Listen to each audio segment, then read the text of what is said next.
I hope you can hear me.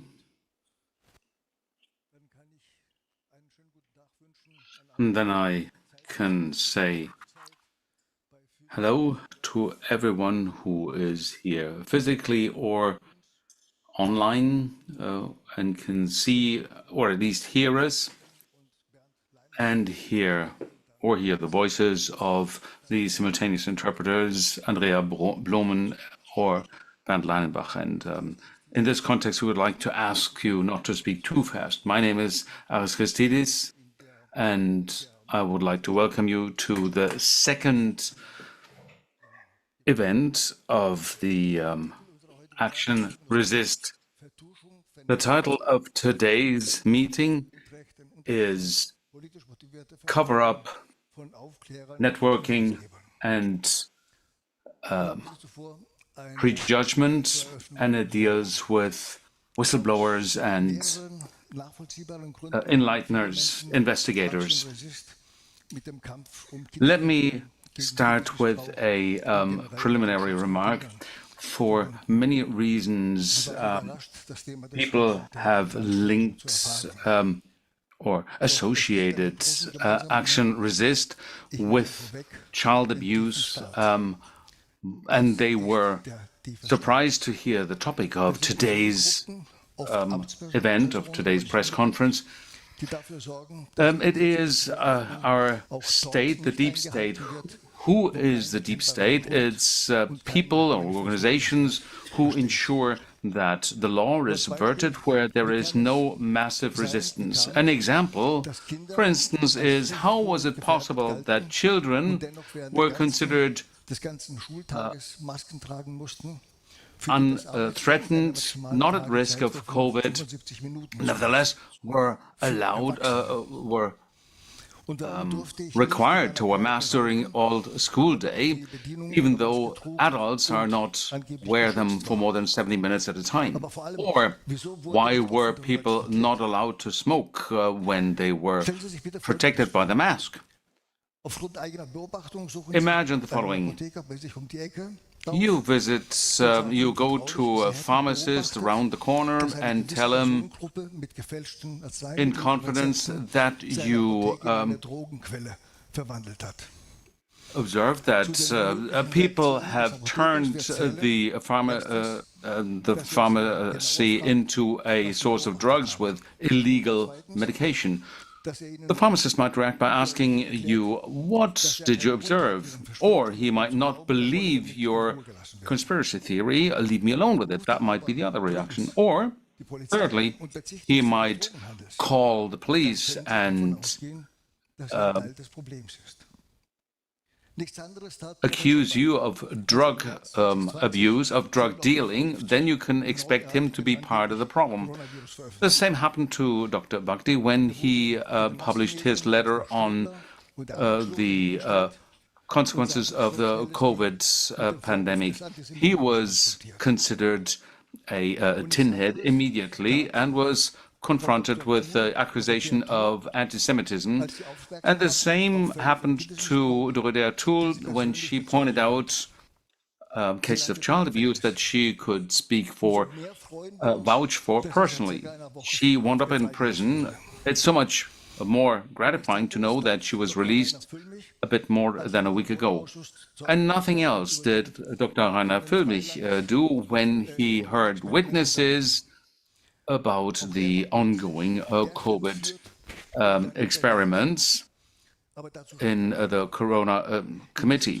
He was abducted and then imprisoned, but we'll get to that later. Roger Bittel made his platform, Bittel TV, available and provided financial support to investigate the cases around Dr. Füllmich.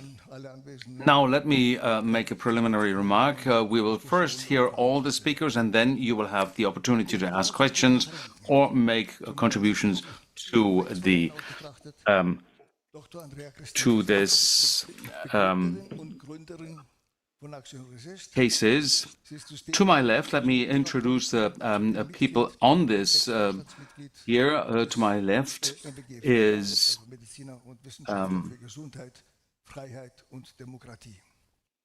Andrea Kersidis, who is a member of the group. In 2 decades of work as a medical practitioner, there was no complaint against her ever. Nevertheless, she was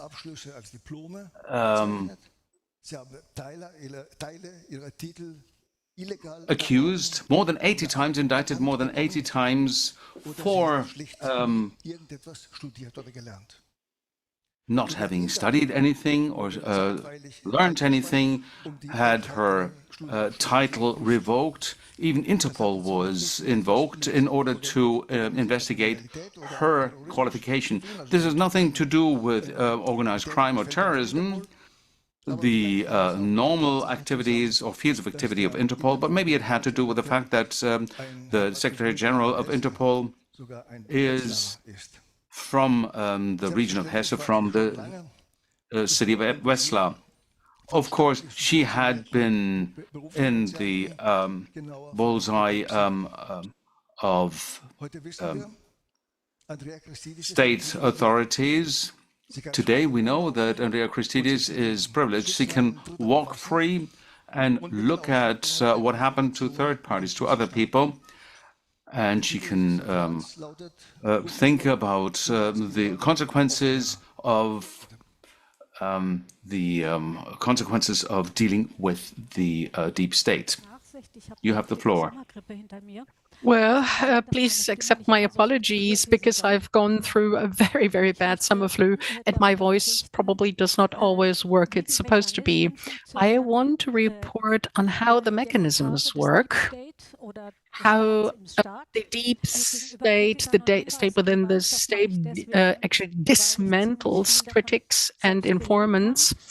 And I do so because I can present my own evidence. We heard a lot in the press about that there is no such thing as the deep state, that there were no V-men infiltrating certain groups. The 2 groups that are both referred to as Reichsbürger. One group is the so-called Prinz-Reuß group, and then there seems to be another Lauterbach-Gruppe. This is the distinction made. Ralf Lalafini, the lawyer, informed us about the Lauterbach group.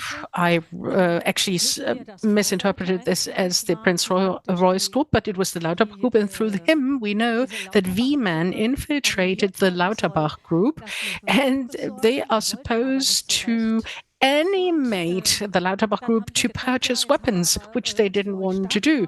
But they urged them now, have actually done everything for you to allow you to buy these weapons. You can actually go to Reitschuster to find this interview.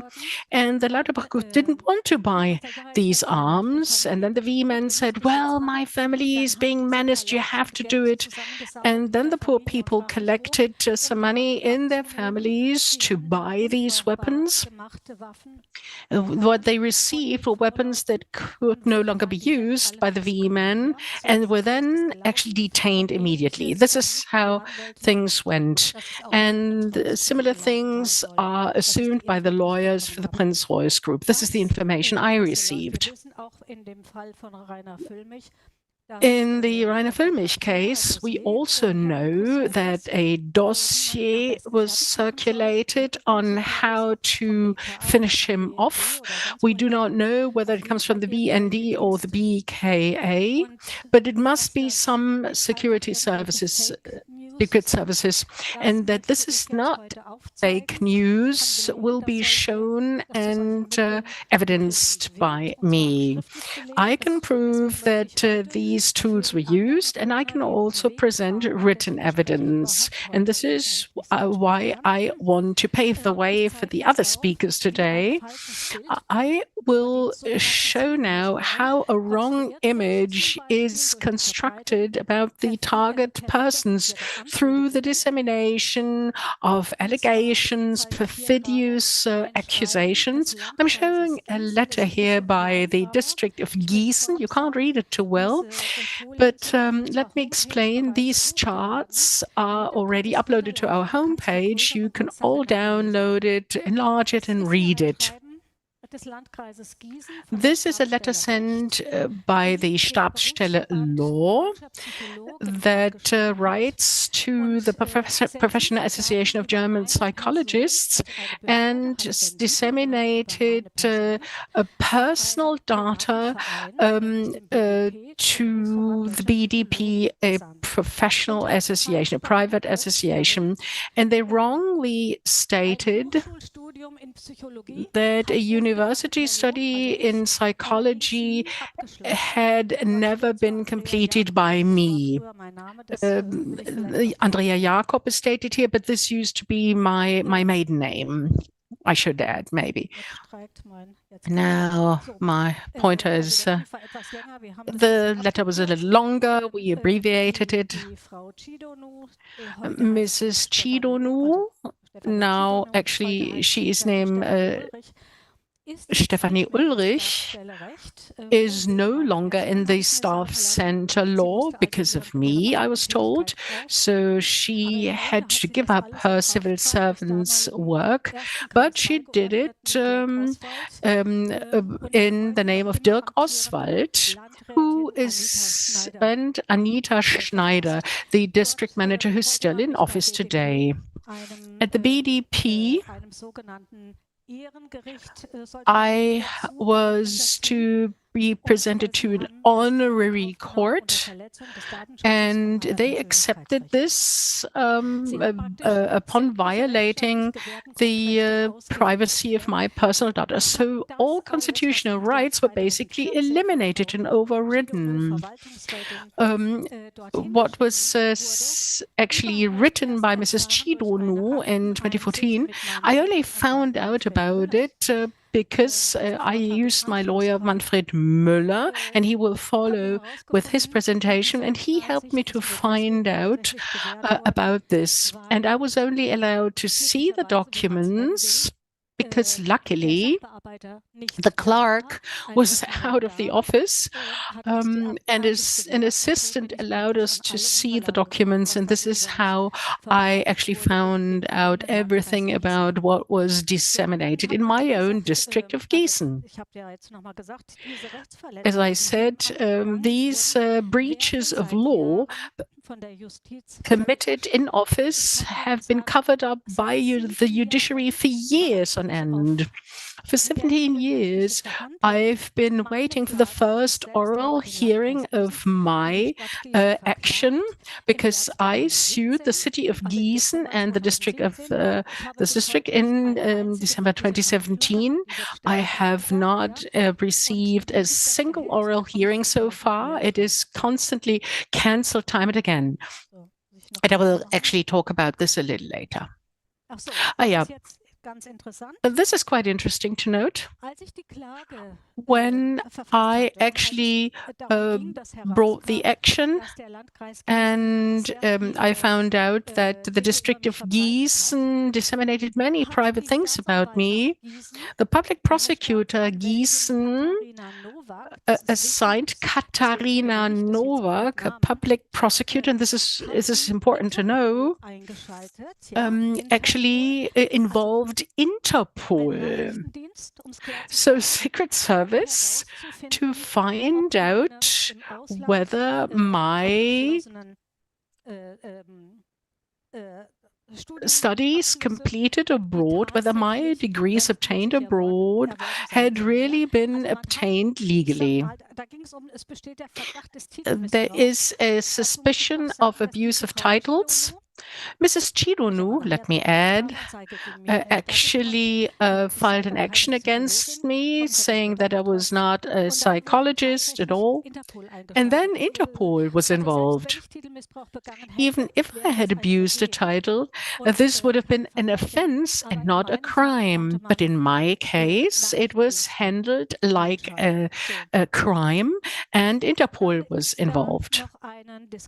Then there is a disclaimer at the bottom, as you can see.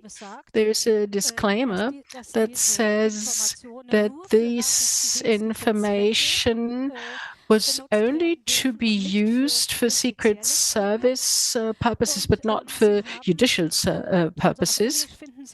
In English, you will find the notice saying that the university, one of the universities that I studied at,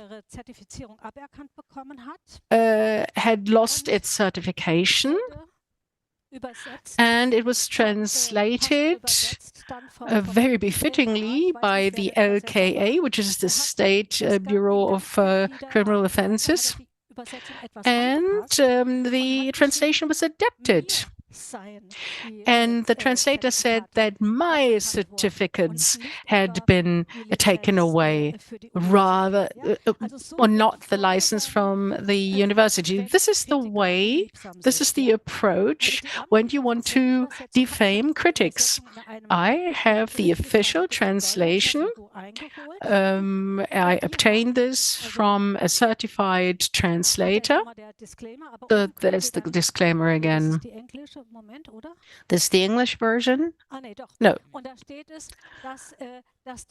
And here it is clearly said that the license had been derecognized from this university. I presented this, I submitted this to the court, and this is the stamp of the officially certified translator. It's a Gießen-based translation office. Judge Holzmann found this strange. Even with his English, he found that there had to be a mistake, a wrong translation by the LKA, and the judge then contacted Interpol personally again and asked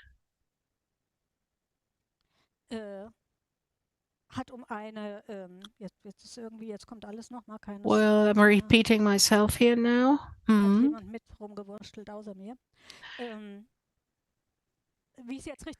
And he inquired with the Interpol whether this was really the correct translation. So this is the judge's inquiry with Interpol. So he asked, was the degree later derecognized, or was the curriculum later no longer offered and therefore derecognized?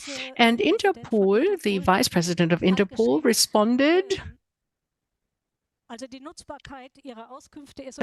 the information they are providing are only designed for Secret Service purposes, but not for judicial purposes. This translation, which was already deemed as wrong in front of the judge, continues to be used by the public prosecutor in Gießen against me time and again. If, as soon as there are official inquiries from foreign authorities, then this information, this wrong translation is used. And this translation wrongly states that HRDT, the human resource, whatever, it's like an education ministry locally, had said that my degree had been derecognized and that I didn't have a PhD. I hear this horrible noise in the background. Can you please stop it?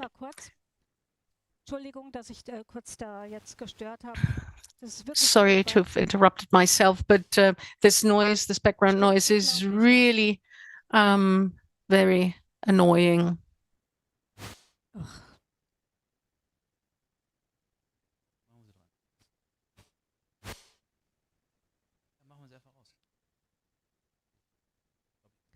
Well, yes.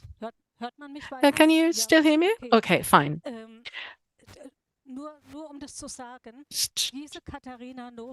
To make things clear, this Katharina Nowak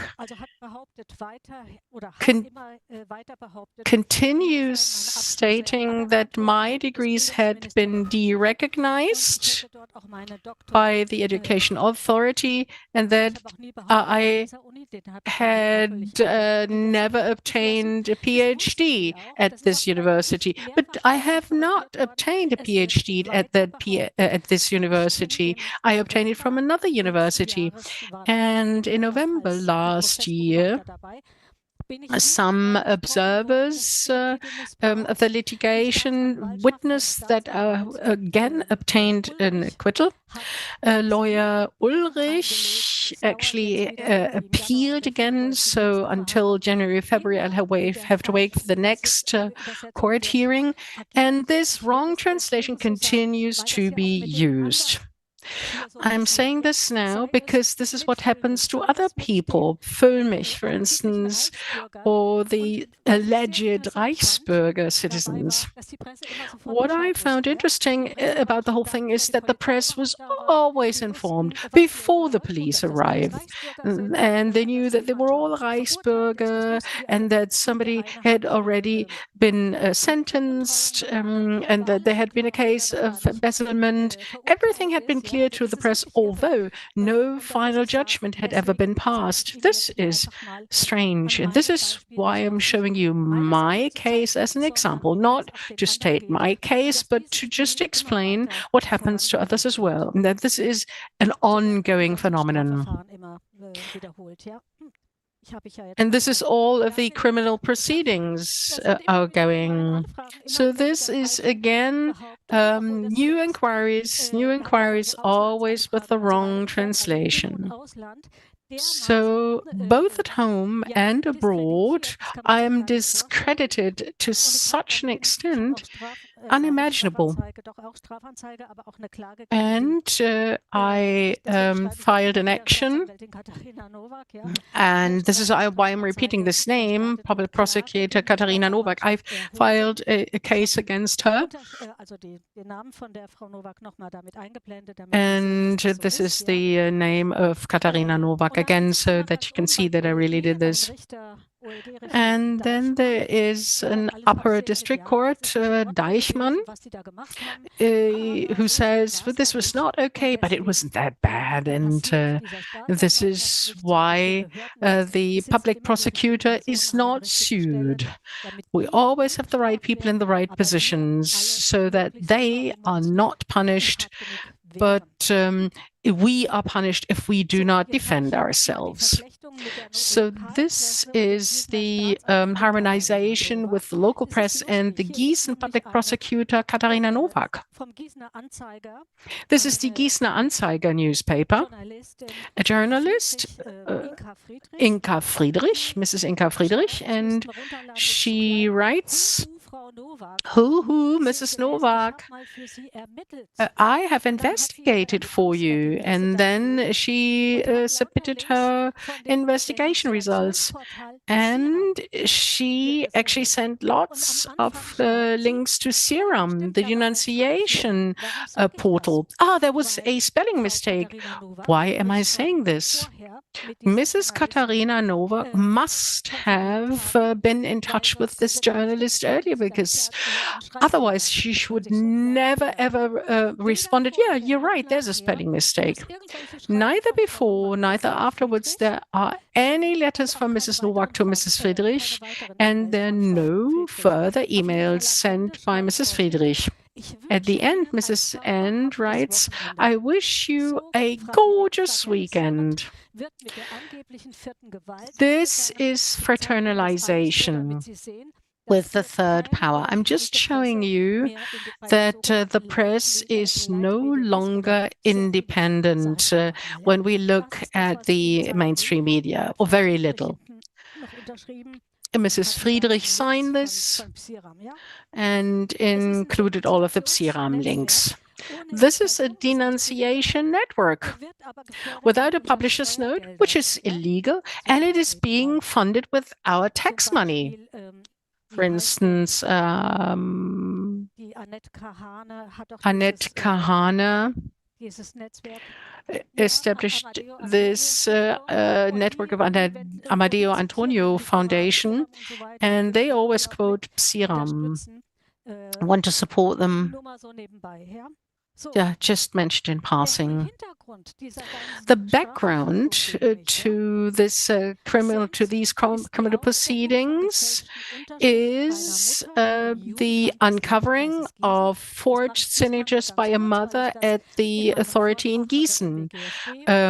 I will only be very brief about this because I already covered this in detail in my presentation at the MWGFD press conference.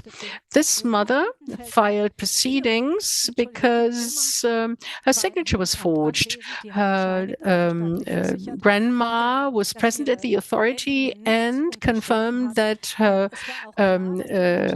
granddaughter had never signed. And the signature was clearly forged because she was called Sabrina Lück with CK. And as you can see here,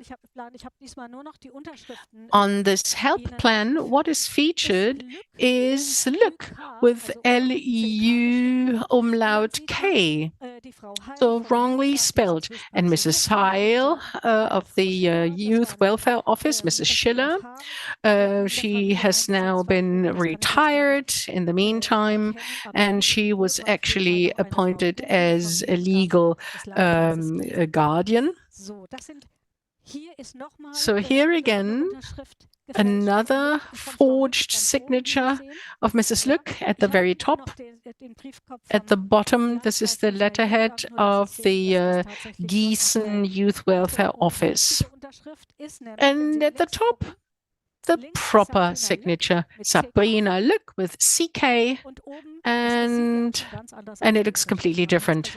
So it's easy to discern. And the criminal proceedings were rejected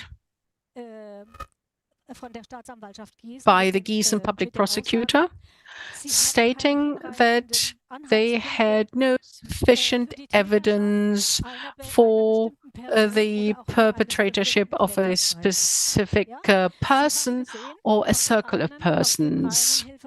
You saw 4 signatures on one plan, 1 forged, so 3 people are left, and on the other, there were only 3 signatures, and 1 of them was forged. So the circle of perpetrators can't have been too big, really. So this is the end of the criminal proceedings. And you can download the whole correspondence to check that this is correct. The Tagesspiegel newspaper, after our last event, alleged that we had no evidence and we didn't provide any evidence, which is not true. We always said that you can find all the evidence in the charts for download from our website. So the evidence is all available. They say that they haven't found any. Anne Pannen of the Tagesspiegel stated this, and of the Wetzlarer Neue Zeitung, Mr. Wohlert said that we were all tin hats here from Vatican, although he wasn't present himself. He wrote nonsense about what had happened during our symposium. I simply wanted to let you know about this. Yeah, I have to go one back. After we actually filed the criminal complaint with the public prosecutor in Gießen, I helped her. The district of Gießen actually charged me, which is back in 2014, early 2015. You can download this document as well. And again, they stated that I had abused titles. They said that I lacked the qualification as a certified psychologist. Unfortunately, I can't read it here, but you can probably. In this criminal complaint, they said that I was not a psychologist, that I hadn't studied at all. Only a few days later, there was an addition to this criminal complaint for the district of Gießen because I had actually reported exposed abuse by a sexual therapist. I did an expert opinion with 2 children. One boy, the younger boy, told me that there was a sexual pedagogue coming to the school, that he taught a lesson and talked about dildos and taught them how to put preservatives on top and how oral sex worked, and they giggled. And only a few days later, this sexual pedagogue had returned to their school and had asked to see this 8 or 9-year boy to talk to him alone in a separate room. The teachers at this school in Langens, it's a suburb, admitted and allowed this man to be alone with this boy. He said he wanted to talk to this boy because he had a suspicion. The boy felt so oppressed by this sexual pedagogue. He ran home from the school, told the parents because he was really frightened, and a little time later, the youth welfare office came and stated that probably the older brother had abused this little boy, because the sexual pedagogue had told this. The older brother is only 3 years older, so the boy was really afraid of this sexual pedagogue. And this is what's going on in our schools, and the parents don't know anything about it. I actually compiled an expert opinion on this, and then the criminal complaint was actually widened, and there was added to it.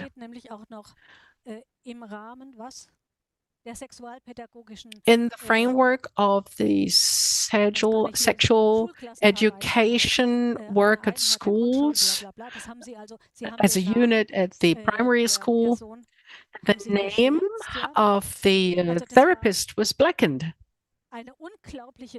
Incredible.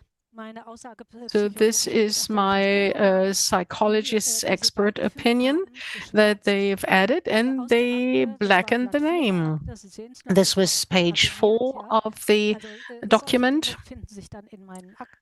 And this is what you find in my files. I obtained an acquittal for abuse of titles on the 13th of November 2016. Obtained this acquittal at the local court of Gießen, because the Gießen public prosecutor again appealed. Then we actually had a hearing in front of the district court, and in January, February 2018, I obtained my final judgment, my final acquittal. And one day later, on the 14th of November 2016, so this is a typo, the district manager, Anita Schneider, one day after the acquittal, she again filed a criminal complaint because why she doubts the title, but because the PhD title was not Correct. So signed by Mrs. Schneider again, the district manager. It would take far too long to show you all of the documents. You're acquitted. The next day, you receive the next criminal complaint. And this has been going on for me for 15 years now. Then I actually received this inquiry for the request for administrative assistance through the Foreign Office by the Gießen public prosecutor. And on the 9th of November 2017, it actually went through all of the domestic and international institutions involved, complete with the wrong translation again. But back to Mrs. Grobe and the public prosecutor Katharina Nowak. She was transferred to Limburg and now works for the Frankfurt am Main public prosecutor general. I had filed a criminal complaint against District Manager Schneider because of wrong allegations, and also against Mr. Oswald, the youth welfare manager. And the criminal complaint was refused, was rejected. And it's unbelievable, the reasons they gave. The reason is really hair-raising.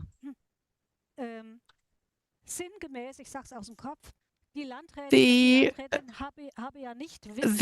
district manager had not been able to know that I actually have this PhD degree, so that she cannot be reproached with the allegation that she didn't know.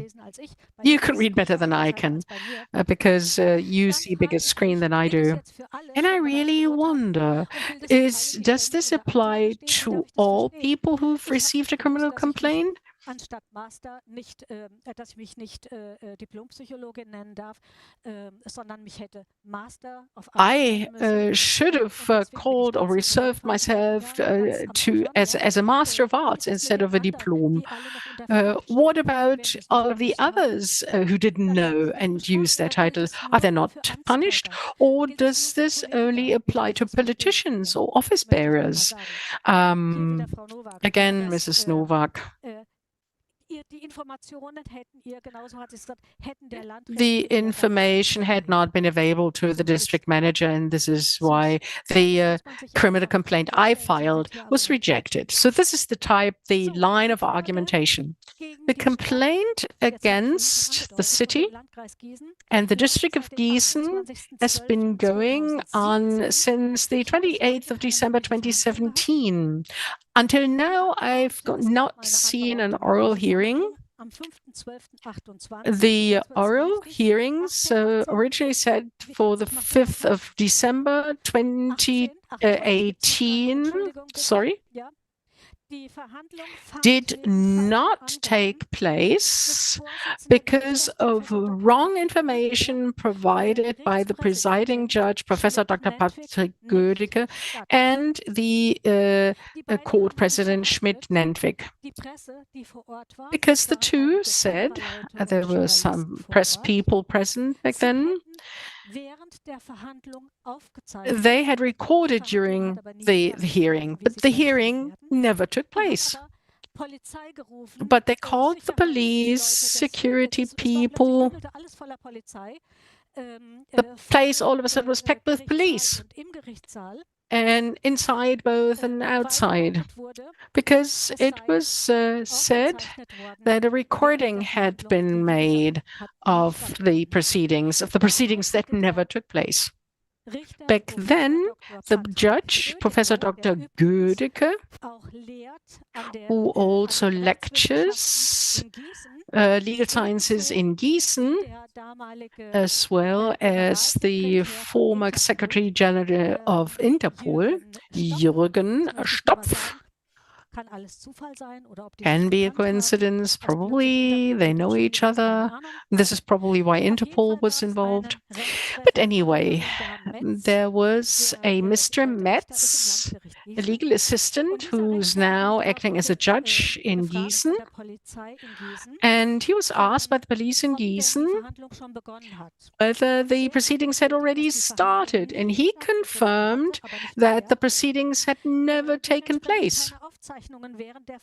And therefore, no recordings could have been made during the proceedings. This is his statement, the evidence. And one part of the statement is very interesting that I've highlighted. He said, my individual instructor, Dr. Gödicke, informed me that due to the urgency of the proceedings, any sound or image recordings had been prohibited in the run-up to the proceedings because of the urgency, of the explosiveness of the proceedings. How did I get the documents? I can't give away who actually provided me with the whole dossier. I won't give away the name. And I really found out through this what really went on that day. And the vice spokesman of the press also said there was never ever a proceeding.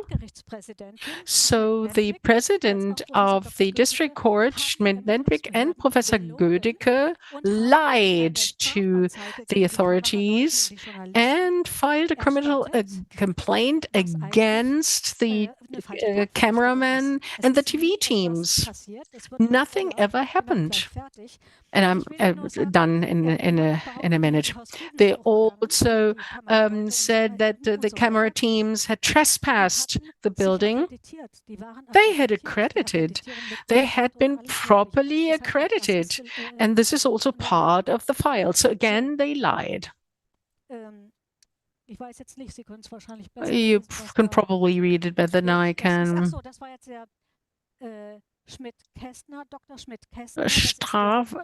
Dr. Schmidt-Hessner, this is the vice spokesperson of the district court in Gießen. He also confirmed that the proceedings had never taken place. He said the truth. At that point in time, the colleague Dr. Gödicke had not called up the proceedings, so that the proceedings had not started yet. So the president of the court is still in office. So what can I expect?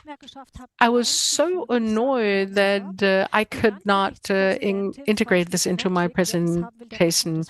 Mrs. Schmidt-Lendwig, and you can have this information, has also filed a criminal complaint on behalf of Professor Dr. Gödicke, in addition to his own criminal complaint, saying that she's allowed to do so, being his superior. So much for the independence and the non-bias of judges. And if you want to have this information, you'll get it. I think that was it. So again, this is the upper district court with our Dr. Deichmann, who is to decide whether the public prosecutor will be sued or not. He already sent an information that he doesn't see any offenses here, and that it was not serious enough, and that the violation of personal data rights, privacy, had not been serious enough, and that he is about to actually refute these proceedings. I would like to thank you for your attention now and for your preparedness to donate, because these symposiums cannot take place or cannot take place because of these generous donors.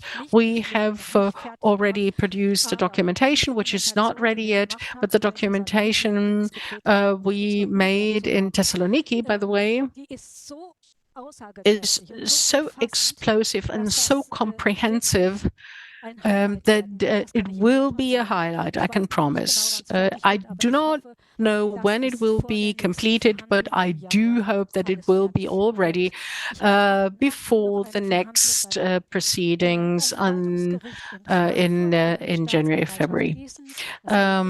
In September, we will have another proceeding in Frankfurt. Who's interested can attend. So this is the account for donations, and I would like to thank you for your attention. Thank you.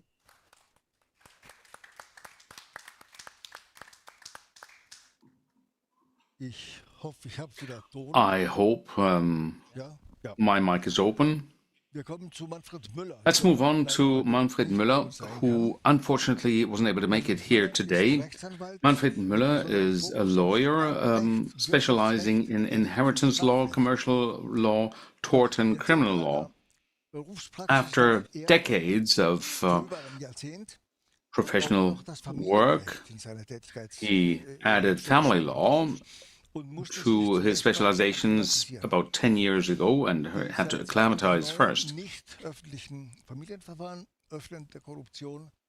Family law cases, which haven't been public since 2009, make it easy for corruption to take place. We cannot even listen to the judges' statements afterwards to any records. He has become notorious for speaking out against this. The reason why he can't make it today is that he has too many cases pending where judges don't take deadlines too seriously. His statement on the politically motivated persecution of investigators using the example of Dr. Andrea Christides is read out here now. Yes, welcome again to everybody who's here or listening to us in the stream. I have the pleasure and honor to read out the statement by my colleague Manfred Müller. He's not here today because of the many cases that he has to fight. He is in a court in Munich today, and it's, of course, again on the topic of the lack of justice being delivered. So when I speak of I or the undersigned, I'll speak on behalf of Mr. Müller. The topic is politically motivated persecution of investigators using the example of Dr. Andrea Christides. As is generally known, the psychologist Dr. Andrea Christides has been campaigning nationwide for more than 10 years for an objective, measurable and transparent assessment of children and parents in family law proceedings, also naming horse and rider in this context, i.e. she also publishes the names of the experts, guardians, ad litem, youth welfare office staff and judges involved, as well as the public prosecutors, exposing their misconduct, which ultimately leads to such serious consequences as the withdrawal of parental care and the traumatization of children, the effects of which often exceed limits and often have immense consequences for those affected, even if the children return to the parents at some point. No one can take away the fear of mothers and fathers later on that they will lose their children again if there is or is alleged to be misbehavior again. Having said this, it shows the dimension when a critical psychologist attacks, criticizes, and publicly exposes the system to be perverse. It requires courage, but also the substance that all those who take on the authorities must have, as the history of mankind to date has shown. The consequences of such critical, enlightening, and denouncing actions often have to be borne by the admonisher himself or herself, because the system strikes back. In the case of Dr. Christides, attempts have been made for years to denigrate her online. It is not, mind you, about a criticizing psychologist, an expert being criticized for her professional work, or that her work would be or is being attacked on professional grounds. Such criticism is, of course, accepted. No, the point is that every effort is being made to break her using all the means available to the state. How do they try to break her?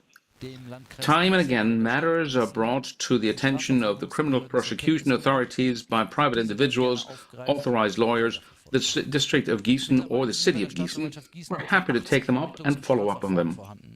The Gießen Public Prosecutor's Office now has around 80 investigations and criminal proceedings that have not yet been discontinued, pending against her.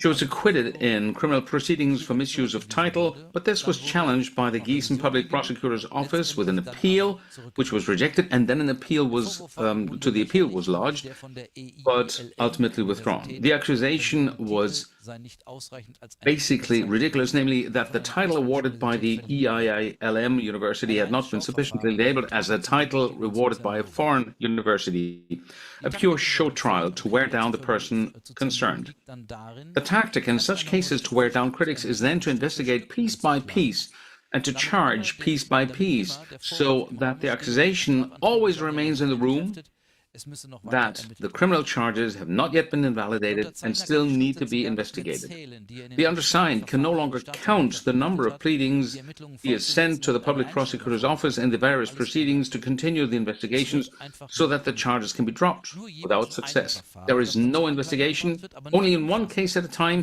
which is then brought to the defendant, but not comprehensively, although there is a factual connection. After all, the accusations must be upheld. Example, the criminal investigation on the abuse of title referred to this alleged incorrect use of the title by the EIILM University. It was alleged that as a private institution, that university was not entitled to confer this title. It's a kind of tactical warfare to destroy an enemy. The information was procured in India, and the investigation was not whether the a doctor's title could be issued by that university, but specifically a title of psychology. Even prior to the investigation, it was clear that the title of a doctor was never confirmed by the EIILM, but by a different university in India. So it was clear that this title had never been granted her. There had been documentation indicating already that she never obtained this title from this university. Nevertheless, this has never been clarified, simply to maintain the claim that the title had been granted illegally. And so third parties do the dirty work for the state. So the victim is Dr. Christidis. What about her rights there? If action is then taken against the prosecutor's office or the state of Hesse under civil law, a violation of personal rights is asserted, monetary compensation is demanded, as was the case with Dr. Christidis before the Regional Court of Gießen and now before the Higher Regional Court of Frankfurt.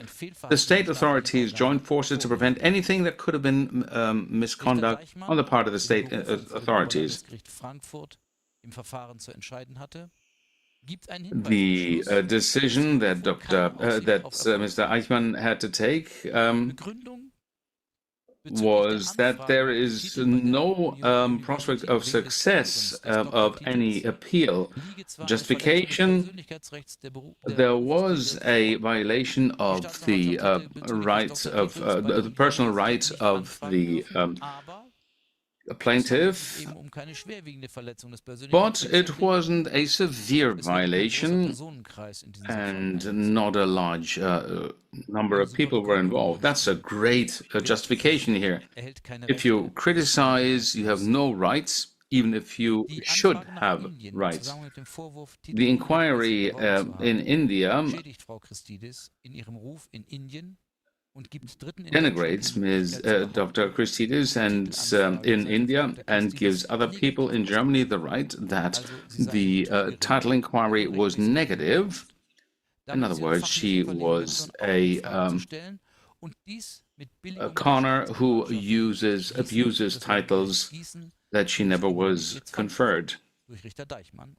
And this is basically vindicating the prosecution in front of the Regional Court of Gießen and the Higher Regional Court of Frankfurt by Judge Deichmann. He never awarded any compensation either. It's a family law case in the court of Arnsfeld, where a grandfather had his grandson taken away by force by the police by encircling the father to keep him away as well. Again, that wasn't supposed to be a severe interference with the personal rights of the individuals concerned, even though when demonstrators do something similar, that is a severe interference with personal rights. The same court does not want to see any abuse of personal rights by the fact that EIILM University or the authorities in India never retracted the titles granted to Dr. Christidis or never confirmed the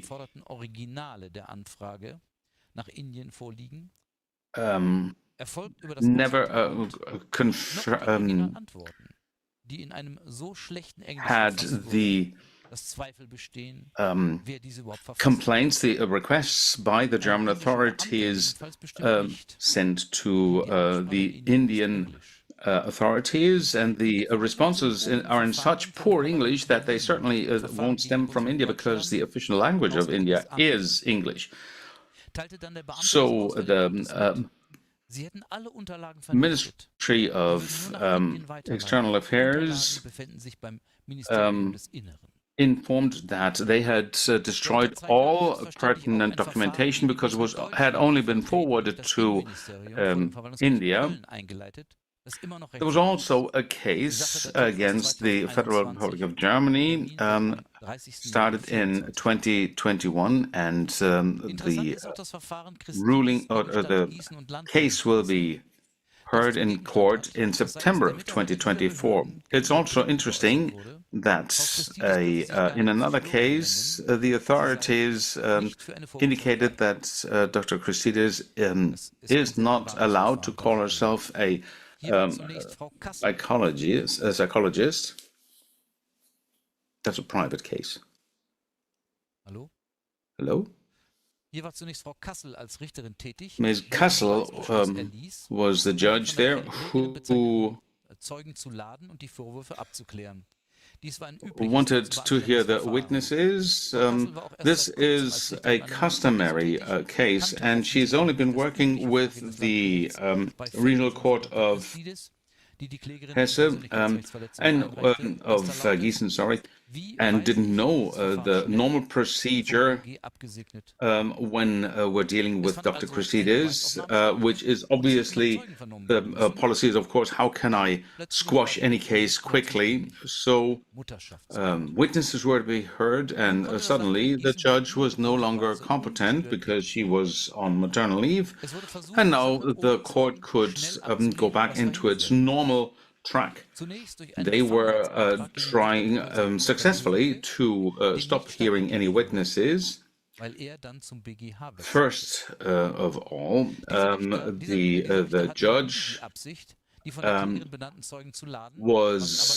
was a complaint about the judge, which could not be dealt with because he moved to a different court, and no judge has been said now. This case was started in 2017, and still it's not being proceeded. The collective approach of the authorities is obviously in the case against against Dr. Christidis on account of the supposed wrongfully held title was squashed because no authority in India ever revoked the title. But that is not enough for the public prosecutor to accept this judgment, because if somebody wins a case, then the public prosecutor will reflexively, immediately appeal against the case to keep the whole thing going. So the assumption of innocence is no longer in place. If the case is closed, finally, then the public prosecutor can continue investigating whether maybe at the end of the day the title wasn't given to Ms. Christidis illegally after all. And this attitude has been successful. So she was heard in Cologne, Celle, Munich, and Frankfurt as a private expert, and her expert opinion was used by those courts. And there is a case in the Constitutional Court dealing with the way experts are acknowledged and called by courts. Manfred Müller, July 2024. Thank you very much for your attention.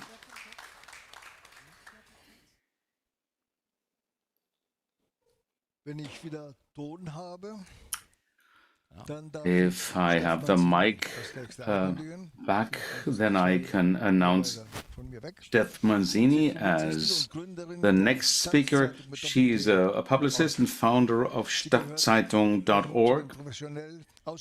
She is a professionally trained journalist with many years of professional experience who can no longer stand over working for the so-called mainstream media from an ethical point of view.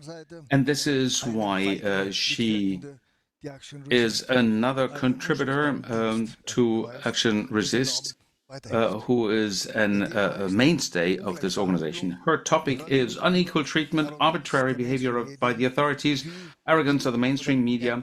How are the new media faring?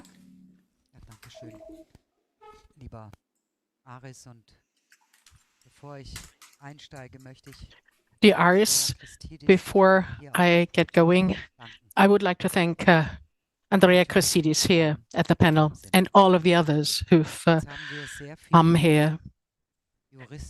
We have lots of legal matters, which makes us very concerned. Let me, as a journalist, feature some comedy. We live in parallel universums. You obviously listen to news from a different universe. Allow me to introduce myself, ladies and gentlemen, and everyone in between. Or should I say my mice, my bunnies? My name is Carla Kolumna, and I'm a quality journalist in a mainstream medium. These are the adventures of the mainstream media starship through the empires of lies on holodecks where you create your own reality. Welcome on board. Start time 2020. Here we see Germany, heaps of corpses everywhere. In the neighboring house, everybody's dead. Vaccinated and masked people survive. Unvaccinated and unmasked people are deemed to die. Those who are not prepared to die allow themselves to be vaccinated. For the first time, the lack of effect of a drug is ascribed to those who have never taken it. The epidemic of the unvaccinated. Start time 2022. War, blood is flowing. Germany's de-bleeding. A president only wants armaments. He plays his role well. No wonder he's an excellent actor. He actually takes his compatriots to Germany in masses because there's war in one corner of his country caused by the wild big bear. He no longer gives away his beautiful gas. Germany is impoverishing, but then millions of immigrants make Germany flourish again. In every corner, in every street, new innovative shop ideas crop up. Hospitals cannot accept all of the nurses applying for jobs. No problem. They can work as service people. And everyone confirmed this because when you actually call a hotline, lost in translation or helped, star time 2023. Right-wing extremists have actually replaced the killer pandemic. They actually knife down kids, women, whole families, and a strong Minister of the Interior actually helps out. Everybody helps the AfD. And by the way, and they are the so-called Reichsbürger citizens, those dangerous terror people.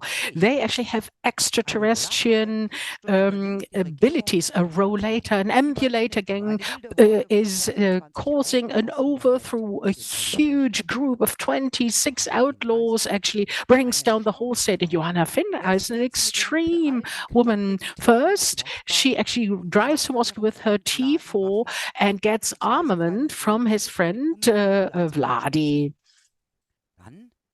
Then she travels the world, although her house has been searched by uniformed people, and returns home to then end up and live in the prison cell. Dangerous Reichsbürger ideas are her ideas, although she's a fiancée of a black African. And the dangerous terrorist smiles at the proceedings as a lascive girl. She will probably spend 5 years imprisoned after she has actually flirted with the judge. Makes no difference. In the best time ever that Germany had. And start time 2024. And there are the non-binary, whatever people who play God, or was it only Maria, or who have just taken over the Olympic Games. Every human being now is queer. Some even refer to them as queer thinkers. Oh, literal thinkers, I mean. They're demonstrating for human rights and all of that sort of rubbish. If they are not sent to prison for 9 months to meditate. You're not believing me? Do not forget that you've paid for this truth. The GEZ actually charges you every single month. Who doubts this truth? The narrative of the mainstream media, aircraft, Starship, will actually find these ideas reflected by the colleagues of the new alternative attitude media. And one of them is the Stadtzeitung.org. Of course, we're being hindered, defamed, and many other things for this. But in the age of information, non-knowledge is also a choice. You've taken a different choice. Congratulations for that. Well, and now let's become serious again, as serious as the topic. It's about the press freedom, and it's about a politically persecuted person. In Vienna 2022, with my internet magazine, the Stadtzeitung.org, I actually initiated the Assange campaign, Raise the Volume, together with an English colleague. Raise the volume. Pump up the volume, we said back then, on all of the stages we were provided with. We actually filled them with the free Assange posters. We walked into not only the German parliament, but also traveled to the European Parliament with a free Assange poster. During my last stage appearance in Geneva, I lost this poster. I was really sad. 2 weeks later, I knew I no longer needed because Assange is free. No, he was not acquitted. Now we can say raise the volume for the politically persecuted people. Julian Assange is free, and there's nobody happier than I am because we fought for his freedom for so long. He's free now, but he did not obtain a full final judgment. This is a defect. Julian Assange is not a criminal. He's a journalist. He's one of us, and he's a hero. This defect is with the Western governments, especially the US government, and the press freedom.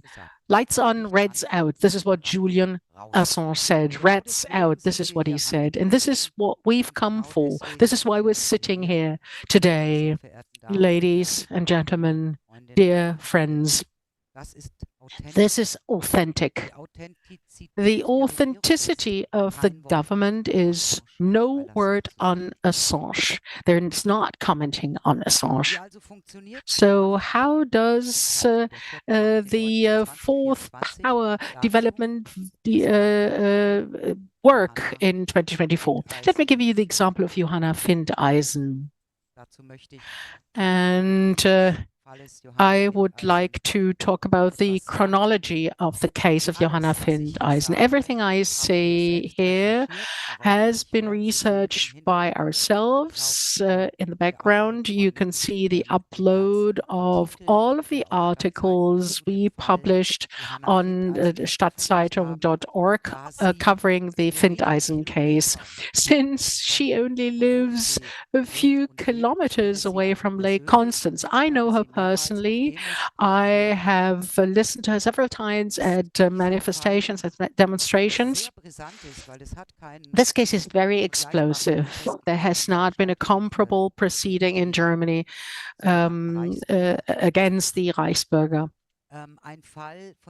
This is a case where no journalist is closer to this case than I am, than the Stadtzeitung is. The chronology of Johanna Findeisen. On the 1st of July 2022, Johanna Findeisen meets the new Consul General from Russia, Ivan Konsolev, in Überlingen on Lake Constance during the commemorative meeting. You know that 20 years ago, 2 planes crashed above Lake Constance, and it was the biggest crash of airplanes in history. 2 planes crashed into each other, and many children died back then.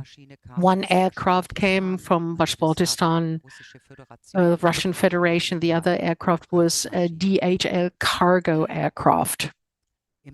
In summer, late summer 22, Mrs. Findeisen is invited to the consulate in Frankfurt. This is a gesture of gratefulness because Johanna Findeisen, in her work as a local basis politician, also shook the hand to the Russian envoy, which was denied by the local politicians during this commemorative act. On the 4th of December 22, Sunday, Johanna Findeisen, as a member of the Basispartei, presents a talk upon the invitation of the local organization. On this Sunday, also upon invitation of the Basispartei, she attends a classical concert of the Baden-Baden Classical Concert Organization Unit. On the 5th of December, she hands over a letter letter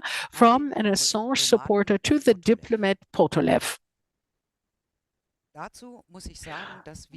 Commenting on this, I have to say that we talked to these Assange activists and interviewed these Assange activists. Back then, they compiled a letter when we could not expect him to be ever released again, because he was menaced with the death penalty or 175 years of imprisonment.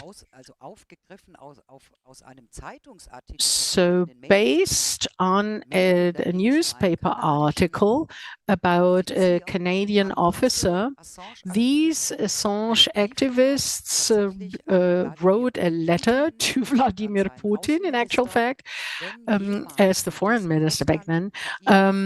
If ever Russia should ever exchange prisoners, whether they could not also exchange Julian Assange. This was the contents of the letter. And Johanna Findeisen had promised the Assange activists to hand over this letter to the diplomat. On the Wednesday, the 7th of December, 2 days later, there was a raid as part of the razzias of Reichsbürger homes. On the 20th of April 2023, Johanna Findeisen travels to Sweden, meets a friend there, and returns on the 26th of April. So this was after the raid of a home in Frickingen, and she had already been in touch with her lawyers. So you saw no problems about her being detained a few days later. On the 22nd of May, 4 weeks later, Findeisen is detained. The Prosecutor General voices suspicion of participation in a terrorist organization. She is then imprisoned in Schwäbisch Gmünd. Since the 21st of May 2024, Johanna Findeisen has been kept with 5 other suspects of the Reuss Group, among them Henry XIII, Prince of Reuss, Maximilian, Michael Fritsch, and Rüdiger von Pescat-Bore are actually facing proceedings in Frankfurt. And the claim is treason. And 3 sites, Munich, Frankfurt, and Stuttgart. And this will be covered later by Martin Schwab. How dangerous is Johanna Findeisen? What is suspicion? What is knowledge? What does Julian Assange have to do with Reichsbürger? The case Findeisen, there's a lot of poetry included here. And we put a lot of emphasis on being transparent, and you can find all links of all the articles ever published under each article. Lights on, rats out. We want to shed some light on what exists in the dark and the concealed. We should not overlook that Johanna Findeisen, the politician of the Basispartei, had one thing in sight. This is children's welfare. Findeisen, the freelancer of the district court, who reported to the Überlingen local court and worked for the German state, often worked as an inclusion officer, knew about child abuse, and she knew that the perpetrators were living amongst us, and she wanted to fight this. So what probably brought her to prison, I think. Nevertheless, at this point, we also want to state that we at Stadtzeitung.org report. We do not judge. We leave this to the judges.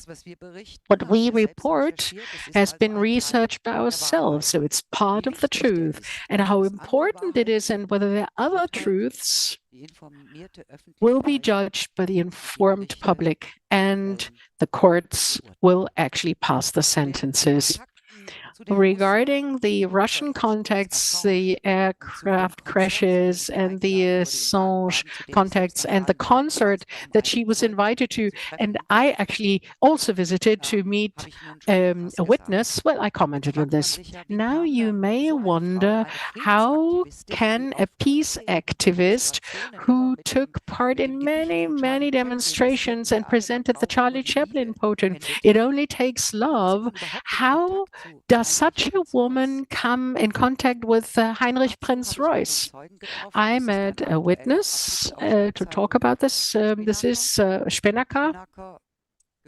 Spinnaker is one of the closest friends of Johanna Finteisen. And please understand that we protect our informants. We, of course, have the names and the addresses of these informants. And all of these persons will also be available as witnesses in the doc, basically. Spinnaker, who runs a business himself, helped Johanna Finteisen to draw up a quote. Prinz Reuss has a daughter. She's about 20 years old, and this young woman suffers from the Down syndrome. And this daughter, with the help of this friend who's a good business partner, she drew up a quote for this daughter. She wanted to take this daughter to Frickingen, to where she lives, where you have healing centers, and the daughter there should work in a place, a restaurant where other people with a handicap work. We even know the precise sum. She was to pay 3,850 euros per month, including all of the accommodation and everything else. And this is how she first established this contact with Heinrich Prinz Reuss. The well-known prince and prosperous prince was to also enhance her portfolio on her website. So she saw this as a merit. Maximilian Eder met Johanna Finteisen in the Ahr Valley. She was one of the first helpers to go to the Ahr Valley to help the victims of the floods.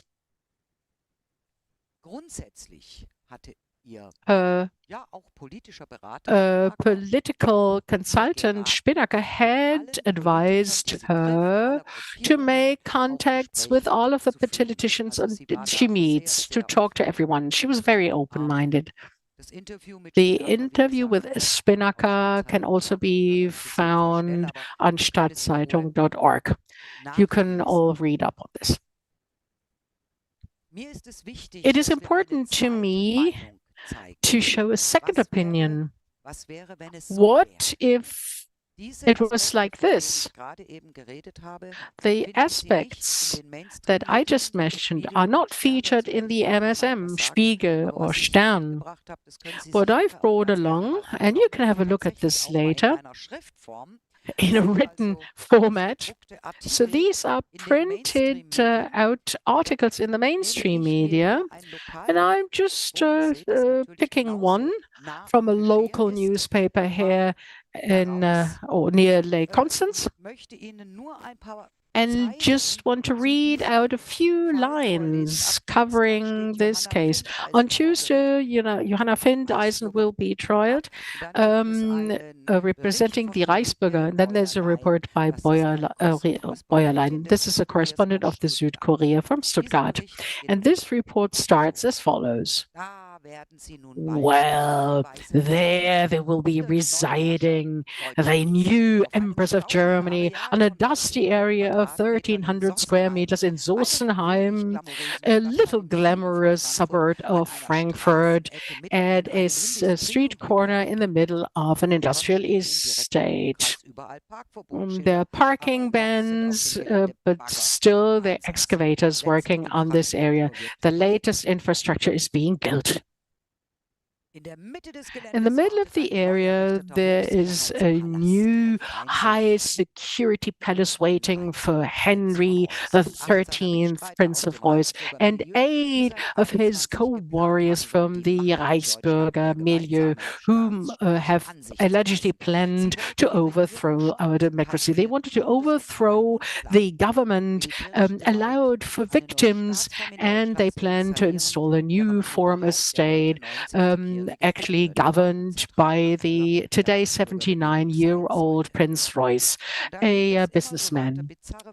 Bizarre conspiracy theories. It's a hodgepodge of bizarre theories paired with narratives from the Reichsbürger and self-government scene.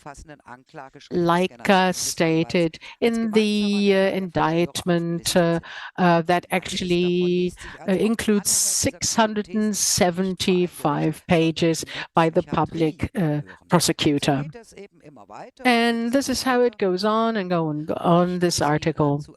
Not to amuse you, this is all serious here. And this is why we have also picked some of the headings, which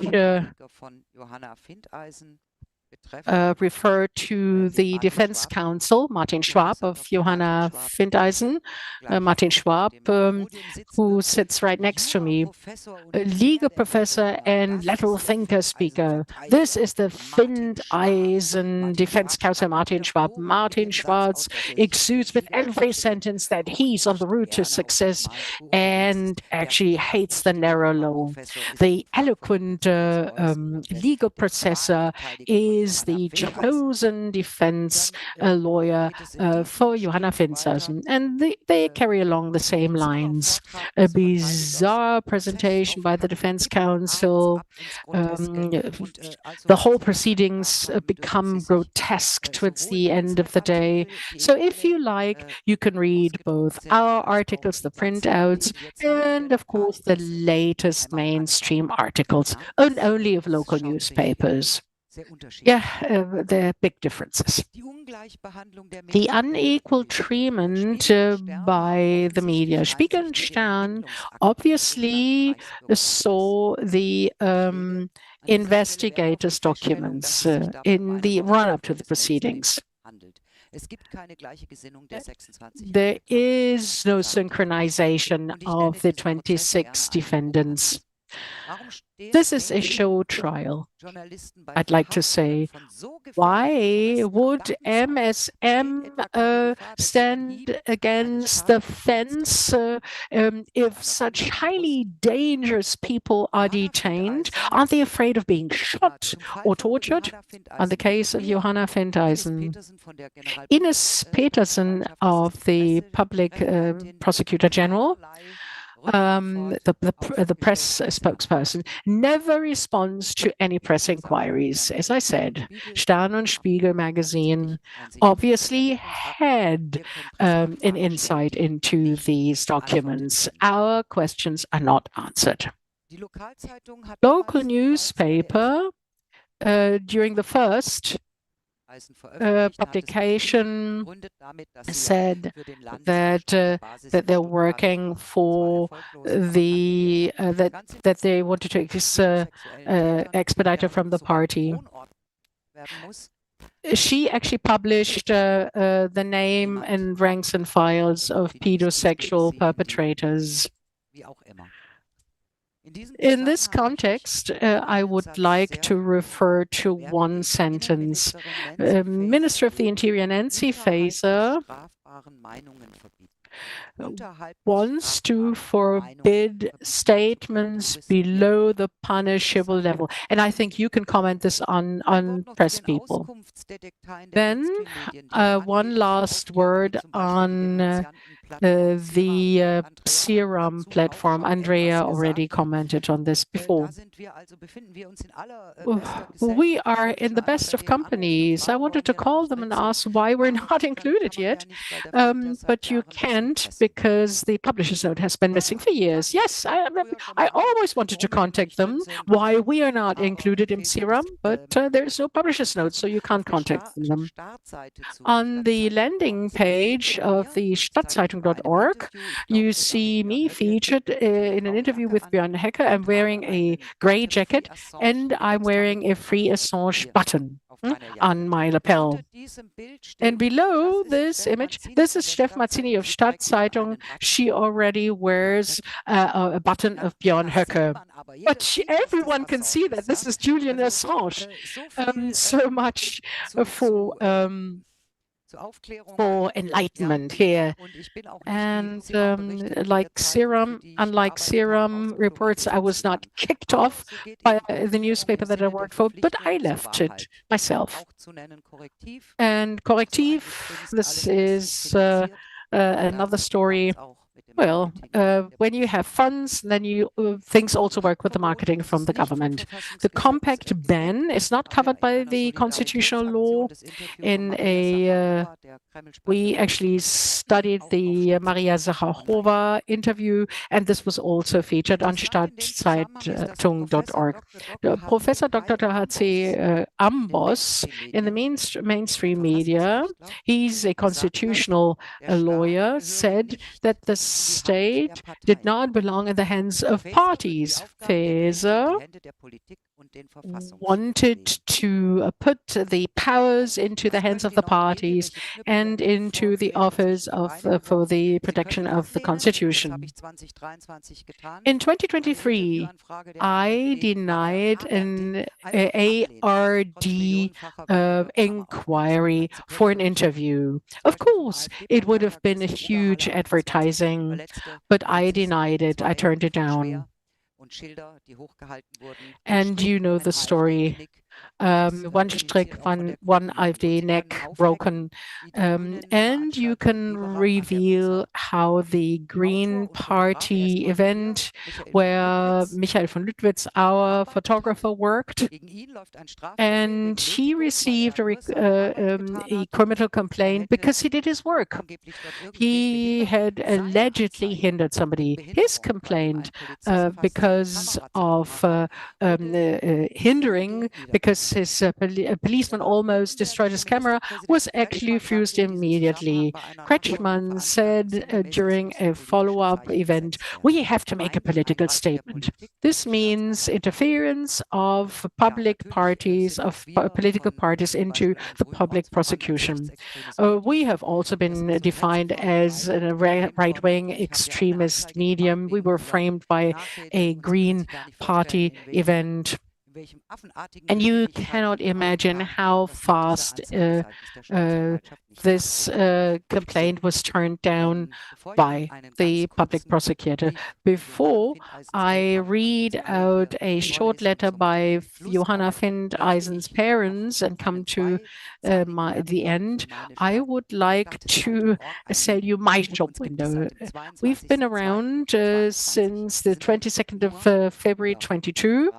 We are a four-head team, 2 authors, 2 people in IT for 2 years, and we have published over 1,000 articles, thousands of interviews with Alice Weidel, Jan Jepsen, Beate Bahner, and many, many more. We do our own events, we participate in demonstrations, and we have researched all our 1,000 articles ourselves. This is plenty of work, and this is why we cannot deliver 5 articles per day, maybe per week. We deliver for free, no advertisements, and this is why we need your support. Johanna Findeisen's parents actually gave me a letter. It's just a few lines, and it is very important to them that I read it out to you.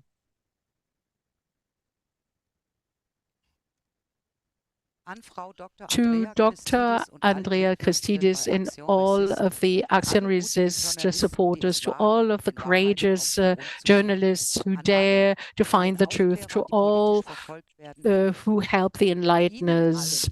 To all of us, we would like to thank you for their efforts to help and assist politically persecuted people. Our daughter, Johanna, since the 22nd of May in 2023 in pre-trial detention, has helped many people for years, and it was a calling for her. This was her motivation for the 3-week stay in the Ahrtal Valley. And this was the cause. She wanted to help the victims. The political interpretation of her work led her to the pre-trial detention. May the recognition of her true motives lead to full acquittal. To all of you, our thanks for your courageous efforts for protecting our fundamental rights and the dignity of human beings. Ruth Swita and Wolfgang Findeisen.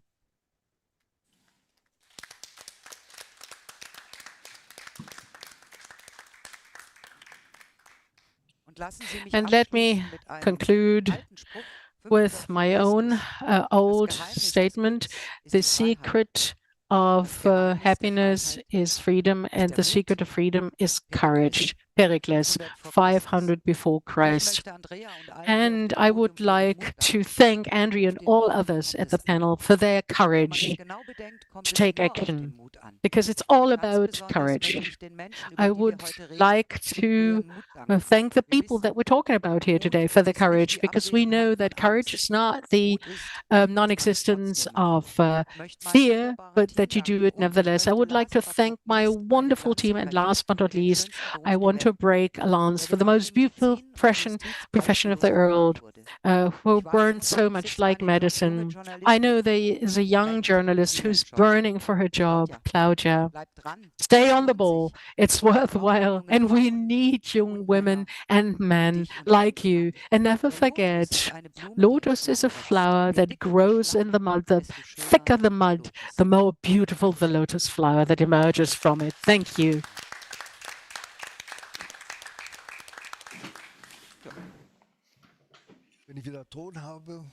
So if I have the mic back, I would like to announce that we're changing the sequence.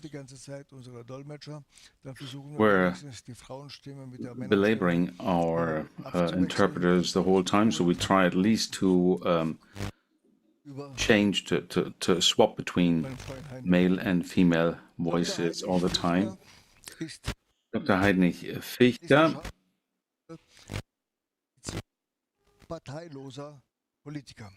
is a non-partisan politician.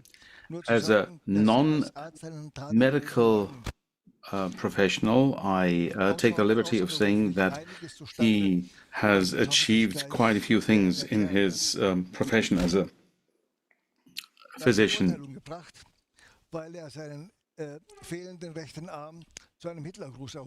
He has been convicted because he is supposed to have used the Hitler greeting with his right arm missing the hand. Even a one-armed bandit can't achieve that. But some are reported to have known him without liking him. I don't know how this is possible. And I hope to hear from him now. His presentation has the title, "Anyone who doesn't play along will be put on the press pillory. Those who don't stop will be legally executed."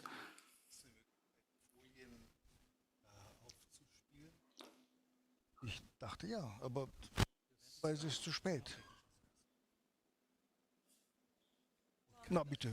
Kann ich das selber steuern? Der große Knopf heißt, das geht voran. The big button says move on. Okay. Good afternoon, ladies and gentlemen. My name is Heinrich Eckert of Fichtner Company. So I describe myself in a way that will help increase my profile in Serum, because that's where I'm listed already.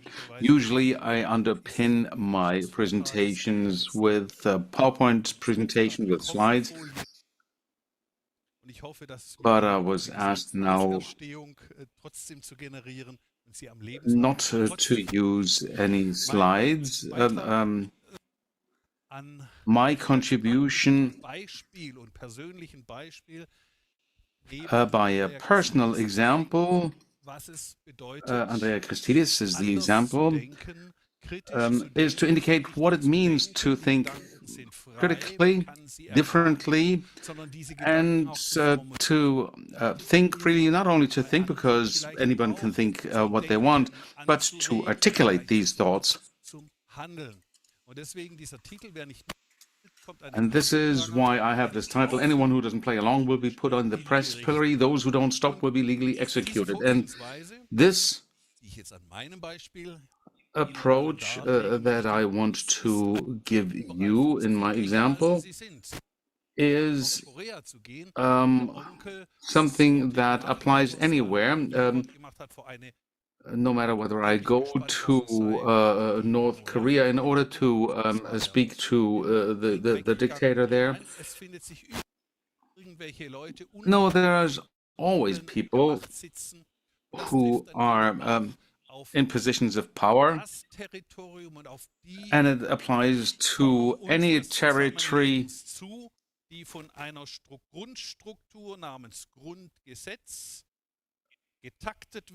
it also applies to a society that is governed by something called the Basic Law, a constitution that is supposed to inform all rules and regulations.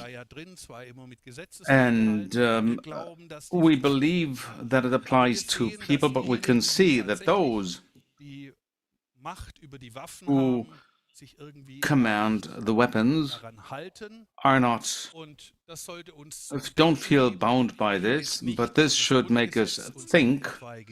But I won't speak about the basic law and about the question of whether it is actually applicable, and the in the context of the 2+4 agreement, or the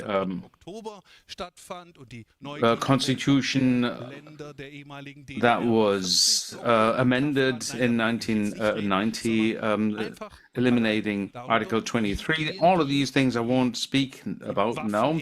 I just want to know, how do the people who hold the weapons handle those who criticize them? It started for me when I stepped into the limelight of politics. I became a member of Alternative für Deutschland. I was a founding member of that partner in 2013, and I was candidate number 8 for the parliamentary elections in 23, not only because it stands for Henry VIII. I like this number 8, because it's Henry VIII, but also because it stands for Jesus Christ, who informed us that we can enjoy eternal life. And there was this fellow Christian Kuhn, who was elected to the town council of Stuttgart, as was I, and there were different possibilities of using your votes, and suddenly I had number 2 on the election list, and I was on the city council of Stuttgart, or the city of Stuttgart, and I was wondering, will I actually assume this mandate, because I had a well-going practice as a physician, but I figured, okay, if you start this thing, you have to go the full Monty, so and the bloc parties, i.e. the other parties, I would call them bloc parties, who suddenly acted together as soon as AfD was elected to parliament, and they noticed, oh, something is happening here, something's afoot. And there were these Pegida events, and there was an anti-Pegida demonstration where Mr. Kuhn spoke, and he was saying that we have to keep a close eye on Pegida because they're close to SS or Nazi-like. And I dared write what you can see here on the screen now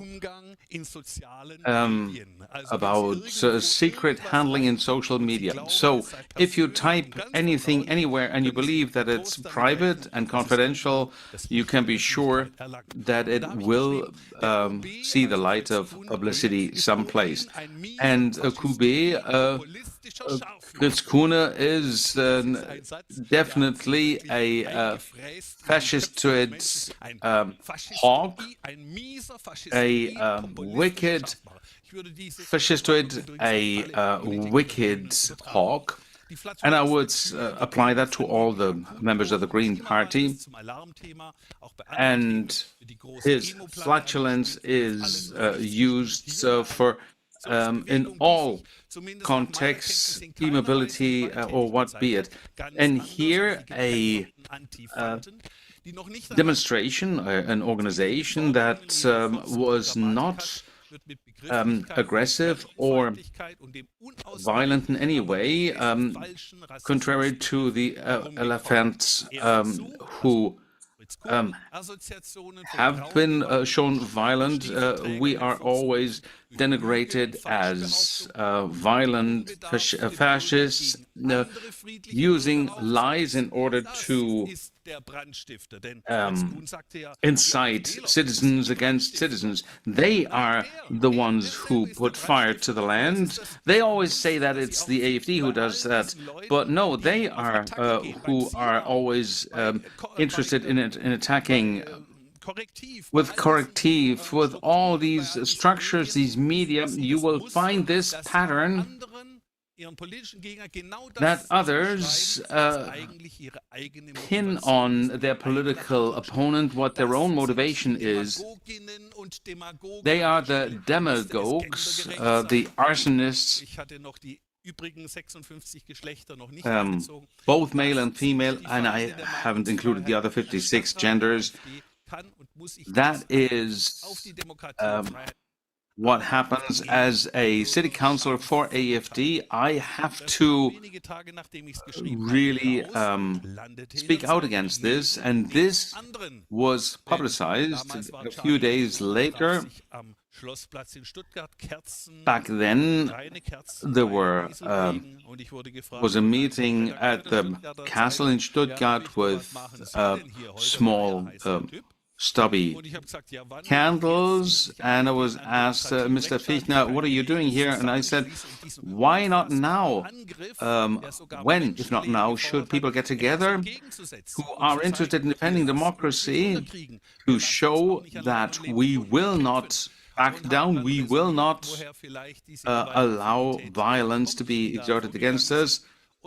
And immediately there was this statement, this article comparing Mein Kampf with the Koran, because I had told the journalist that what Alfred Hitler had written in Mein Kampf, or what Pol Pot wrote, or others, matches pretty much what the Quran is saying. And immediately it says, okay, Fichtner compares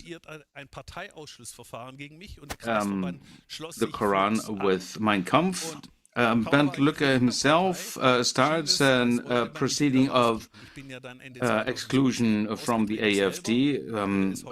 So I'd hardly joined the party when they tried to kick me out, but I voluntarily left in 2017. I wouldn't have done it, wouldn't do it anymore today, but it's what's done is done. And then the COVID came along, and I took an even more pronounced stance. So that was my appearance in the regional parliament of Baden-Württemberg,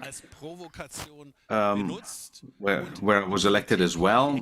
And I used this as a provocation, and the politicians and the people in position of power understood the hint. They got the hint. I also forced a committee to look into files because there was a hospital scandal in the region, and this committee is still working now, and it's involving Governor Kretschmer. I called this committee and I really made them furious. And from that period, there is also an announcement for retrieval of files, and there was a meeting also where I denounced the nepotism of the Green Party, because the wife of the mayor who was involved in this scandal made his wife a secretary, so she was fast-tracked for promotion under him. And I tried to point this out again and again. And the mayor of that meeting used this to keep the police in the background. When I pointed this out again and again, I was told that I was disturbing the proceedings of Parliament, and then she expelled me from the session, and I was taken out by the police. And I noticed very quickly that things didn't go the way they should. Bodo Schiffmann was one of my first investigators. He needs to be praised, even though a lot of criticism against him. But many of the people who did a lot in this period, criticized each other. So I used the mask there.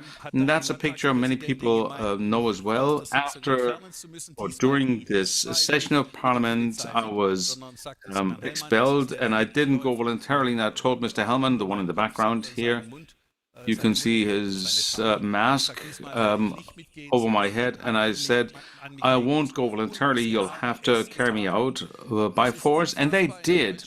It's unbelievable. In German history, in the entire history of German-speaking parliaments, this has never happened.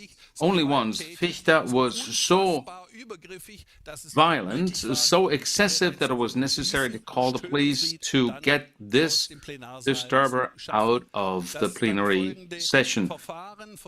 The proceedings in front of the Constitutional Court in Baden-Württemberg ended in my favor, even though you probably haven't heard about it, even though my expulsion was very well covered, but the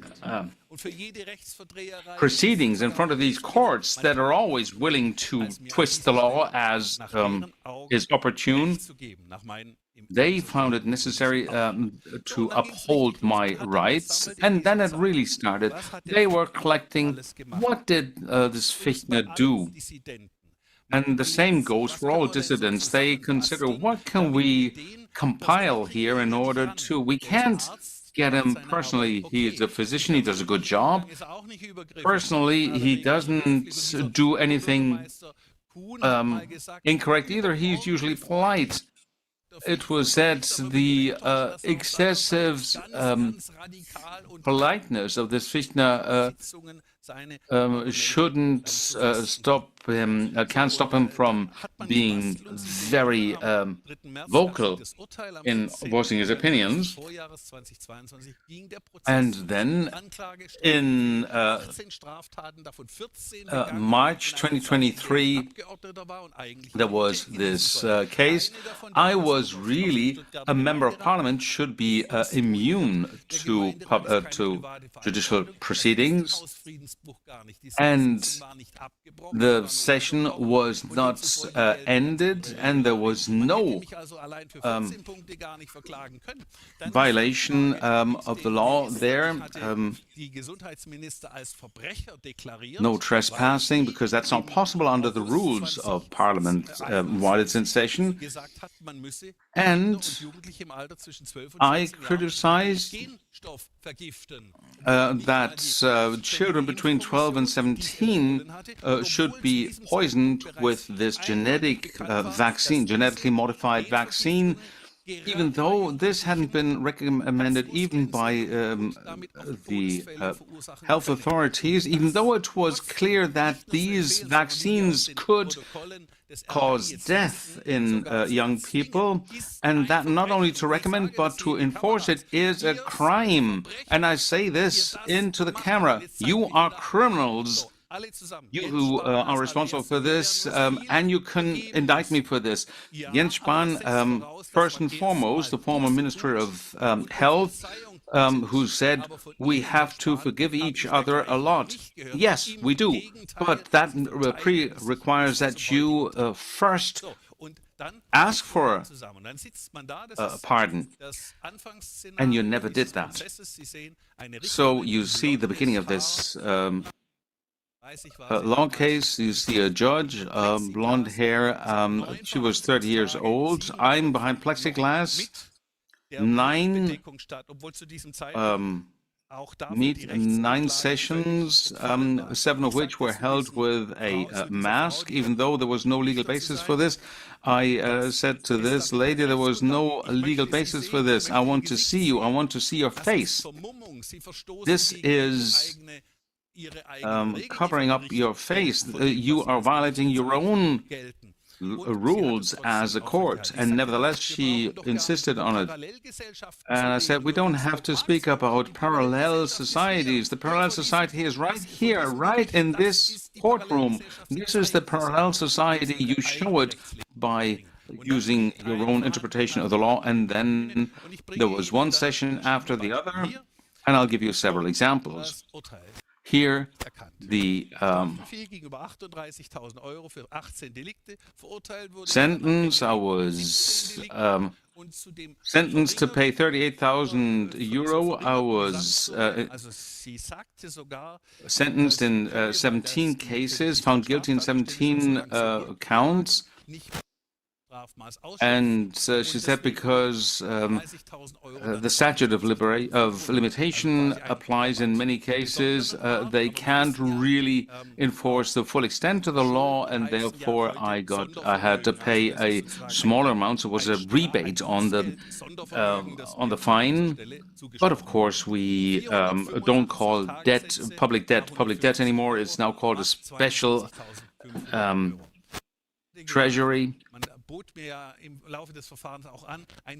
And in the course of proceedings, a deal was offered to me.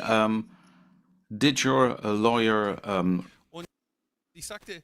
relay this deal to you? And I said, I know what you mean, but I don't know of any crime that could lead me to be considered guilty. And since we're talking of the principle here and about the rule of law and about justice, I will not yield by an inch. And the judge, or this lady who claims to be a judge, took this down, and she said, and she decided to cut the sentence.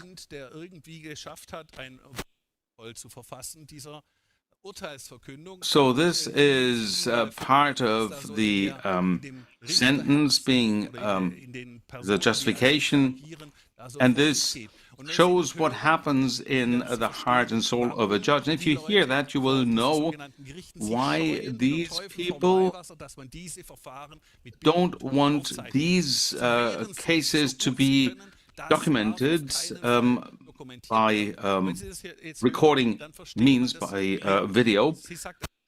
you will understand better when you know about this. We all heard what you said, Dr. Fichtner. This xenophobic, homophobic, and sometimes simply inhumane statements are something that I won't comment anymore. I'm a physician, and I have at least 50% of foreigners as my patients. My greatest fans come from Syria, from Afghanistan, from Togo. So you have to wonder, did she get too many vaccines? Or what happened? Homophobe, I have also patients who are gay. It's not my preferred way of life, and I wouldn't support the Christopher Street Day, but if people come to me as patients, I treat them as politely and carefully as anyone else. This was really too... I spent too much time on this. Your political views don't play a role for me, even if you claim that. I won't comment on them either. The mayor who had complained or had filed the complaint for trespassing, and I asked her, can you say you don't like me? And she said, that's true, I can't stand you. I would have been rid of you. But this didn't play a role for this young judge. And here's a special form of a welcome. That is the patented Fichtner greeting. I was standing here at the Brandenburg Gate, and I said, the mask is the Hitler greeting of our day. It is stinky with this mask. My glasses fog up, and I'm getting sick, and we have to tear down this symbol of Nazism. And three people who were wearing civilian clothes filed a complaint. That was the Ombudsman of Anti-Semitism of the Senate of Berlin, who is a very active person. Sometimes you wonder, who do they really work for? Are they work for the Jews or for Israel, or aren't they promoting the business of the opposing side? And that's why they thought that they could convict me of using the Hitler greeting. And that shows how the judiciary really twists the law in order to do this. And I'll show you the sentence. I filed a complaint against these four people, and that's the diamond of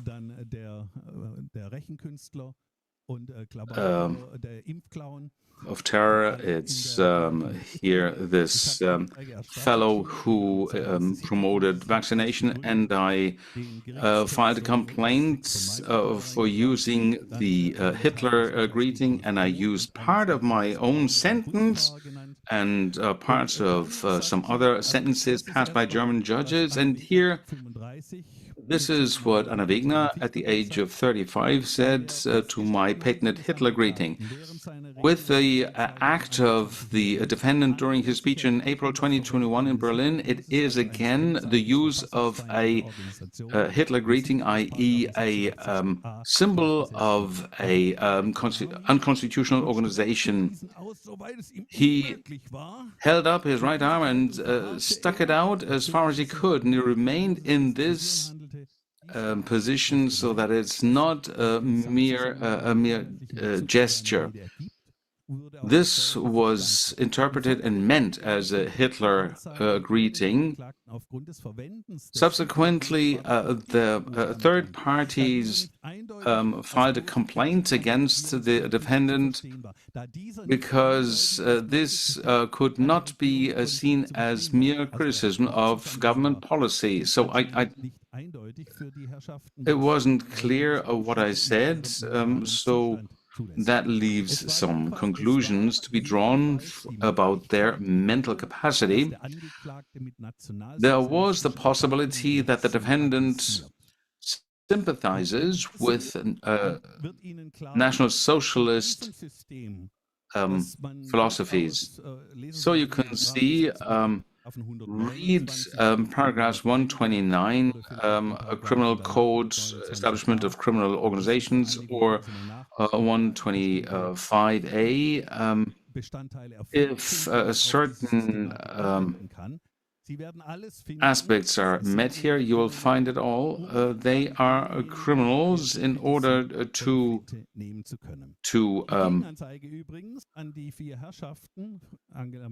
attack anyone who criticizes them. The counter-complaint against Merkel and others was immediately squashed because there was no indication that this was meant in the sense of the criminal code with Rolf Kohn. He was convicted. It was said that a person driving by in a car who can't hear what he's saying could get the impression that he was using the Hitler greeting. Then on Alexander Square in Berlin, one was particularly violent, or the people who work as policemen in Berlin, and really club people. The Ombudsman for Torture in the UN requested a report, and I said we have to talk about what Stauffenberg intended to do. Okay, here we see. No sound now. Okay, let's move on. Here, Anna Wegner says, in the late afternoon of the 1st of June 2021, at a indeterminate time, the defendant, in a demonstration against corona measures, with about 1,000 participants, the defendant said on Alexander Square in an interview,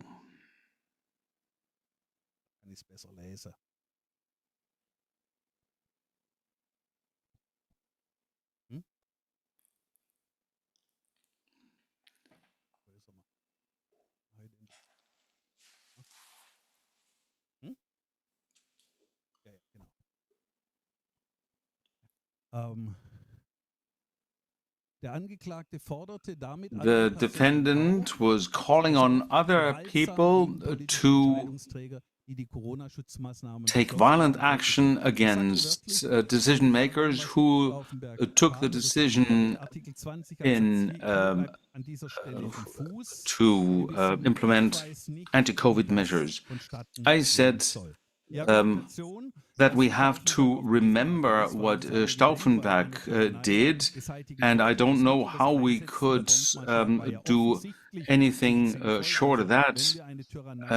So if we have a tyranny, if we want to overcome it, then maybe using bombs isn't the right way to go, because Stauffenberg failed, but the courage is necessary. That's why Stauffenberg is honored. That's why schools are named after him, why there are stamps with his profile.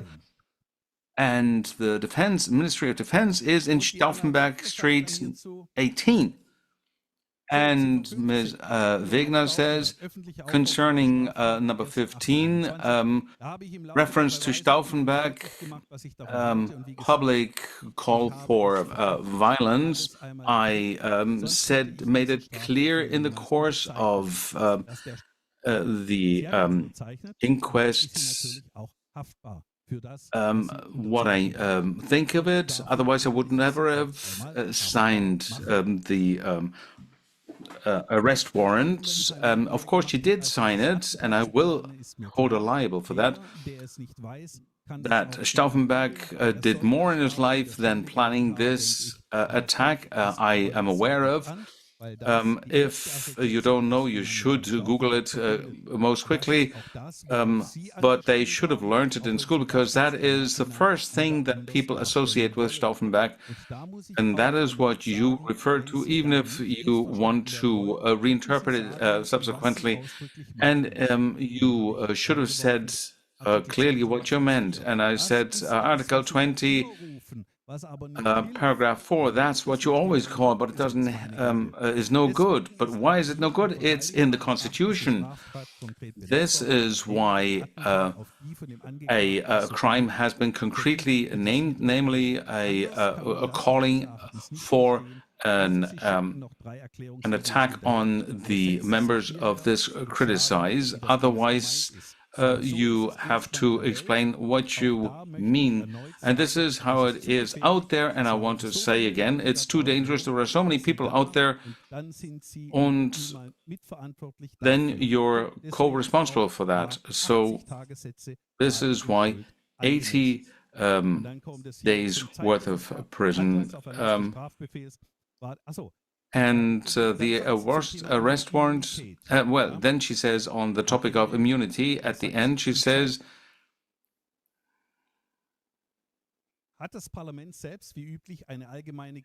if a parliament has granted a permission to lift the immunity, and the various crimes can be seen on various platforms by the defendant, and these have been secured after the immunization, when the proceedings were started. The defendant was no longer a member of parliament, and therefore that was legal. So in other words, you can start collecting evidence while somebody is in parliament, and when immunity ceases because they are no longer in parliament, then you can prosecute them, because if that is the case, then you have to be very careful as a member of parliament, because immunity is null and void this way. And this is why you'll think twice what you do while you are a representative. I was with Ms. Giraffe when she spoke, and there was something I quoted. I quoted what she'd written, and that was blocked. And then the quote,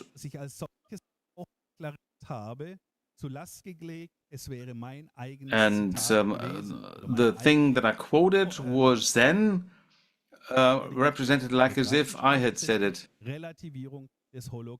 And I had this, in this way, belittled the Holocaust. And the Holocaust is a favorite way of attacking any opponent of the system.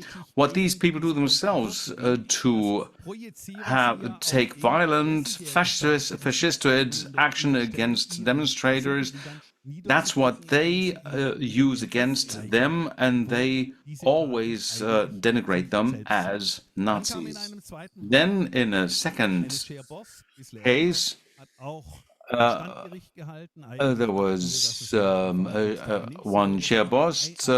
She wanted to have it in a single day, finish this proceeding in a single day. I wanted to ask the question of what kind of judiciary we're talking about, whether it's a state court, and the question is paragraph 15, because it said that a court must be a state court. Before it was rescinded in 1950, and I asked her if she's my state judge, and none of these two questions she answered.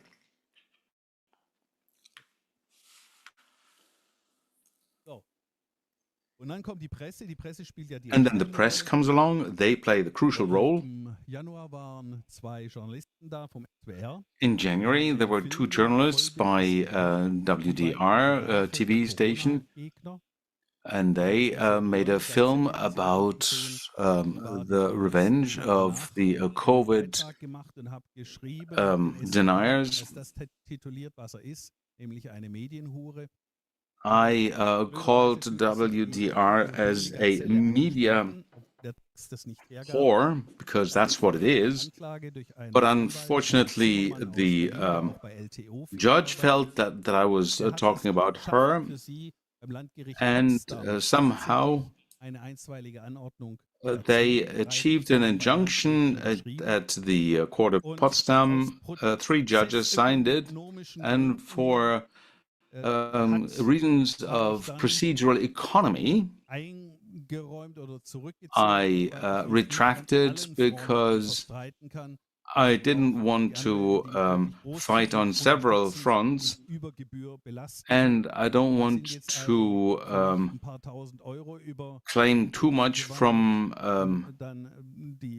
supporters. I can't demand too much from them. So a few thousand euro changed hands in order to satisfy this lady who wasn't even who I was referring to. And that shows how journalism is being abused. She is, of course, claiming sexism here. And I'm the elderly gentleman here who meets this lady, and of course it's obvious even by the looks of people where we're heading. And then there's this journalist Alexander Roth. They used to publicize the Stürmer, the Nazi organ back in Hitler's time. And he has publicizes articles like this.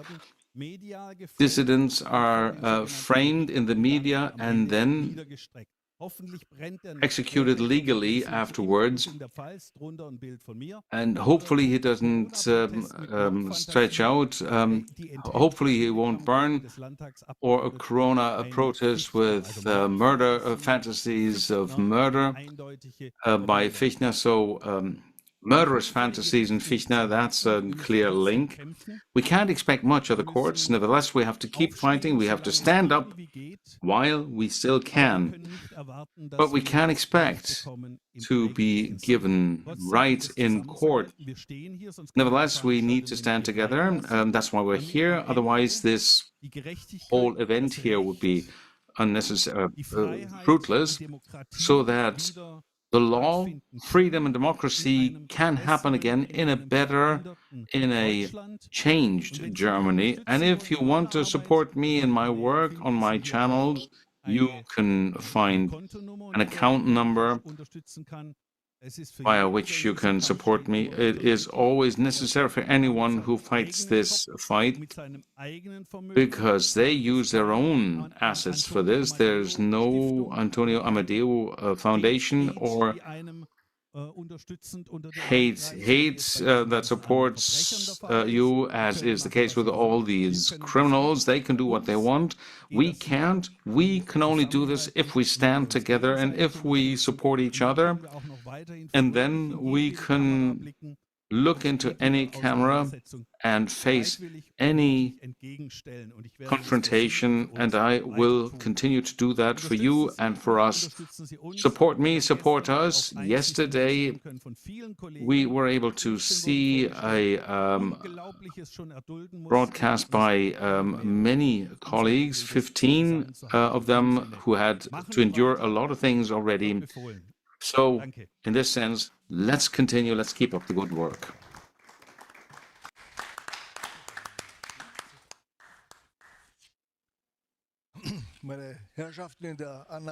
Gentlemen, hoping that I'm heard, you may have noticed that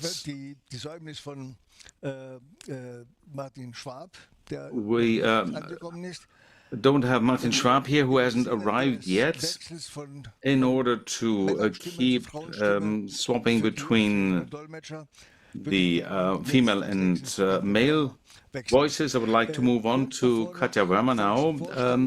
Just before I introduce her, a request by the technical staff. Please switch to flight mode on your mobiles, because we have a lot of interference here with the various fields here.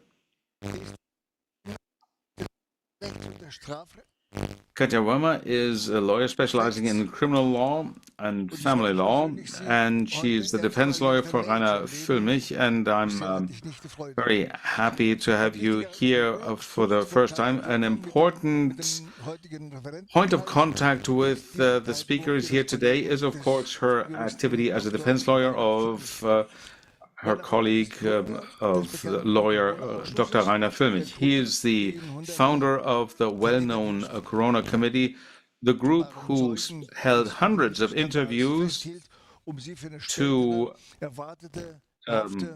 record the statements of many critics of the COVID committee. He provided the information long before we got official documents, when the complaints of Rainer showed the difference between the state of law and the deep corona state. He had to be indicted. An attempt was made to turn him into a criminal. What happened in detail and how things panned out, we'll hear from Katja Wermer under the title Lateral Thinker Lawyer Rainer Füllmich, a Political Trial. Well,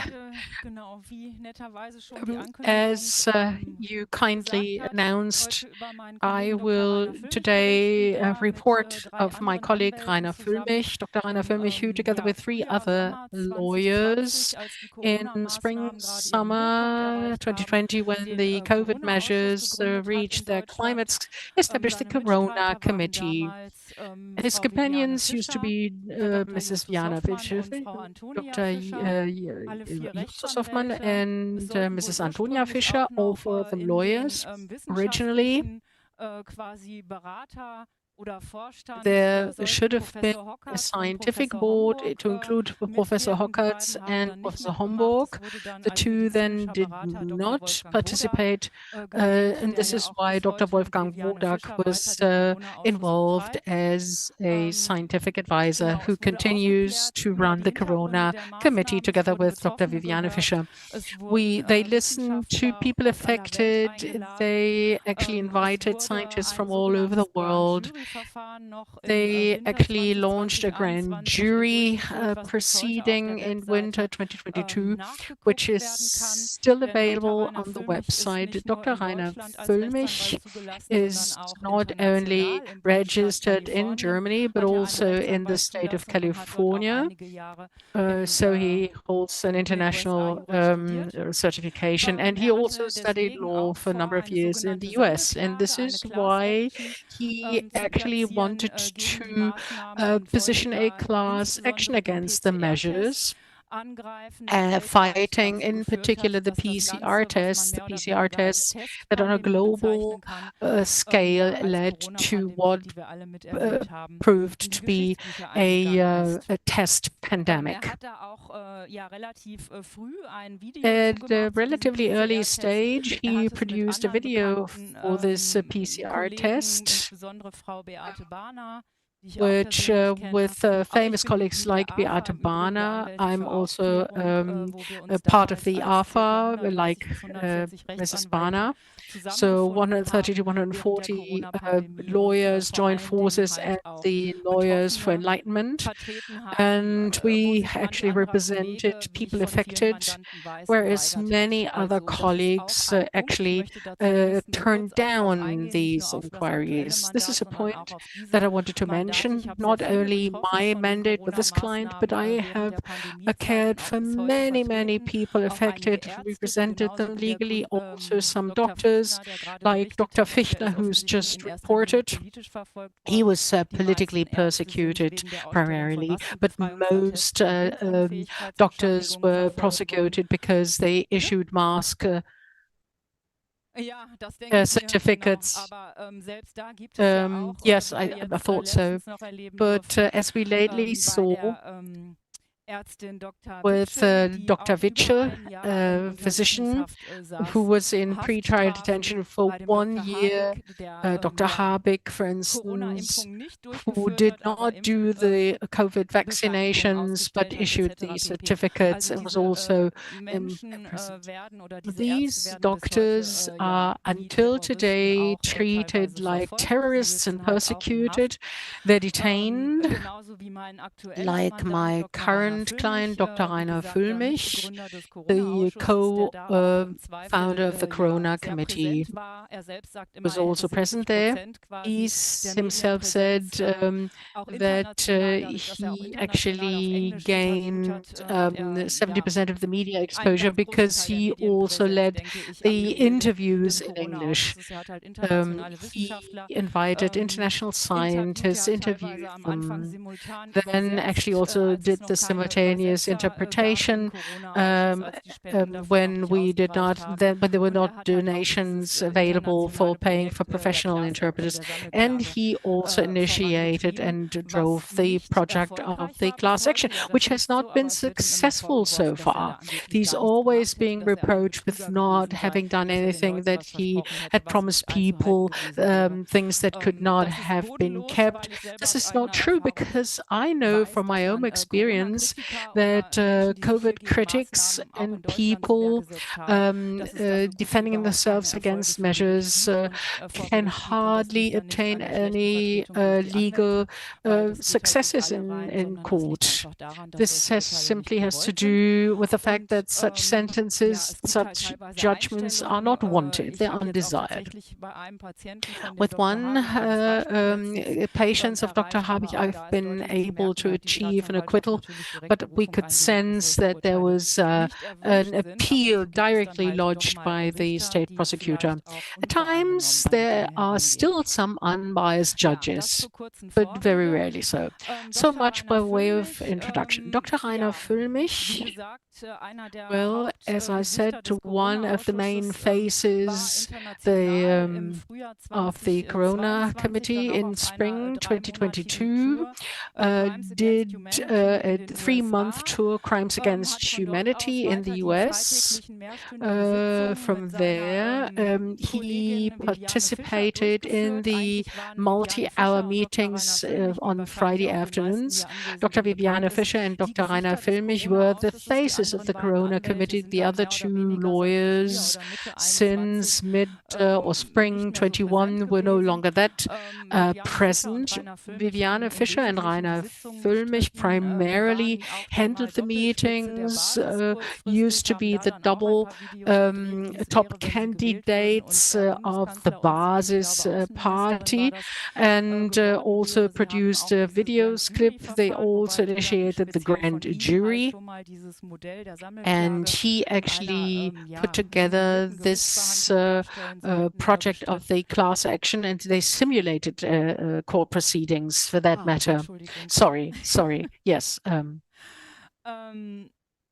The two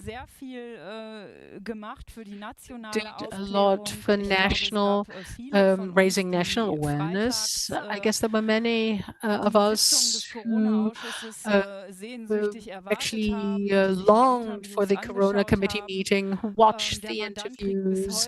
My client still receives innumerable letters to his prison thanking him that he had actually saved their lives through the Corona Committee, that he had actually helped them through the horrible times of the lockdowns and the contact limitations and restrictions, where private parties and public parties were very restricted or even prohibited, where the media discouraged to have family parties, family gatherings, where Christmas family parties were limited, and where people affected were indoctrinated that they should no longer meet with unvaccinated people, let alone party with them. In this period, he and the Corona format was a tremendous help to the people affected. To keep things short, in summer 22, there was an internal argument between the individual members of the Corona Committee. Some of you will have heard about it in the alternative media. Viviane Fischer and Dr. Rainer Völmich actually fought with each other, not in one meeting, but consecutively. It started Viviana on the 2nd of September 22, Friday, where the meeting was to take place, actually reported to the public about some grievances. And from then onwards, Rainer Völmich was basically excluded from his own format. And through Roger Bittel TV, he actually defended himself, filed counterclaims. This went on for a while, which was not very helpful for the movement as such. Unfortunately, commercial law or business law matters or inconsistencies were struggled about in public. This was probably an intention, because we assume, it's not my personal context, but my colleague, the co-defense counsel, Dr. Christoph Meret, maintains contacts with so-called services and received some pieces of information. Here, again, some persons in the background most probably manipulated and caused and drove this division. This is what happened in the party called Die Basis. This was reported by party members themselves, and this is probably also what happened in the background with the Corona Committee. At the end of the day, the Corona Committee was divided. It was basically destroyed, although Viviane Fischer still runs it with the support of Dr. Wolfgang Wodak, but it no longer has the influence, nor the audience, nor the international impact it used to have. Well, of course, during the pandemic times, and also when the format was still involving the two lawyers. Above and beyond, on the 2nd of September 22, the other two co-founders actually filed a criminal charge against Rainer Völmich with the Göttingen public prosecutor. Investigation started that the client was unaware of for a long time. There were commercial law inconsistencies. Both Viviane and Rainer Völmich had taken out private loans from the donation money to secure this money against expropriation, as we saw it happening with the Compact magazine. The whole property in the name of the limited company and what used to be owned by the LTD. And I guess that the private property of Mr. Elsässer was also seized. As long as these were funds dedicated to the Compact magazine, they were confiscated. In autumn 2020, there were already rumors that the association, the society run by Professor Bhakti, the MWGFD, that you also support, that they had already witnessed such efforts being undertaken by the state. I know that at the AFA, the donation accounts were dissolved externally and the donations returned to the donors. I have postings on social media testifying to this. Professor Hockertz escaped to Switzerland during the pandemic. I do not exactly remember when, because his property was also seized. He was to be put out of action because he fought as an immunologist against the COVID vaccination. So we knew it, rumor had it at that time. And this is why Viviane Fischer and Rainer Füllmich had the idea to secure the high amounts of donations received in the accounts of the Corona Committee. And to do so, they issued loans, and Rainer actually transferred this to his private accounts and used it up privately. He initially had used his very high-priced real estate in Göttingen in a very good district of the city. This is also where he ran his lawyer's office. So he secured this money in real estate. And then from summer, there were internal struggles and controversies. Then the donations were reduced, and they had different ideas about how to use these donations. But when all people involved understand each other, then you pull in the same direction, and such different views can be solved. But if the individual protagonists no longer get along so well, then courts come in. This was the case when Dr. Fischer and Dr. Rainer Füllmich parted in a controversy, and Rainer Füllmich was demanded to pay back the part of the donation. He wanted to sell his real estate, do so, which failed because we're coming to a field now which does not directly correlate to the movement, but financial matters. At the end of the day, he was able to sell his real estate in autumn 22. The revenue from the sale of the real estate was not remitted to his own account, but to the account of lawyer Marcel Templin, with whom he cooperated for the class action. And Rainer Füllmich was no longer able to pay back the loans. In the following period, he made several attempts to regain these funds.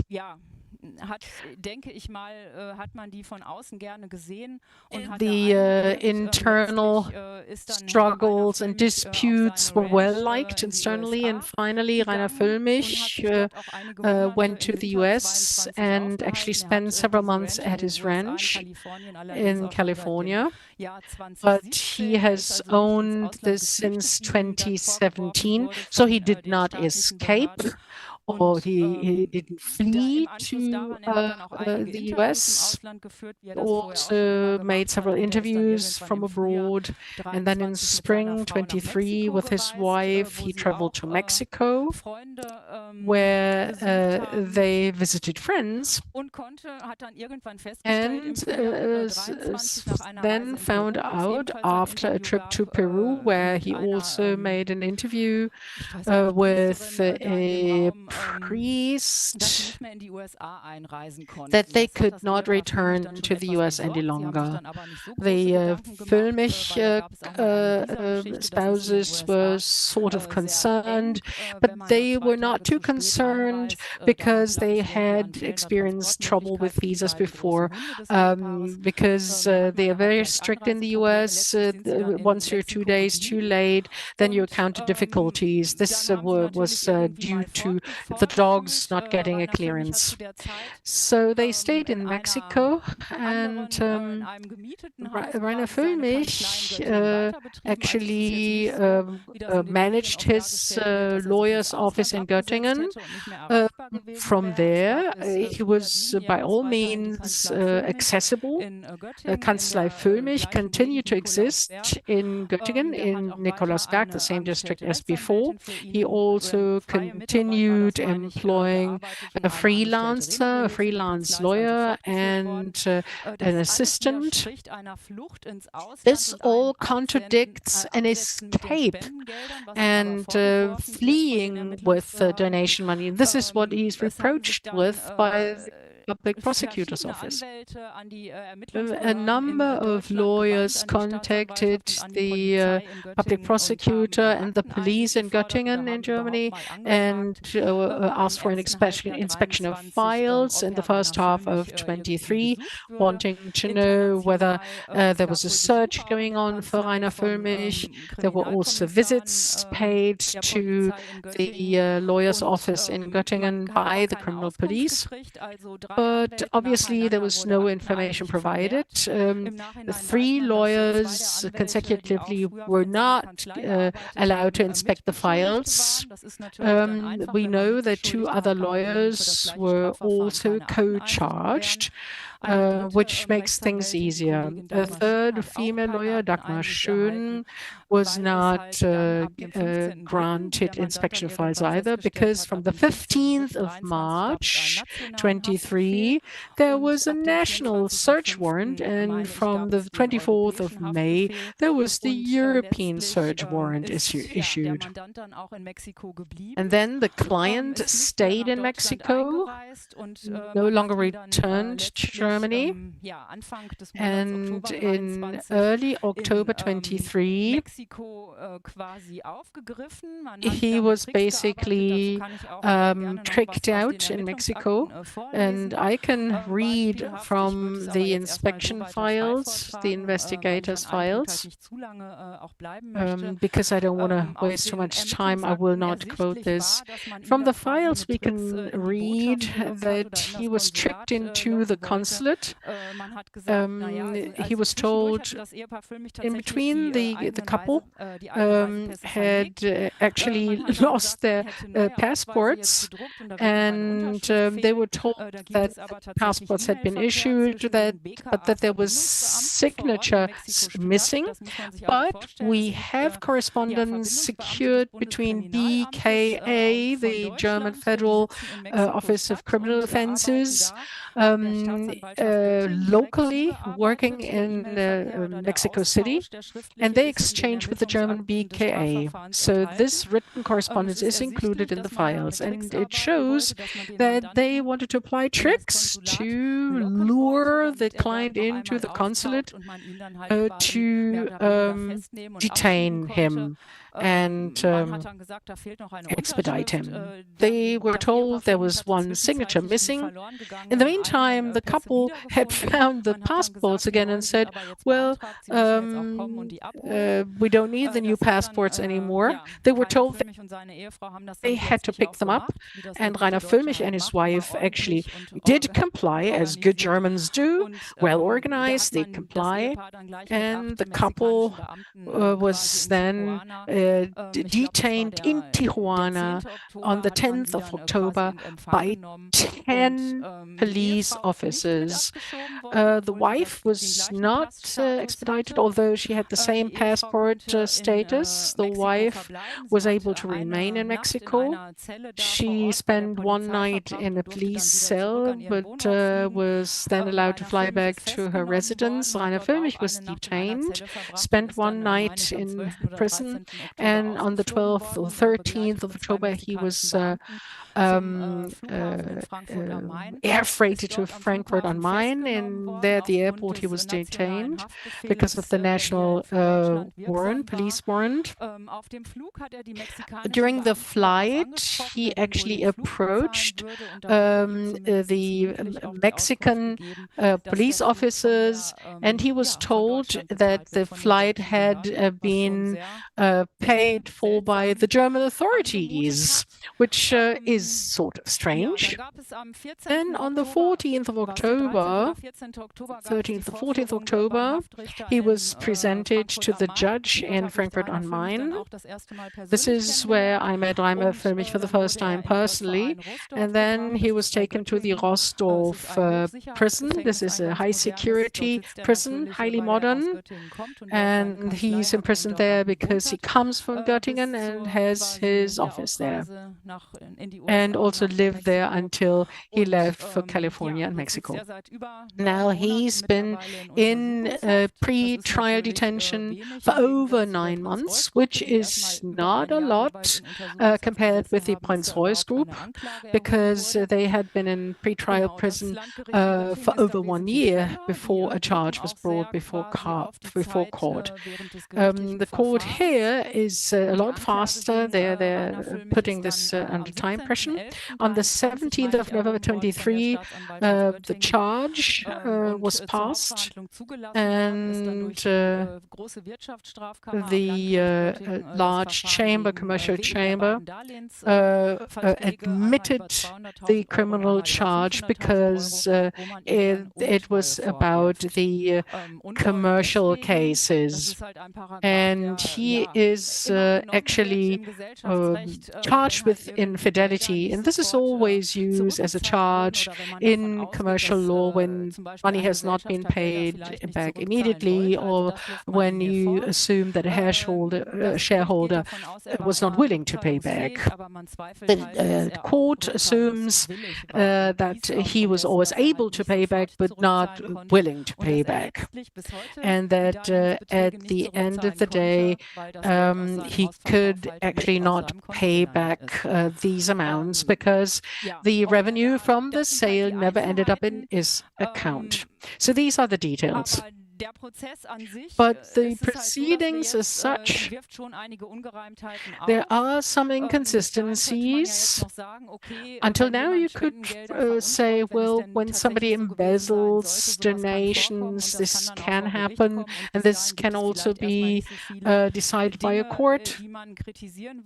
And there are not so many things to be criticized. But the kidnapping in Mexico without a legal basis, then there's the order to expedite. It was not even translated into German, it was still in Spanish, so the court never looked at it, because the court language here is, of course, German, so it should have been translated by a certified translator.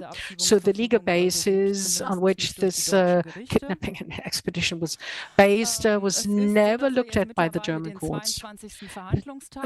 We've seen the 22nd day of proceedings, the large chamber. Since the 3rd of May, so this is for 3 months, has refused a further presentation of evidence. The evidence of the defense counsels are refused. We actually heard 2 witnesses in presence, 2 friends of Rainer Füllmich. they were actually heard in the latest meeting. But apart from that, the presentation of evidence is refused largely, and that since the 3rd of May, we've not heard any witnesses. But the proceedings are still ongoing. The court no longer assumes that there were loan contracts. So the actual facts of the case were exchanged. They said that these were bogey contracts. Viviane and Fischer, who actually mutually assigned themselves for the UUG,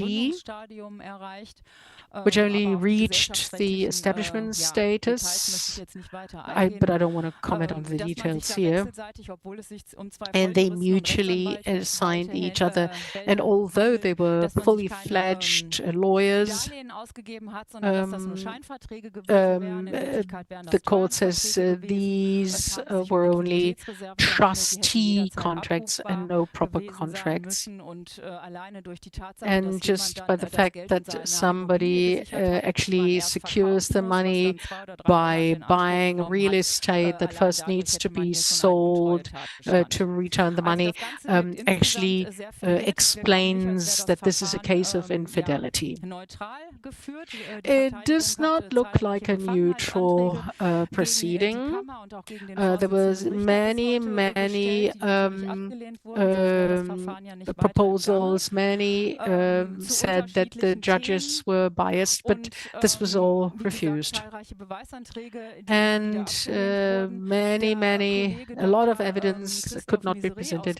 Dr. Christoph Misery from Cologne, who's also a defense counsel in this proceedings and has contacts with the so-called services, has parts of a dossier, he submitted parts of dossier, and I can actually quote some of the details. I cannot comment on this sufficiently, but I suppose if the colleague has these contacts and has this evidence from a serious source, a dossier which is put together from various documents, describes Rainer Füllmich's past.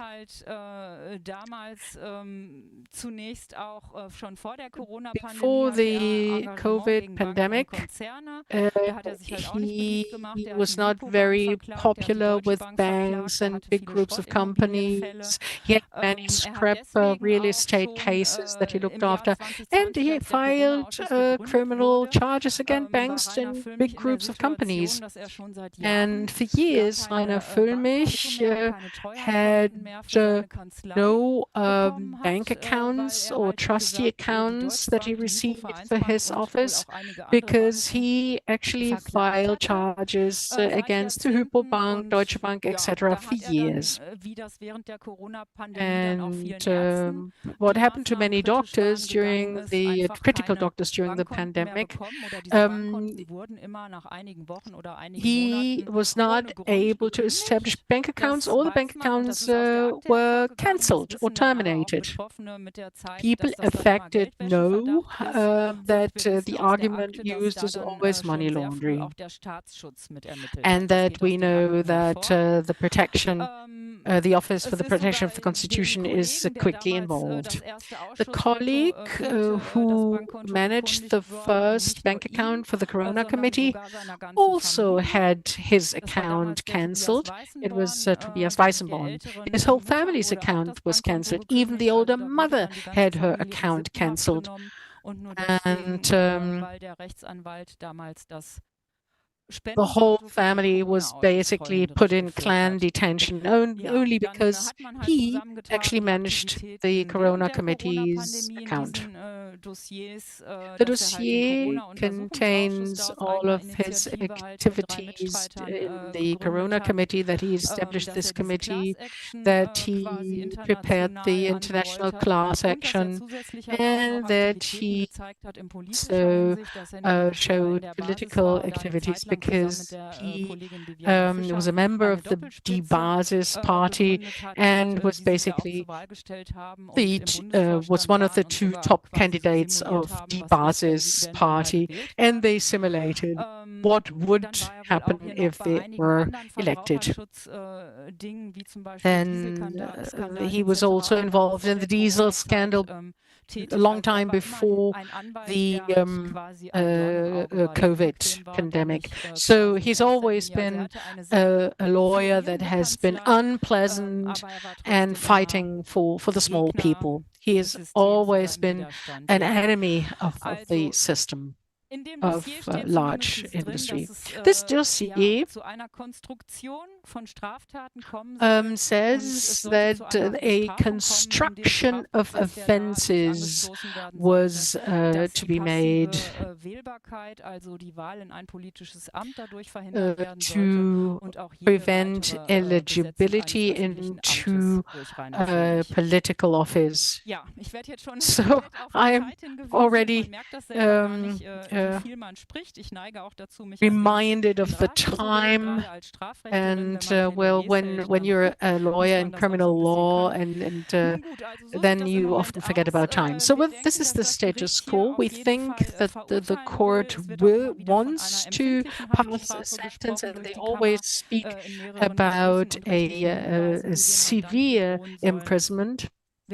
We do hope that we can actually avert this way, one way or the other, but there are very clear signs. Oh yeah, let me say something about the detention conditions. This is the most striking thing to note. My client has been in Roosdorf in solitary confinement for several weeks now. The prison management said that this was not the case. It was just an isolation, but he's the so-called Auffangstation with higher security conditions, no contact with any other co-prisoners. He provided legal services. Well, as a lawyer, of course, you're always active, and then, of course, help other prisoners and give them tips and tricks how they can defend themselves legally. So this was strongly disliked. This was classified as incitement.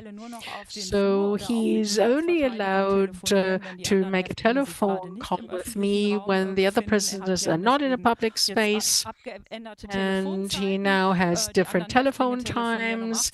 He actually makes telephone calls at 5, and he has to call me at 30 past 4, and he's only allowed to leave his cell for an hour in pre-trial detention.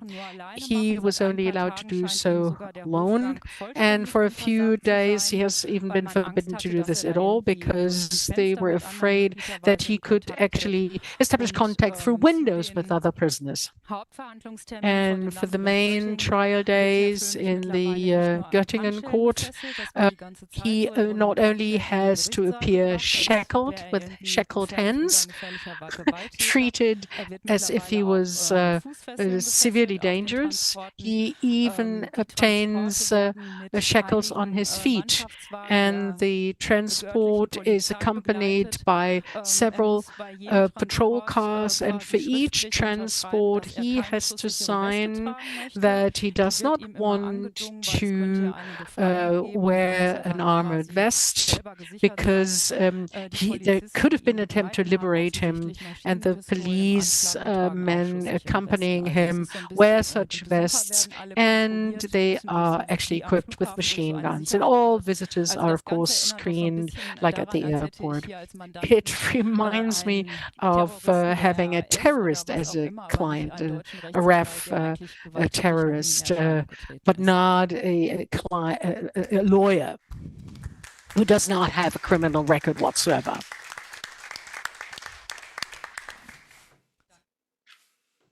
Well, thank you very much. Please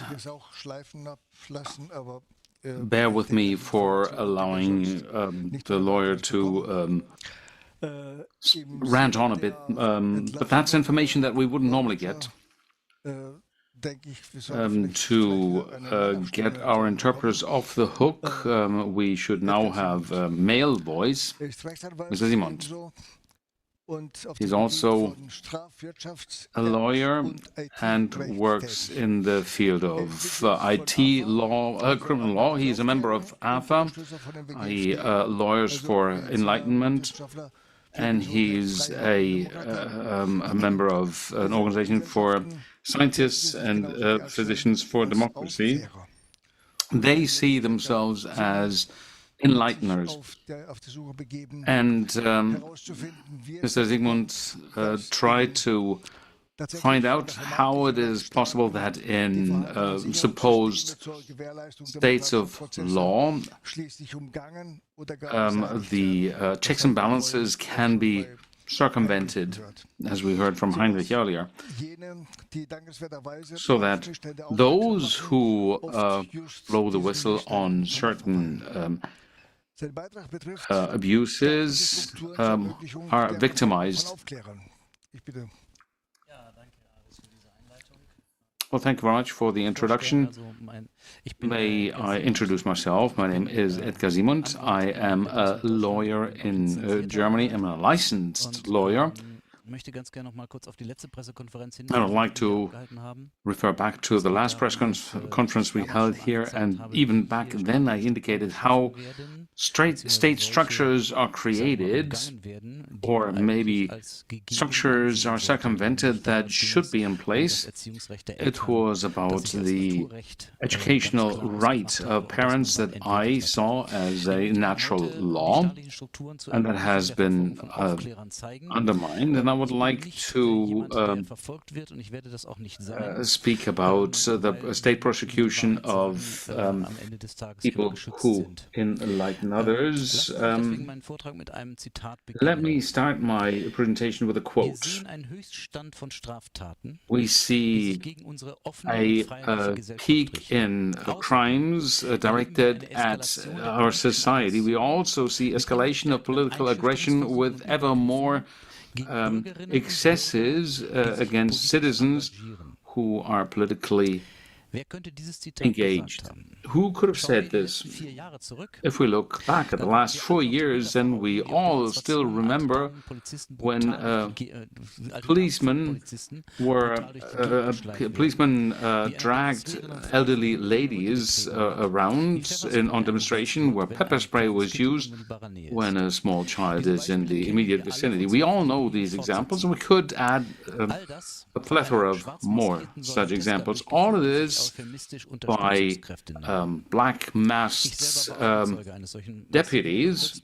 I was a victim of such an excess where my client was severely injured. All these are crimes against people who are committed and engaged in order to maintain the democratic system.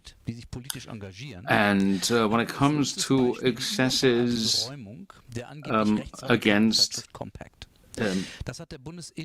individuals who fight for democracy, we have the rate of compact. Even Handelsblatt can no longer write good German anymore because the word Warten Sie kurz, komplizierter Zweifel an der Rechtmäßigkeit des Verbots des rechtsextremen Compact-Magazins geäußert und Konsequenzen gefordert, sollte die Maßnahme vor Gericht scheitern. Ja. In der Überschrift fehlt ein S. There's an S missing. Nämlich FDP-Vize bringt wegen Compact-Verbots Rücktritt von Faeser ins Spiel. It says FDP vice chair brings Faeser into play for reasons of the compact ban, and that should be a genitive case in German ban. It's missing an S there. Ein Bier für mich. I should at least get a beer or two for pointing that. One for Heinrich as well.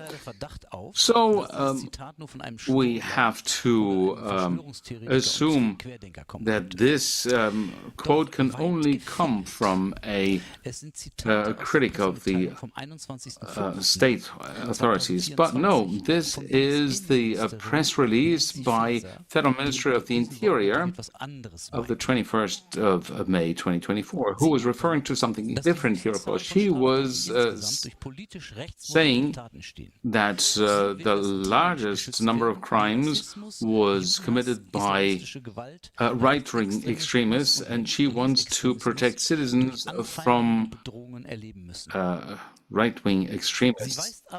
But in her press release, she points out one important detail. She points out the even higher figures of political crime motivated by COVID demonstrations. So those are the crimes of the people who demonstrated against the COVID measures. How these high figures came to pass is obvious.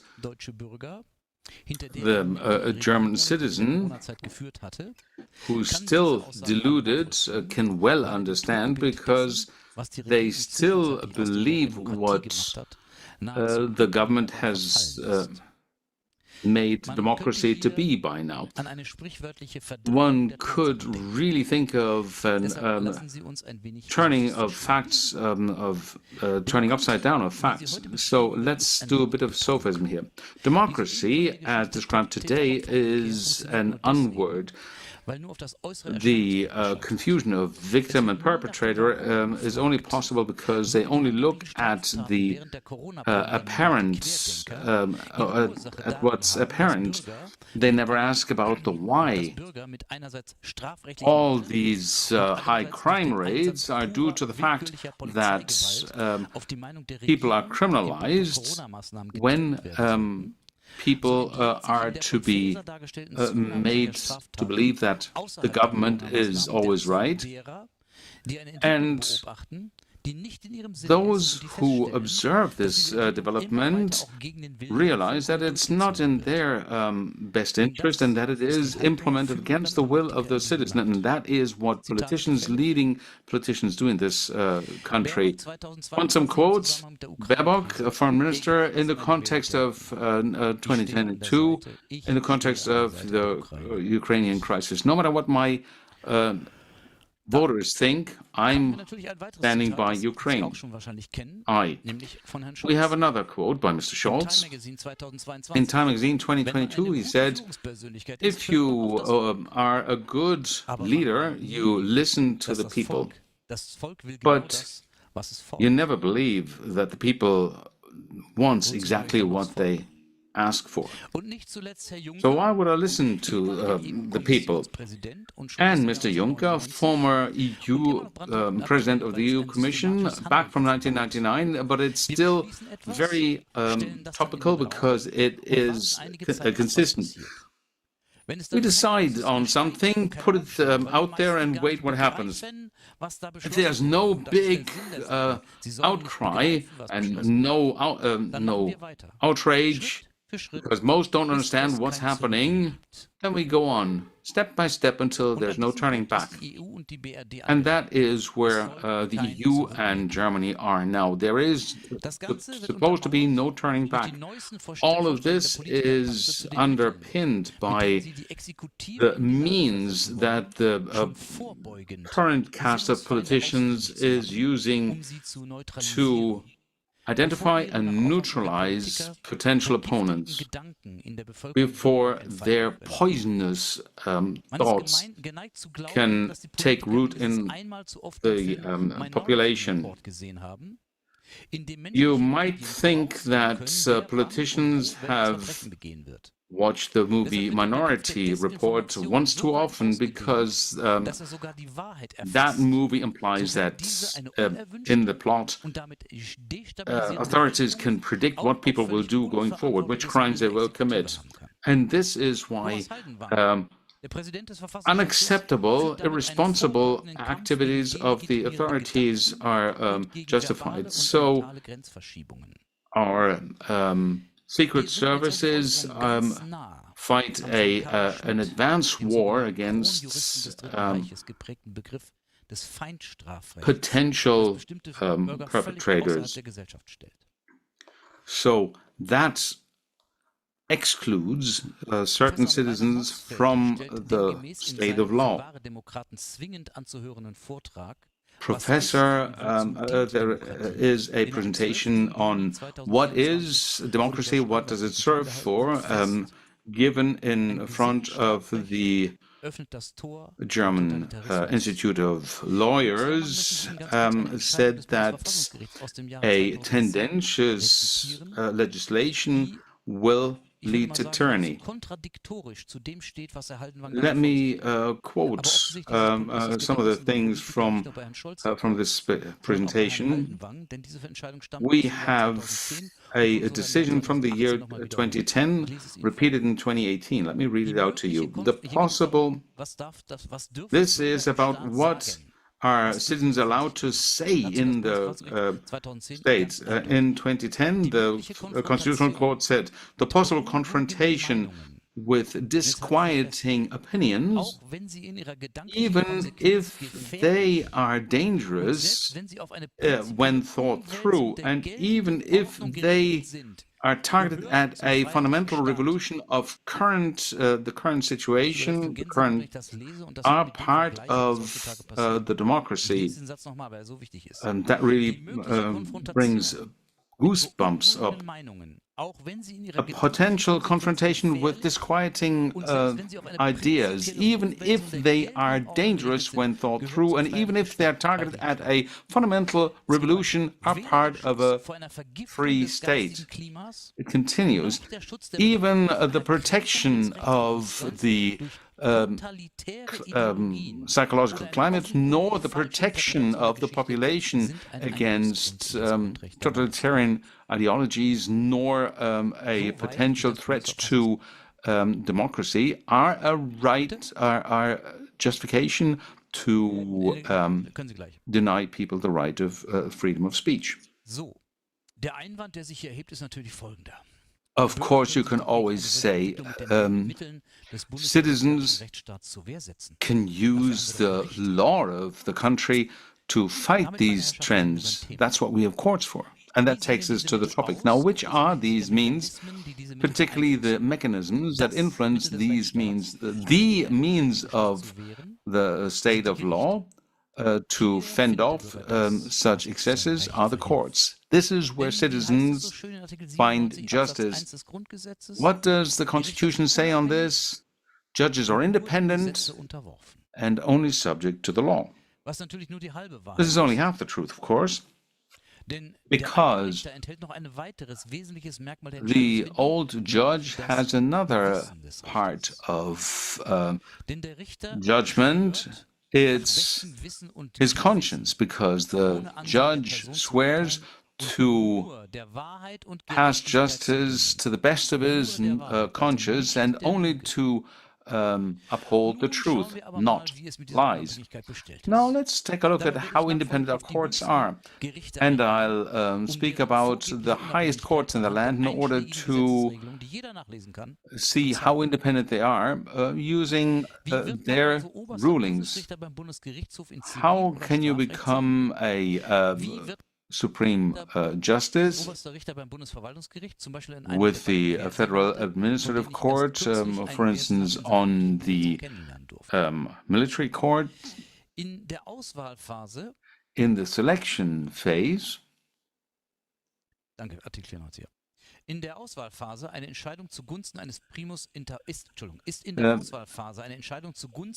there must be a decision made in favor of a primus inter pares. This is where we are. Judges are independent. We've seen that. The selection process must be made on the basis on primus inter pares, i.e. the best among others. Is that the case? Because according to Article 94 of the Constitution, the judges of the Supreme Court are elected, or the Constitutional Court are elected, 50% of them by the Senate, half of them by Parliament, by the House of Commons, as it were. And here, for other highest courts in land, it is the competent minister who will be appointed judge. You can see that the top judges are all appointed according to partisan lines. So we can actually call into doubt their independence, because which government would establish a judge as the head of a highest court who is of the opposing political camp, thus having an influence, of course, on the entire court? So we can see that the bias of courts is already enshrined in law. And we also have to add the fact that the facts as they are to be presented to citizens are also politically dominated. I can't help going back to the COVID period, because we've seen so many examples and continue to see so many examples that despite contrary knowledge, we can see that political influence reaches everywhere. Again, we see a perversion of this principle. This is confirmed by the fact that the former Federal Chancellor Merkel, who said that there should be absolute primacy of politics, even when your own personal life is affected. On the 21st of January 2021, she said in a press conference, but there are political fundamental decisions that have nothing to do with science in all of this, and these political decisions are the ones that I took, and I can still read the scientific studies. So you just skip scientific knowledge for political reasons. And you can all read up on the RKI files what happened on the basis of this. Science follows political direction rather than the other way around. So the political agenda is implemented. Any opposition is smothered, no matter whether it's judges who are immediately taken out of circulation if they oppose the government. Remember Judge Detmar, or citizens who take their rights to demonstrate and who are bullied by the police to an extent that they will never go back demonstrating again. There was an essay by the political scientist Philip Marlowe entitled Crise of Democracy. Do courts have too much power? I never read the book that this refers to. It's called Under Observation, Liberal Democracy and Its Friends. But the essay has a statement, includes a statement that sounds like a declaration of war to anyone who's interested in democracy. The law programs politics increasingly, and not the other way around. So you have to ask the question, who protects politics from the law? And it continues like this. At a general level, it can be stated that an increased function of courts with the control function of parliaments reduces the importance of parliaments. It has to be added that this is in flux. If that wasn't the case, women still wouldn't have the right to vote, and homosexuals would still be imprisoned. And what about the media? We have to differentiate here between the old and the new media. The old media, during the COVID period, have been willing supporters of these policies, looking abroad, where the situation was similar. Mark Wallner, with his COVID red line, red phone, is kept in constant contact with the government, as a Swiss newspaper wrote. And you have to ask from at what point it goes from willing to devout.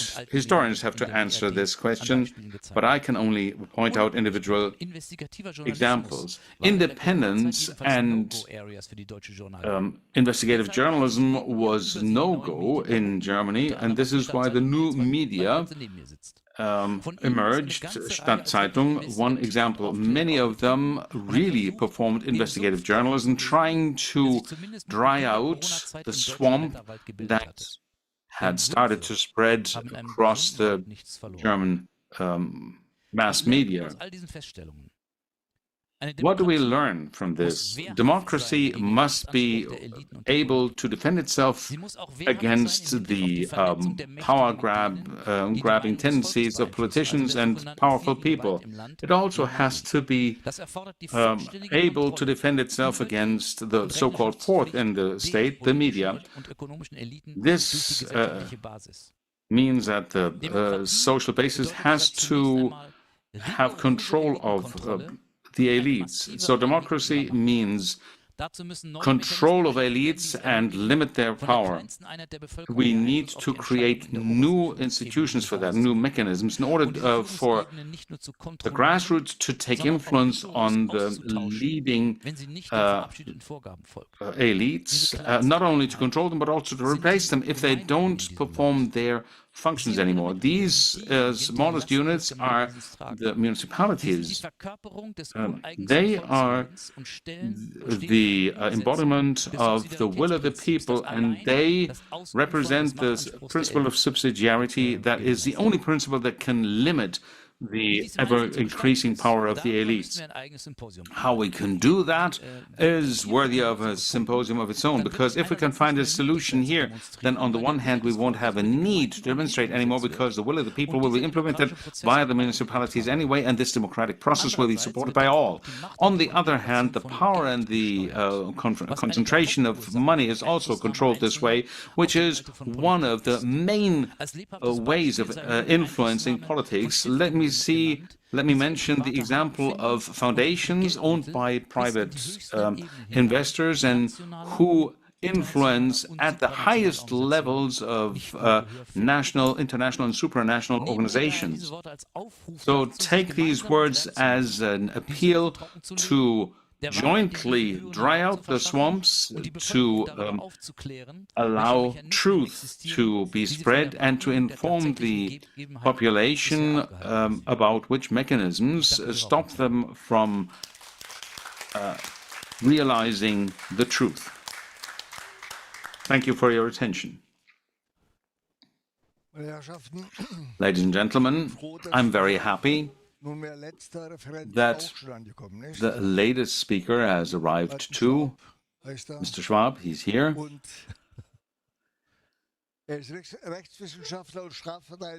He is a defense lawyer in economic and criminal law, a member of AFA and the MFG with the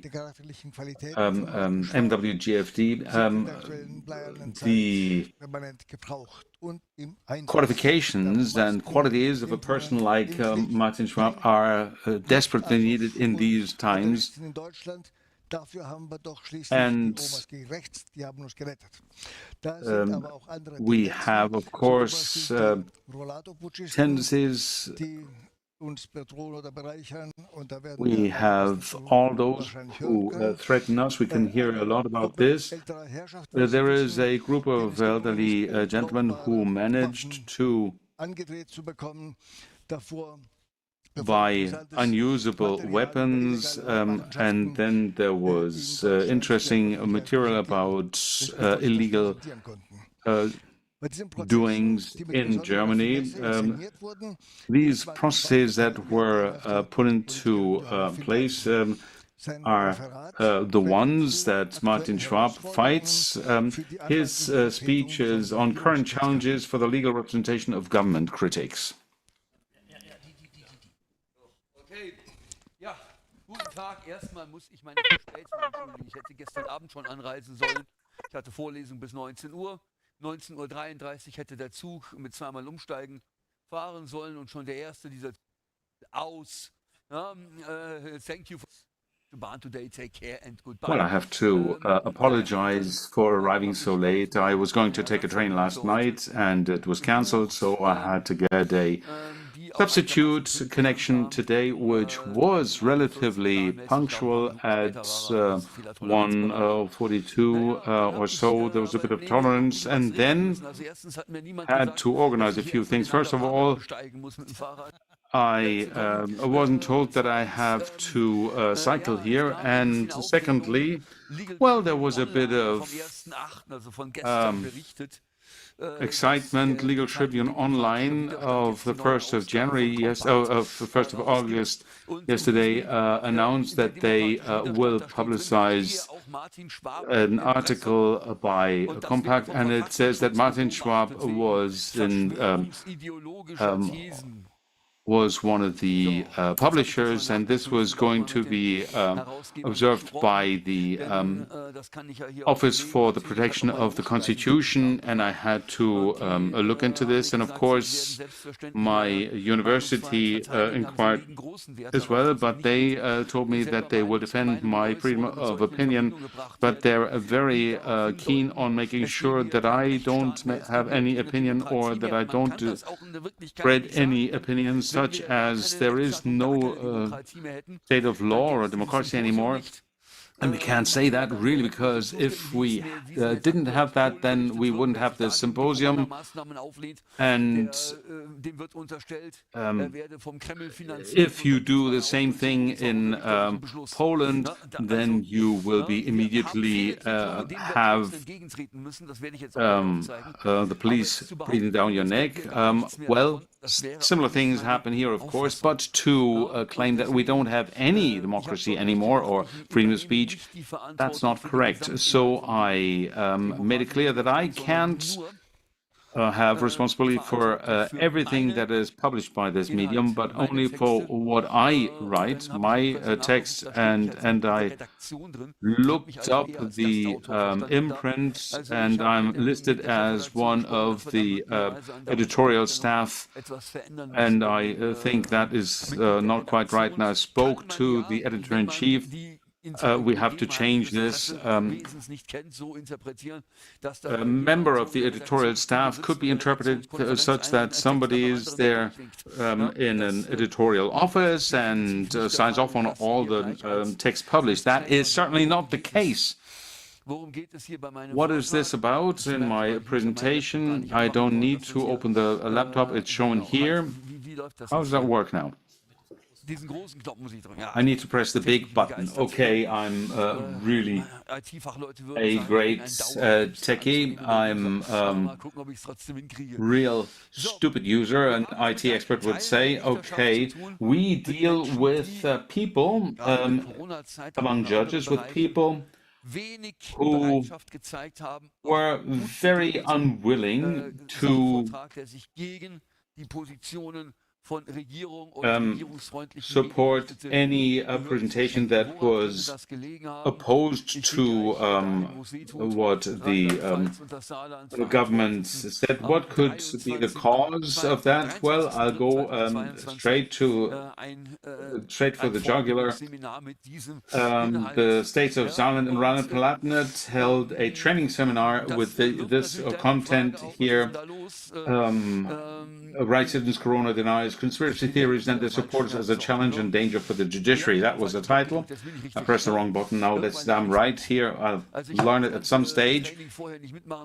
I wasn't able to undergo all the training here, the induction, because of running late and all.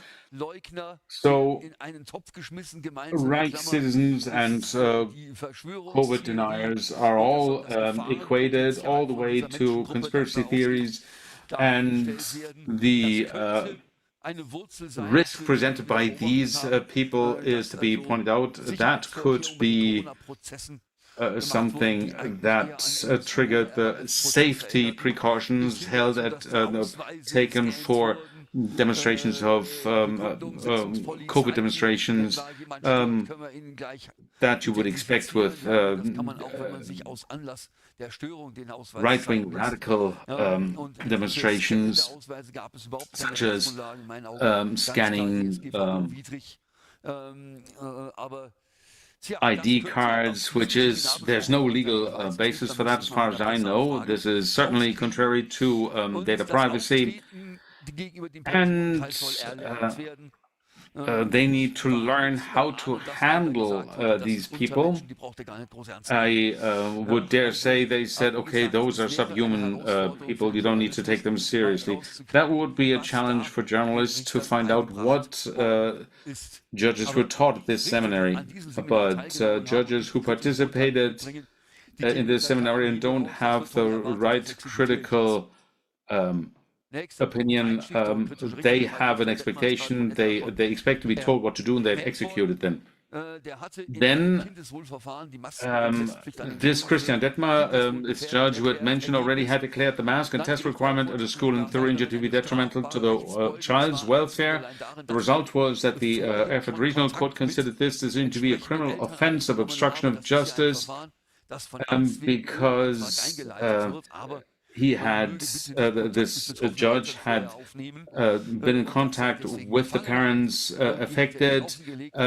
That is normal that for a judge to do in this kind of case, but he was supposed to be biased because he had spoken to the parents first, and he was sentenced to 2 years probation. That's not yet final, this judgment. It will be reviewed on the 28th of August. Now I wonder, why does that happen just before the state elections in Thuringia, Brandenburg, and Saxony?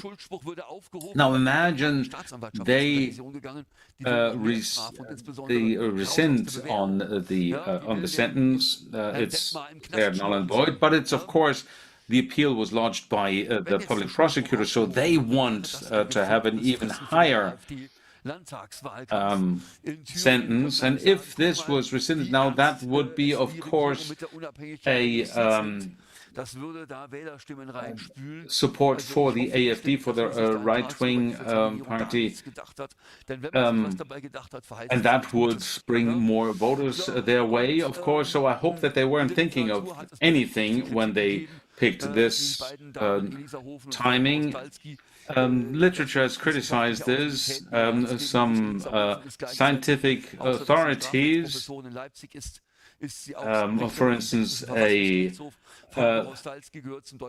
judge of the Constitutional Court in Saxony, she said, and a colleague of her were wrong here again, they criticized this very well. They said, you are absolutely biased if you start a case to protect children. That is what you do ex office. And wirft die Frage auf, The experts were all from the critical side. Well, they asked what die Bundesregierung hat beraten lassen, das war ja ein wasn't it unilateral that the federal government heard only alarmists during the COVID pandemic? So this can never be the basis for a bias. Then it was there was a complaint that the government of Thuringia didn't have much time for a defense, but you should hope that the government could give robust evidence at the push of a button even if they take these drastic measures. In a case in Bautzen, where there is a case from 2021, we have parliamentary inquiries, and the results is in August of 2021, the state government felt it's necessary to turn the hospitalization incidence into the pandemic indicator. So how many people have been submitted to hospital with COVID? And it turns out that in this period, particularly when we're talking towards November, so when we had these edicts, 3.3% of cases were hospitalized, and 96.7% of COVID cases, there was no hospitalization. So, I have to go back, backtrack a bit. So the judgment against Christian Detmar is a crass misjudgment, and I hope that Karlsruhe has taken the same view and sends this judgment where it belongs, i.e. onto the dung pile of history. But I'm not alone in criticizing this. We have long since given up trying to use the authority evidence as the yardstick to be applied here. But of course, it's good that you're not alone when you feel that this is wrong. I am a professor for civil law, really. But the result is, anyway, that the courts can have only performed the job in a very foreshortened way. So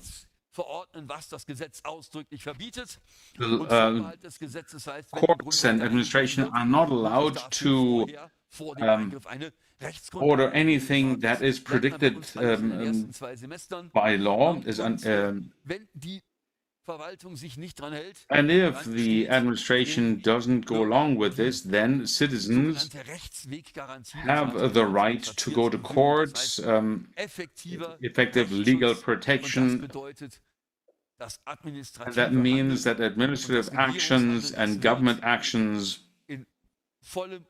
are fully reviewed. There may be exceptions. If you have a poor grade in German, you can't ask a court to upgrade this grade, but there is limited potential for review, like if you can complain that your teacher never read your essays, for instance. And if you have Section 4 of the Infection Protection Act, for instance, if you take a closer look at it, it says that the RKI is the National Infection Protection Authority, and that it cooperates with other such institutions, that it collects data and analyzes them.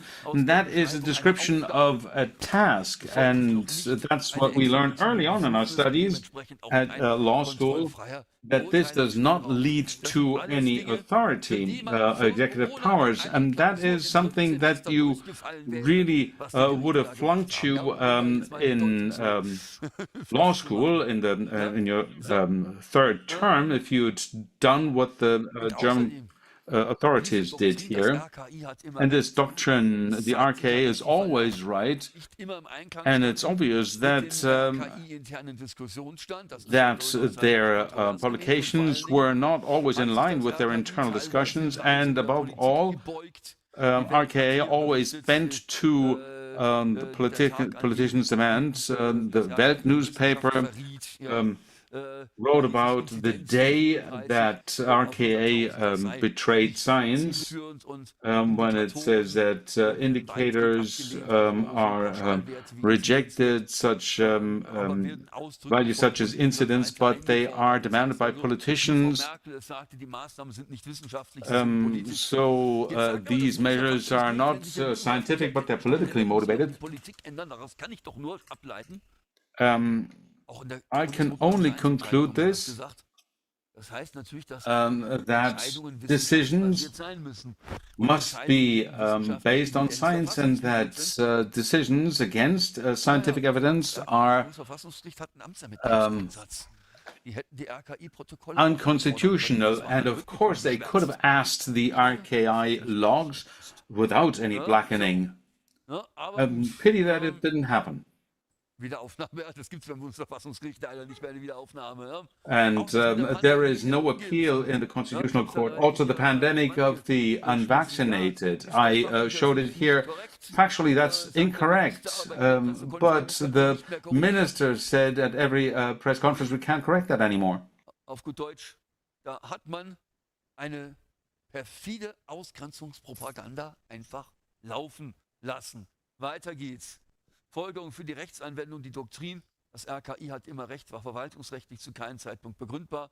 Die Protokolle des RKI müssen wir vor allen Dingen da in Geltung bringen, wo kritische Ärzte verfolgt worden sind. Da gibt es ja immer noch Verfahren wegen angeblich falscher Maskenatteste und falscher Impfbescheinigungen und weiß der Geier was alles. Und den Gericht muss eben deutlich gemacht werden, dass die Politik sich bewusst über wissenschaftliche, da fehlten und Gesetzmäßigkeiten hinweggesetzt hat. Das wird allerdings ein bisschen dauern, denn das führt ja für die Gerichte nicht dazu, dass sie einfach ihre Rechtsprechung ändern, sondern die müssen ihr Weltbild korrigieren, wenn sie auf einmal sehen, ach du großer Mist, das stimmt ja hinten alles und vorne nicht. Das bedeutet ja, die müssen sich eingestehen, wir haben uns hier hinter die Fichte, wie so schön, hinter den Fichtner führen lassen. So, und wir müssen vor allen Dingen etwas uns eingestehen, was wir uns als Richter nicht gerne eingestehen, nämlich dass eine Regierung, dass die Fehler macht, das gehört zur Sozialisation eines Juristen dazu, dafür gibt es ja dann Gerichte, die das korrigieren. Aber dass eine Regierung ihr ganzes Volk belügt, und das muss ich auch als Beamter sagen dürfen, weil es ja nun liquide beweisbar ist, und erst in den Lockdown und dann in ein gefährliches Impfexperiment treibt, sowas kommt in der Vorstellungswelt eines sozialisierten deutschen Juristen nicht vor. Das einem Richter nahezubringen, fordert also einige psychologische Sensibilität. Aktuelle Urteile machen da erstmal wenig Hoffnung, dass das kurzfristig gelingt. Bundesarbeitsgericht noch im Juni, ungeimpfte Altenpflegerin darf ohne Lohn freigestellt werden. Bundesverwaltungsgericht im ersten Lockdown durften große Einzelhandelsgeschäfte dicht gemacht werden. OLG Braunschweig, da gab es so einen Pseudo-Corona-Ausbruch da an der Groner Straße in Göttingen, da haben sie Leute unter Blockquarantäne mit Abriegelung gestellt, gibt kein Schmerzensgeld, weil war ja erforderlich, weil die hätten das Haus mit der Quarantäneverfügung sowieso nicht verlassen dürfen und außerdem war ja alles ganz gefährlich und die bringen uns alle die Seuche. Ja, also das braucht eine gewisse Zeit, bis wir die Gerichte soweit haben, dass sie sich diesen ja nun völlig konträren aktuellen Erkenntnissen öffnen. Ne? Also, aber wir müssen einfach dranbleiben. So, gesteuerte mediale Vorverurteilung. Das ist eine ganz besondere Herausforderung und jetzt gehe ich mal auf den Prozess ein, den Aris mir gerade schon erwähnt hat, der Prinz Reuß Prozess. Ach, oh mein Gott. Oh meine Fresse. Das ist das. Das ist dir klar, ne? Das heißt also, okay, ich meine, dass ich hier mich mit jedem Wort lebenslang erpressbar mache, das wusste ich, aber, aber jetzt auch noch im Ausland. Naja, okay. Ja, nee, ich habe hier. Okay, ich muss langsamer reden. Oh, schwer. Da muss ich mal gucken, welche Folien ich dann überblättern muss, weil ich nämlich Angst habe, dass ich sonst meinen Zeitbudget überschreite. Ja, okay. So, gut. Also dieses Zwischengelaber muss ja auch nicht unbedingt übersetzt werden, das ist ja nicht wichtig, sondern dieser Prinz-Reuß-Prozess, was ist das für ein Prozess, Noah? Wenn das jetzt ins Ausland übersetzt wird, muss ich vielleicht ein bisschen erklären, worum es da geht. Da wird einer Gruppe von aktuell 26 Angeklagten, es gibt weitere, gegen die ermittelt wird, aber die 26, die jetzt unter Anklage stehen, die sitzen gerade in Untersuchungshaft. Gegen die wird der Vorwurf erhoben, sie hätten einen bewaffneten Überfall auf den Bundestag geplant und hätten die Regierung stürzen wollen. Mit Gewalt, mit Waffengewalt. So, die meisten dieser Menschen sind teilweise deutlich in der zweiten Lebenshälfte. Und deswegen hat die AfD-Abgeordnete Alice Weidel diesem Unterfangen den Spitznamen Rollatorputsch verliehen. So. Der Zugriff, der zur Inhaftierung führte, war am 7.12.2022 und es war nicht nur eine große Anzahl an Polizeibeamten, bundesweit 3000 waren im Einsatz vor Ort, sondern die Medien, die aus den Ermittlungsakten die Privatanschriften erkannt hatten, also erfahren hatten, mitgeteilt bekommen hatten, die waren schon vor Ort und haben das gefilmt. Auch gefilmt, wie da der Prinz Reuß da mit seiner Tweetjacke da aus seinem Frankfurter Objekt rausgeführt wird. Die Verteidigung von Prinz Reuß hat gesagt, diese Tweetjacke ist das wohl meist fotografierte Kleidungsstück des Jahres 2023 gewesen. Ja, also, das heißt also, man stelle sich das mal bei einem RAF-Zugriff vor. Ja? Wenn da nur eine undichte Stelle ist, dann gibt das bei diesen Leuten, die ja nun wirklich bis an die Zähne bewaffnet waren, ein Blutbad. Ja? Das heißt also, die Frage ist, wenn das vorher verraten wurde, wie gefährlich hat man diese Gruppe wirklich eingeschätzt? Ja?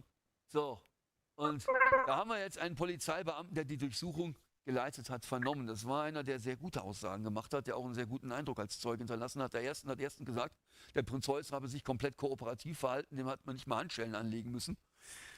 Von wegen also bis an die Zähne bewaffneten Terroristen. Das meiste, was man an Waffen gefunden hat, waren Jagdwaffen. Also ich weiß nicht, ob man mit einer Schrotflinte den Bundestag stürmen kann. Ich glaube es eher nicht, aber ich verstehe von Terrorismus zu wenig zum Glück.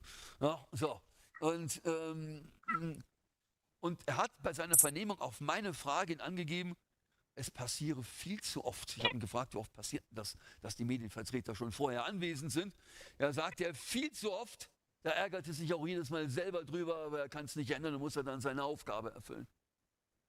Ja, und das ist jetzt nicht wie Hannah Arendt, Banalität des Bösen, ich fühle Befehle aus, sondern das war wirklich, das hat man ihm angenommen, dass er sagt, das ist alles nicht zielführend, das gehört da nicht hin. Ja, und das jüngste Beispiel haben wir ja gesehen, Jürgen Elsässer im Bademantel.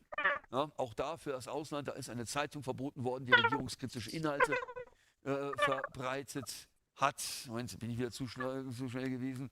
Da kam morgens um 6 Uhr die Polizei zur Durchsuchung.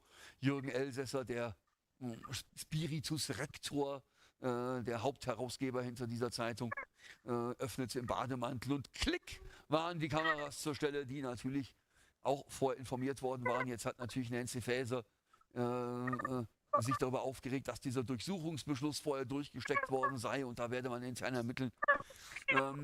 Ich halte das für gespielt. Ich glaube, die hat nur aus der Prinz-Reuß-Nummer gelernt, dass wenigstens der Anschein von Empörung gewahrt bleiben muss, damit die Leute nicht anfangen, misstrauisch zu werden. Also ich glaube, der Frau Faeser nicht ein einziges Wort. Ja, so. Und das Ziel kann es nur sein, eine mediale Vorverurteilung zu befeuern. Die Menschen kommen an den Pranger, ohne dass überhaupt eine Anklage erhoben worden ist, geschweige denn ein Gerichtsverfahren stattgefunden hätte oder ein Urteil gesprochen worden wäre. Ja? So. Im Prinz-Reuß-Prozess passiert es ständig, dass Ermittlungsergebnisse Generalbundesanwalts an die Medien durchgestochen werden. Und jetzt werde ich sehr ausführlich auf eine ARD-Dokumentation eingehen vom 5.12.23. Das war 3 Tage bevor die Anklage erhoben wurde. Und wie wir gleich sehen werden, das war im Prinzip nichts anderes als eine Verfilmung der Anklageschrift. Ich gehe deswegen so nachdrücklich darauf ein, weil ich gestützt auf diese Vorverurteilung, die durch Medienindiskreten überhaupt erst ermöglicht wurde, einen Antrag gestellt habe, dass das Verfahren nach § 260 Absatz 3 StPO wegen eines unbehebbaren Verfahrensmangels, weil faires Verfahren so nicht mehr stattfinden kann, eingestellt wird. Was das Gericht daraus gemacht hat, lese ich gleich vor, habe ich hier schon liegen. So, da steht es dann, dieser Film erzählt die Geschichte eines unglaublichen Komplotts. Das heißt, da wird schon in der ersten Minute gesagt, das war so, dieses Komplott hat es gegeben. Ja, es darf niemals hinterfragt werden, hätte ich jetzt mit Herrn Wieler gerade gesagt. Ja, so, und dann heißt es, unsere Interviewanfragen bei BKA, Bundesgesundheitsministerium und so weiter, werden alle abgelehnt. Bundesjustizministerium, Entschuldigung, ja, mit Hinweis auf laufende Verfahren. Dennoch gelingt es uns, Kontakt in Ermittlerkreise aufzunehmen. Wir können uns interne Akten einsehen, sprechen mit Zeugen. Daraus machen wir uns ein eigenes Bild. Ja? Das heißt, oben geben sie die große Diskretion, unten singen die Vögelchen. Und zwar so intensiv, dass man sich die Frage stellt, ob man die Vögelchen vielleicht hat singen lassen. Ja? Ich gehe mal ein bisschen weiter. Ich habe da noch ein paar mehr Zitate. Um das nämlich zurück zur Monarchie zu erreichen, wirft die Gruppe den Bundestag stürmen, bewaffnete Aufstände auslösen. Davon ist die Bundesanwaltschaft überzeugt. Klammer auf, die Bundesanwaltschaft, die gerade noch gesagt hat, wir geben kein Interview. So, dann wieder aus Kreisen der Ermittler wissen, mehrere Ex-Offiziere und bla bla. Ja. Oder internen Aussagen der Ermittler zufolge gibt es und so weiter. Oder ein 60-köpfiges Kommando habe hier in Handschellen einige Leute abführen sollen. So die Bundesanwaltschaft, die gerade noch gesagt hat, wir geben kein Interview. Dann für viele militante Verschwörungsanhänger ist der Tod der Königin ein Zeichen, dass man nun laut schlagen müsse. Laut Ermittlerkreisen sind nun vor allem die Militärs der Meinung, jetzt müssen wir zuschlagen. Ja, das kann man ja alles danach lesen auf der Präsentation. Ja. So. Und in diesen Tagen sind die Ermittler alarmiert. Ja, also das waren nur die bekanntesten Zitate. Es gibt weitere Zitate, die die Indiskretionen belegen. Was ich damit sagen will, ist, alleine mit dieser ARD-Doku, habe ich gesagt, ist ein faires Verfahren nicht mehr möglich. Was schreibt mir das OLG dazu? Dass es hier keinen Grund gäbe für Verfahrenseinstellung. Es ist nicht ersichtlich, so das Oberlandesgericht, dass die mediale Berichterstattung über das Verfahren zu einer durch die Gestaltung des gerichtlichen Verfahrens nicht mehr kompensierbaren Preisgabe rechtsstaatlich unverzichtbare Verfahrensrechte oder eines Angeklagten geführt hätte, welche einer Fortführung des Verfahrens als Verfahrenshindernis entgegenstünde. Insbesondere kann nicht davon ausgegangen, noch einmal für die Übersetzung, stopp, noch einmal dieser Satz mit insbesondere. Insbesondere kann ohne das Hinzutreten weiterer hier nicht ersichtlicher Umstände nicht davon ausgegangen werden, dass die Entscheidungsfreiheit der zur Entscheidungsfindung berufenen Berufsrichter durch die mediale Berichterstattung eingeschränkt wird. Die weiteren Umstände, habe ich gesagt, es waren die Indiskretionen. Die werden mit keinem Wort erwähnt. Wird einfach kalt weggelächelt. No? Und die Medien können es bis heute nicht lassen. Weitere Beispiele habe ich hier. Tagesschau vom 6.6. Observationsprotokolle, die WDR und NDR einsehen konnten. Weiter muss ich gar nicht lesen. Ja. Die Präsentation stelle ich gerne den Anwesenden auch hinterher zur Verfügung. Ich habe nichts zu verbergen, aber sie sind immer auch eingeladen, das abzufotografieren. Also da mache ich keine Urheberrechte dran geltend. Das ist hier, je weiter das hier verbreitet wird, umso besser. Ja, okay, wunderbar. So, dann Tagesschau vom 30.01. Ja, da geht es darum, dass die Gruppe sich von dem Motiv hat leiten lassen, sie wolle den rituellen Kindesmissbrauch satanischer Eliten in unterirdischen Tunnelsystemen bekämpfen. Das wird in der Anklageschrift auch so vorgetragen, aber natürlich gleich als Verschwörungsideologie abgetan. Und da lesen wir halt dann, dass bei einem mutmaßlichen Führungsmitglied der Gruppe fanden die Ermittler eine Liste mit Namen von Beschäftigten des schweizerischen Gesundheitssystems und dortigen Ärzten sowie eine Liste deutscher Politiker und Medienvertreter. So, heißt auf gut Deutsch, man hat denen wieder die Ermittlungsakte gezeigt. Ja? Einer der Autoren dieses Beitrags hat mich, bevor dieser Bericht erschien, mit einer Presseanfrage konfrontiert und mich mit einigen Detailfragen bombardiert, die man so überhaupt nur stellen konnte, wenn man die Ermittlungsakte gelesen hatte. Ich habe selbstverständlich nicht darauf geantwortet, denn Einlassungen zur Sache gibt es von meiner Mandantin nur im Gerichtssaal und nicht außerhalb. Ja? Ja? Wir nehmen deswegen auch auf Medienberichterstattung keinen Einfluss. Wir beantworten allerdings Presseanfragen, wenn überhaupt nur, wenn eine faire Berichterstattung gewährleistet ist. Also als der Südkurier mich fragte, ob ich denn dazu Stellung nehmen möchte, wie es meiner Meinung nach in der Untersuchungshaft gehe, habe ich gesagt, naja, nee, also dem Südkurier gegenüber entbindet mich meine Mandantin nicht von meiner Schweigepflicht. Das wird gegenüber der Stadtzeitung dann möglicherweise anders sein, weil da eine andere Berichterstattung stattfindet. Aber der Südkurier hat leider zu viele Gehässigkeiten über meine Mandantin verbreitet, als dass man da in die dortige Berichterstattung noch vertrauen könnte. So, einer der Stuttgarter Angeklagten im Prinz-Reuß-Prozess, der hat gegen RTL eine einstweilige Verfügung erwirkt. Und zwar mit dem Ziel, berichtet bitte in Zukunft nur noch verpixelt mit meinem Bild. Verpixelt also bitte mein Bild, macht es unkenntlich.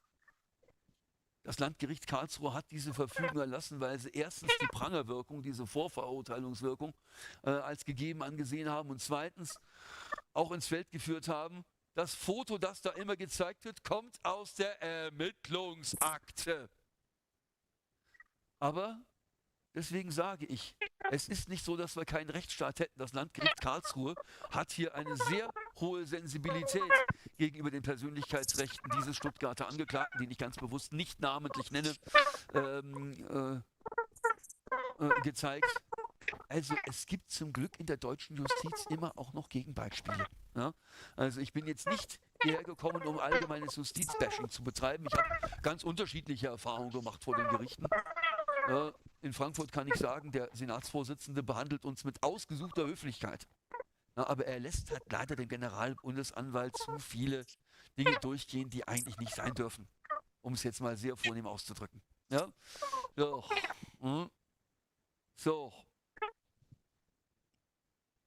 So, das ist die Schwäbische Zeitung. Ja, das ist das, was da rauskommt. Jetzt habe ich schon keine Zeit mehr.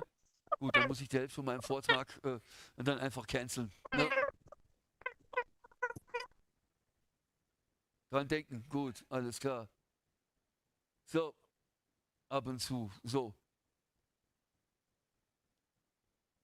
Ist schon im Internet. Ja, da ist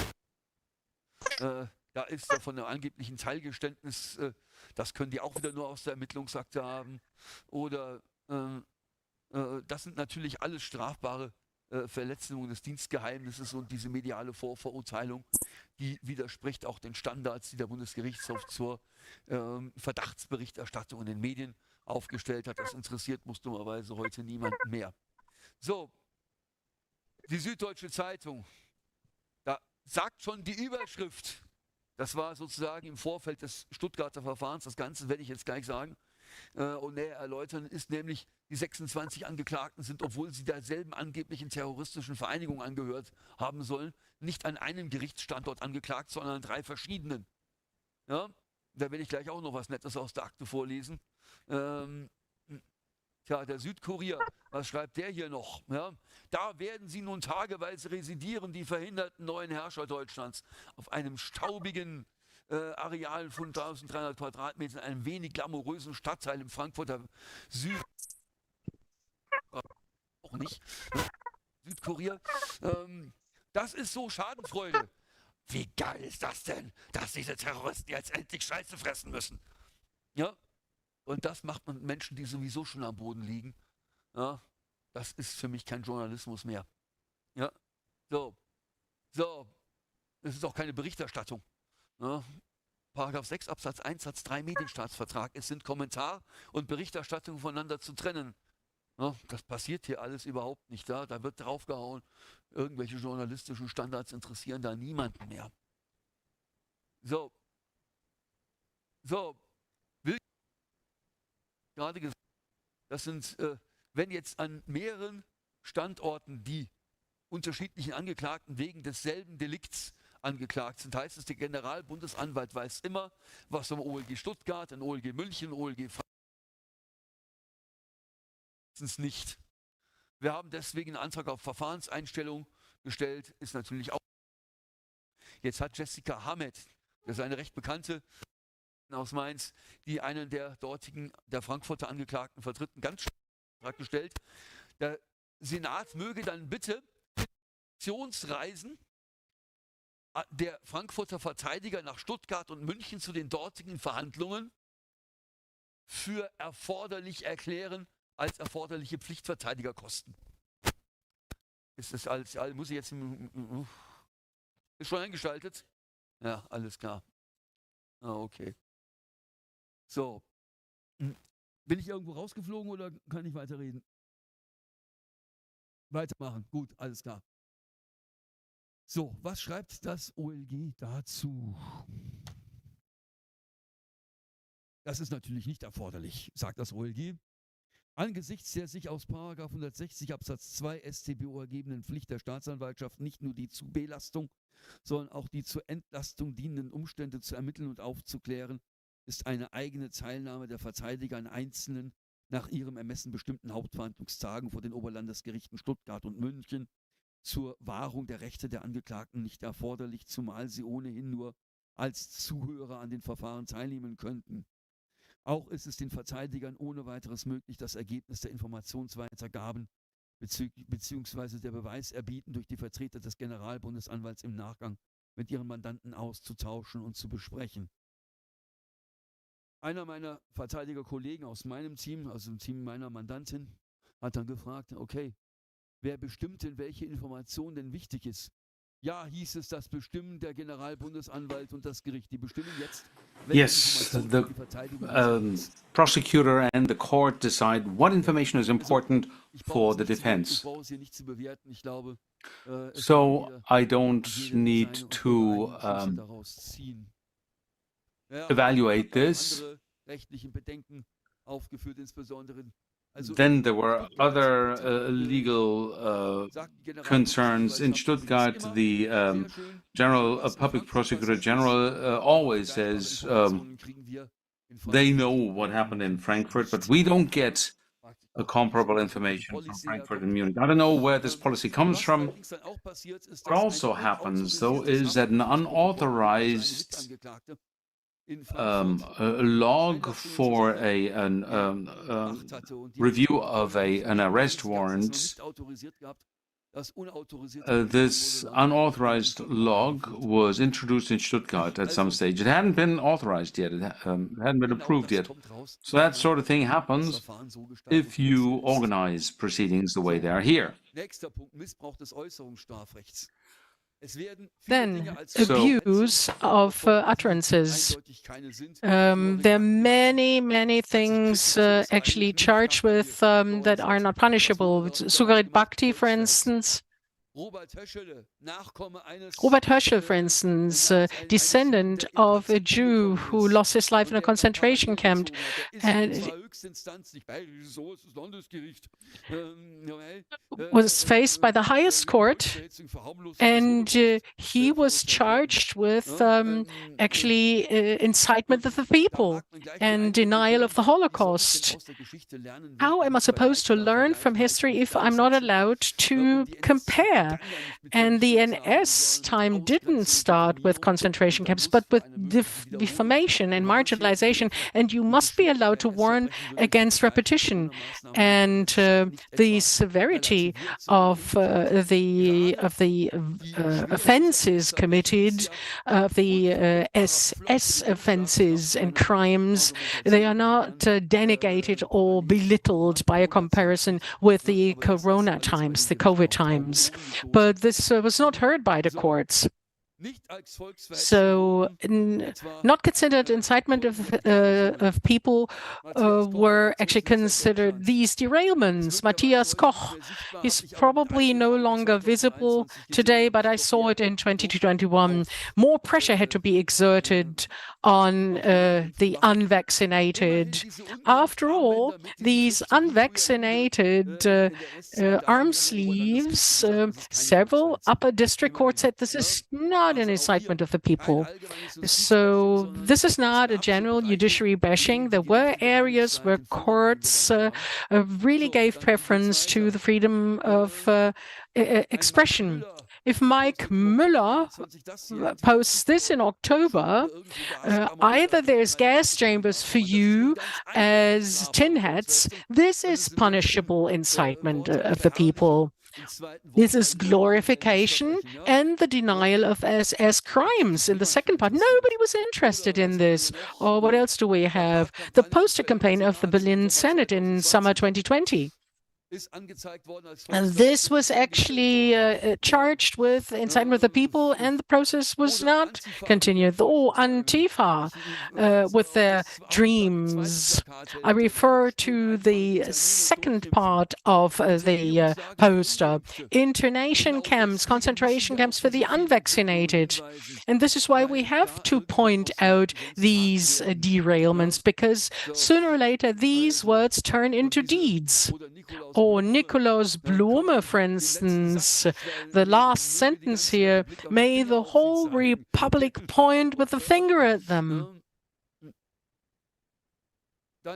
Then, once you've collected these and made it available to the public, this was actually compiled by somebody on Twitter, then all of a sudden you're charged with the dangerous dissemination of personal data. Oh, the poor people could be persecuted. And this is why those who collect these derailments need to be punished in public. And this was also defended by Jason Garment in the first instance. She obtained an acquittal. Whether this is the final judgment, I don't know, because the acceptance of the case had to be forced by the upper district court, and it can well be that we have to wait for the appeal. So this is an attack on the press freedom. Attacks on the freedom of opinion and the press. The compact ban, for instance, and you can read the rest of the charts. If I ban a newspaper with the statement or publishing house saying that the products or the actors using the products were actually fighting the democratic order, then this also means that the freedom of press is used to fight against democracy. There is an exclusive pathway. You can actually follow Article 18 of the Fundamental Law to actually contact or take this case to the Constitutional Court. This is what Nancy Faeser should have done instead of limiting the legal basis. So the compact ban is void in administrative law terms. But you can, of course, not continue publishing it before the Constitutional Court actually has decided about the appeal. The constitutional law delegitimization of the state has already existed before Nancy Faeser took over her office. The state actually wants to force their citizens to be loyal towards the politicians. But you should rather ask, why are so many citizens not giving this loyalty to their politicians? Trust, confidence, and compliance is something that you have to work for, that you have to deliver for, and that you can also lose. The delegitimization of the state is a result when a government lies, fails. But what happens if it really lies and fails, like in the Ahr Valley? The Landrat, the district manager had to take his head, had to resign. So it was not anything to do with the constitutional law. Public service, if I do not comply with the constitution, then I'm kicked out. And then I have to actually demonstrate painstakingly that I comply with the constitution. Then the Whistleblowers Act, Mrs. Faeser really wants to authorize the Secret Service to allow citizens to whistleblow. Just imagine, XYZ Bank, your client is a COVID denier. Do you really want to allow him to establish an account with you? Then the observation of political opponents through the Office for the Protection of the Constitution is unacceptable in a democratic state. Those who want to marginalize AfD have to do two things. First of all, offer convincing policy, and secondly, then represent these policies with staff that is credible and actually puts these policies into practice. And if the old parties, the tent parties did this, then the AfD wouldn't be that successful. It's that easy. And this is a democratic competition. And it should be carried out in accordance with the competitive rules, but not by restricting competition. Pit stop? Okay, I don't have to say much more about this. Everything else was already mentioned. I talked about the media. Well, I'd say I'll come to the end now,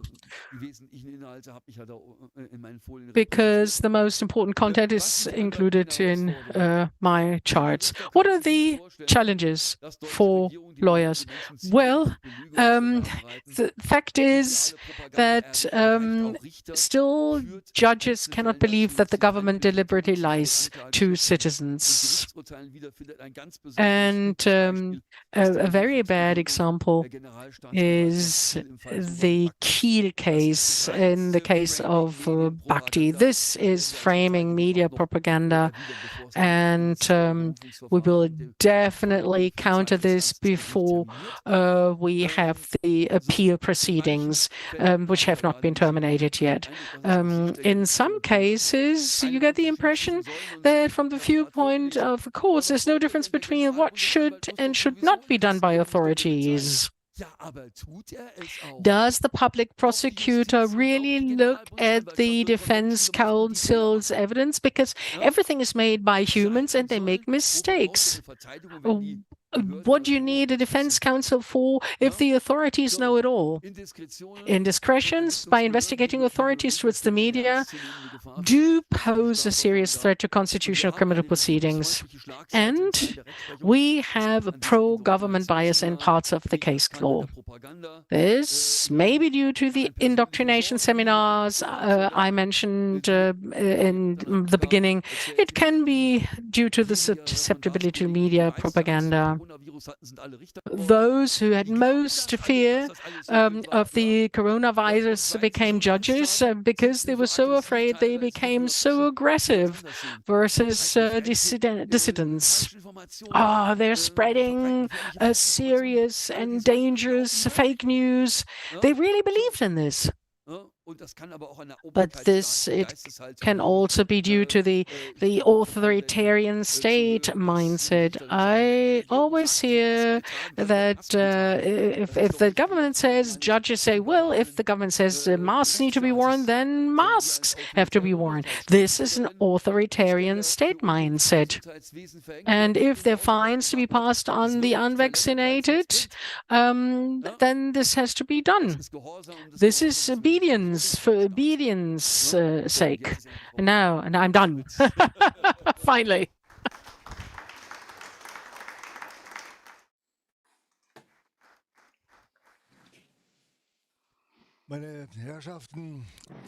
Ladies and gentlemen,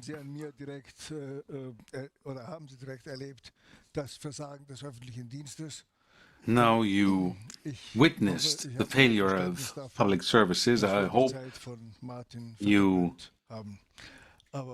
bear with us that we should have doubled up on the time made available to Martin Schwab. Maybe it was worth listening to, though. My suggestion, if I have the right feel, there are snacks available and refreshments outside on the one hand. On the other hand, there's certainly a need for exchange of ideas. My suggestion is that any urgent questions of clarification be asked now, and that we have a break, a bio break or so that we get back here and you can get rid of something that's not a direct question of clarification. If there's no objection to this, I would like to ask, are there any questions of clarification?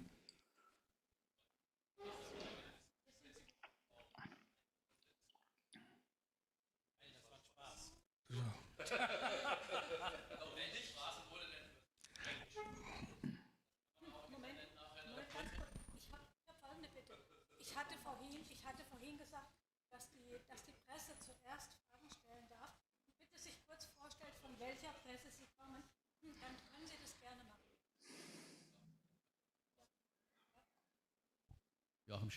Joachim Schäfer from Wetzlar, from a YouTube channel. I have a question. I have a large number of questions. Of course, you're a professor, so you give lectures, but you're also a civil servant, and at the same time, you're a defense lawyer. How is that possible? Is that possible? Is it normal? I think I have to use this microphone. Können Sie mich verstehen? Can you hear me? Okay. Also, ich habe an der Uni Bielefeld einen Lehrstuhl für bürgerliches Recht, Verfahrensrecht und I'm a professor at the University of Bielefeld. I am a civil servant, and we have a requirement or a stipulation in the law, in the criminal code, in the procedural law. I can, that says that anyone can teach as a legal expert if they're qualified, and they can act as lawyers, and I can do both of them. And if I in court, then it's part of a wide publication project which will be concluded some years from now, which deals with the analysis of published court sentences. And from what I experienced myself and what I learned from colleagues, to give to bear witness of the current status of our judicial system. I'm a defense lawyer with Prince Royce, and there's another lawyer from Mannheim and Heidelberg. They are the main lawyers. I'm only there when I have time, and always when there is a collision, my obligations as a teacher take precedence. So if I have a lecture on the day of a court session, I can participate in the court session. Another question: why Wetzlar?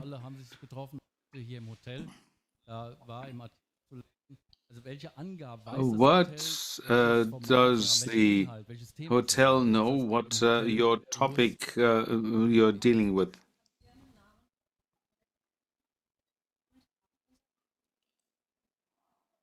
It seems that somebody's answering. Herrn Wohlert dargestellt wurde, war falsch. What was said by Mr. Bullard was not correct. It was not the right topic. The topic was a target child and bonding, and something was said about child welfare, etc. He wasn't here, and he wasn't, even though he was invited. But that's why we like this question. This symposium is broadcast live, just like the previous one, because a lot of people were annoyed about this journalists, because he wrote something, he announced one thing and people saw something else. So that's a good thing, because this journalist disqualified himself that way.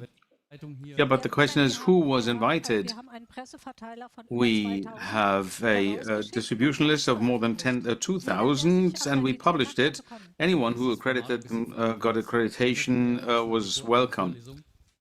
I find this format a bit strange. It's more like a lecture. It's long statements, numerous statements. How can the press pick up on these things? There are numerous aspects, and how can we handle this? I'm from the state of Hesse. I would like to know who is here. Who else is here? Alexander Quade from Wetzlar. Who indicated? Oder wer? Who? Ja, wir hatten gesagt Presse zuerst, wenn es irgendwie We said press first, if it's possible. Ja.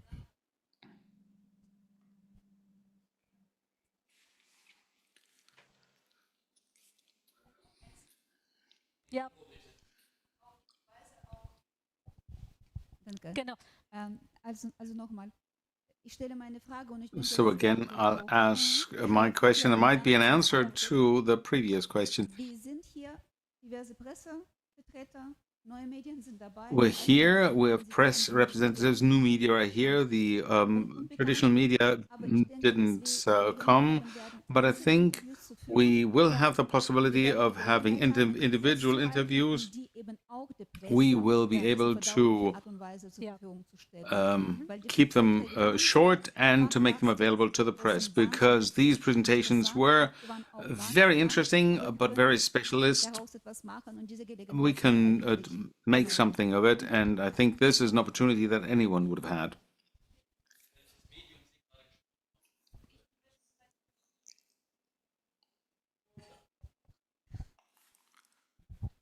Ich bin für Report 24 unterwegs.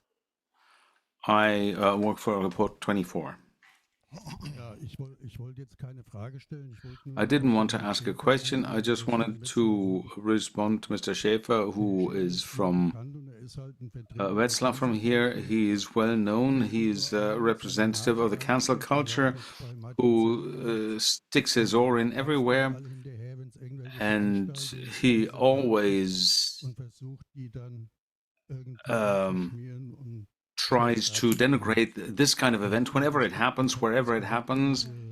That is the basic character of this gentleman. Grundsätzlich kann jeder herkommen, er kann berichten, wie er In principle, anyone is welcome. They can report as they like. I think because we do everything publicly, I got a lot of correspondence from, wow, you have to ban Wetzlar Zeitung. No, but that's why we do it live. We do it with interpreters. If somebody wants to be a heretic, they're welcome to do so. We are in favor of freedom of speech, and I am of the opinion that that has to be allowed as well. Sorry. Ich hätte auch noch eine Frage. I have another question. Also ich, ja. Claudia Woski, mein Name. My name is Vladivosky. I'm an independent journalist by now. I bid the traditional media goodbye a long time ago.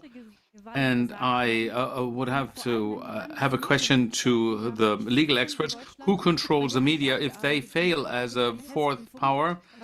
And I worked with the public media, the official media, and they don't really engage in quality journalism. They don't verify what they publish. Now, who controls the media?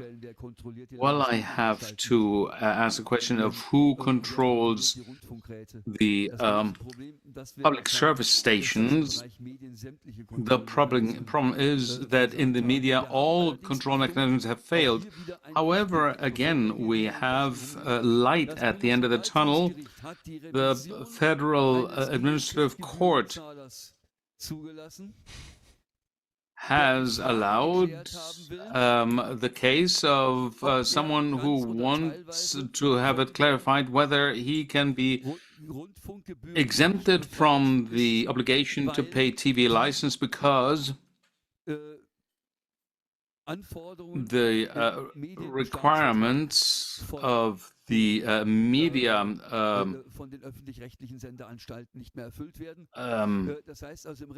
remits are no longer met. So they will have to see what needs to be considered here. And I think when we have legal a judicial ruling, then the public service stations will have to adhere to that. So the state of law is still in place, but we have to fight for it on a daily basis. We must not take it for granted. That is the appeal that I have to the public. And there were more questions, and that's why I would like to pass on the mic. Another answer on this. It's quite simple. Andrea just touched upon it. People just don't buy these newspapers and don't go to the web blogs, and they don't they don't support those media anymore. And that is pretty obvious. Just take a vote by the feet. Nevertheless, I would like to speak out in favor of the free media, that you have a very unequal distribution of funds because the TV license has to be paid by anyone and everyone, whether they turn on their TV or not. I think now they're now buying new chairs for the management level, where one of these chairs cost €4,000, and we saw it with Radio Berlin Brandenburg, when they had to clear the management and had to appoint new managers with €100,000 annual salary and a €8,000 worth of rent subsidy per month. And anyone who engages in the production of media knows that it's expensive. You can't do it from your home. You have to go out. You have to be where things are happening. And so we are actually faced with a financial overlord. It's almost like a struggle between David and Goliath. But we know who won at the end. My name is Michael Lüttwitz of Stadtzeitung. And we heard, and we knew it before, that the law has been derailed, at least to partly. And the question is, how can we bring it back? If we can, and how long will it take, and what needs to happen in order to get back to a situation that we can really speak of the state of law again. What is your opinion? And that's a question to the lawyers, and you can agree among each other who starts. Well, let me barge ahead. The experience I've had over the last few years was really sobering, I have to say. I can only quote what my colleagues have been saying here. No request to consider evidence is supported anymore. We can even use official figures by the RKI and then the court will tell me I'm a conspiracy theorist. So it's unbelievable what happens here. It's really unbelievable. I'm appalled, I have to say. I don't know how this is supposed to change if there isn't a new wind blowing in the among judges there. I would also like to ask a question to the legal experts here. I'm a journalist myself, as a blogger. Can we really expect from any German court that something such as the court of law, the state of law, is actually upheld?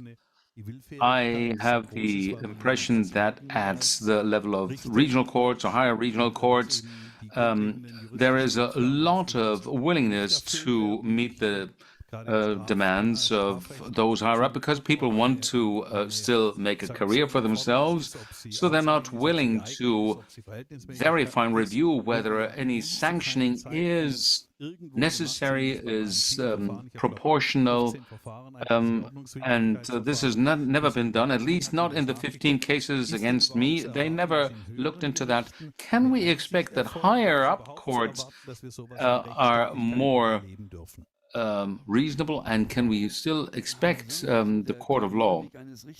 Well, let me put it this way. The career path of a judge is usually a type of selection of who is good for the politicians. I have had good experience with local courts. The local court judge who exonerated Zuckerhit Bhakti did the right thing.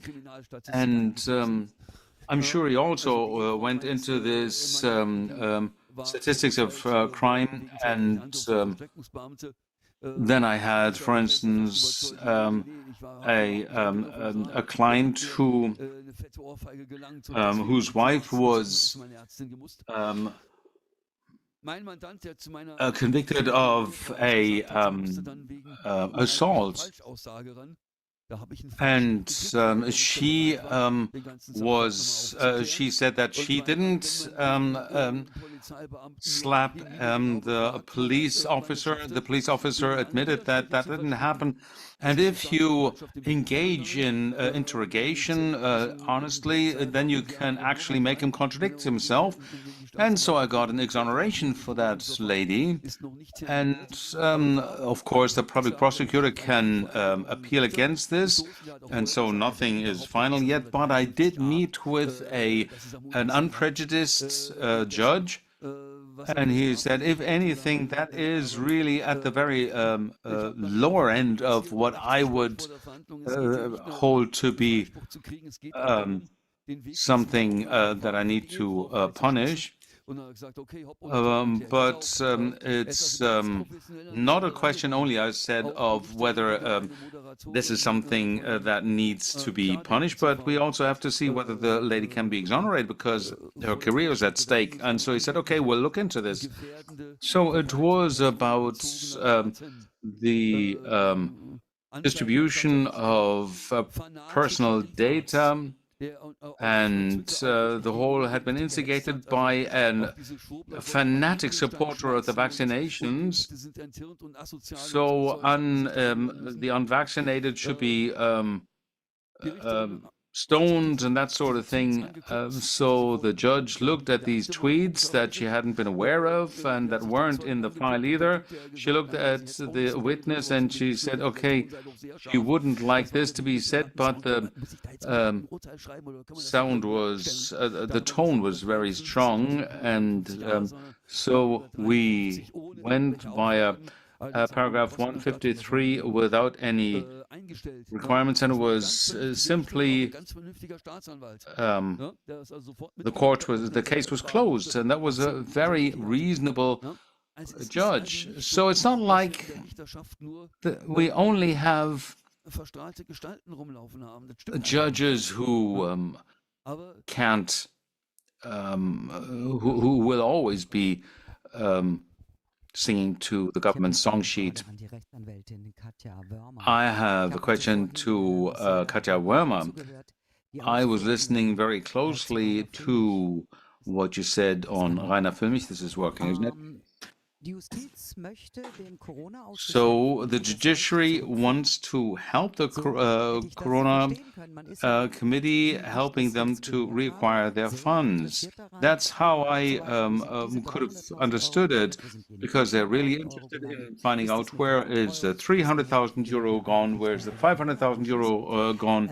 Is this embezzlement? That's really money that belongs to the Corona committee. So why do they create this impression of the rule of law in order to keep Mr. Füllmich in prison? Why doesn't the state say that was a committee of tin heads? We don't care what happens with their money. Jetzt ist es, glaube ich, an. Ich kann es selbst nicht hören. Well, of course, the whole thing is quite difficult. I could have said something about the previous question as well, because I happen to have something here with us. This is something we submitted as evidence. It's a 190-page report of the Ministry of the Interior of North Rhine-Westphalia, which in 2021 issued a report on how to deal with conspiracy theorists and COVID deniers. It's from the Ministry of the Interior of the state of North Rhine-Westphalia. You can find it on the internet as well. I brought it along to show how thick this is. That's 179 pages. It's only for the state of North Rhine-Westphalia. If you look it up on the Federal Ministry of the Interior, you'll find a number of such reports and guidelines. It's just a fact that judges are people as well, and that are influenced by reporting during the COVID period. I wouldn't call the state of law into question, but the practical implementation is quite stretchable. I can argue in favor and against any of my clients. As a lawyer, a defense lawyer, I always go in favor of my clients, of course. So that is my experience. Then the question that you asked in relation to Mr. Füllmich, things are, of course, more difficult. They won't obviously say we need to defund the Corona Committee. That would be the technical term for it. It is an unregistered society. They were never registered. They never became a charity either. And they want to get the money back in order to wind up this this committee, and it was established more than 4 years ago, so you can't turn it into a registered society anymore. And the founders are all at loggerheads with each other. So this preliminary society, there is still one who keeps going, Viviane Fischer, who started a new society, a new organization, a trust, and she continues the work, and it doesn't have the same reach anymore, unfortunately. And Dr. Füllmich also started a new organization, ICIC, where he also performed a number of interviews between the fall of 2022 until his imprisonment. And these members who want to continue the investigative work, they are not supposed to get the money. Instead, the preliminary society is to get this money. There's about €1 million worth of gold with Degussa in Berlin, and they want to wind up these committees. I think that is the objective. It's not quite clear of how this is supposed to happen, but it certainly isn't to move to those hands that would continue the investigative work.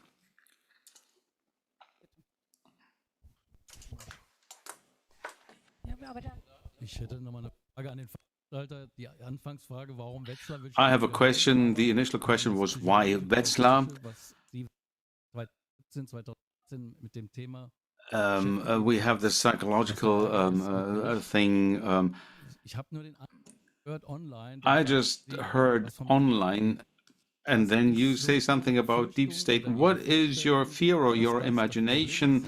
What is the problem that you have with the state? What's behind it? You mentioned the deep state. Can you be more concrete? Not too wordy, short sentences, please.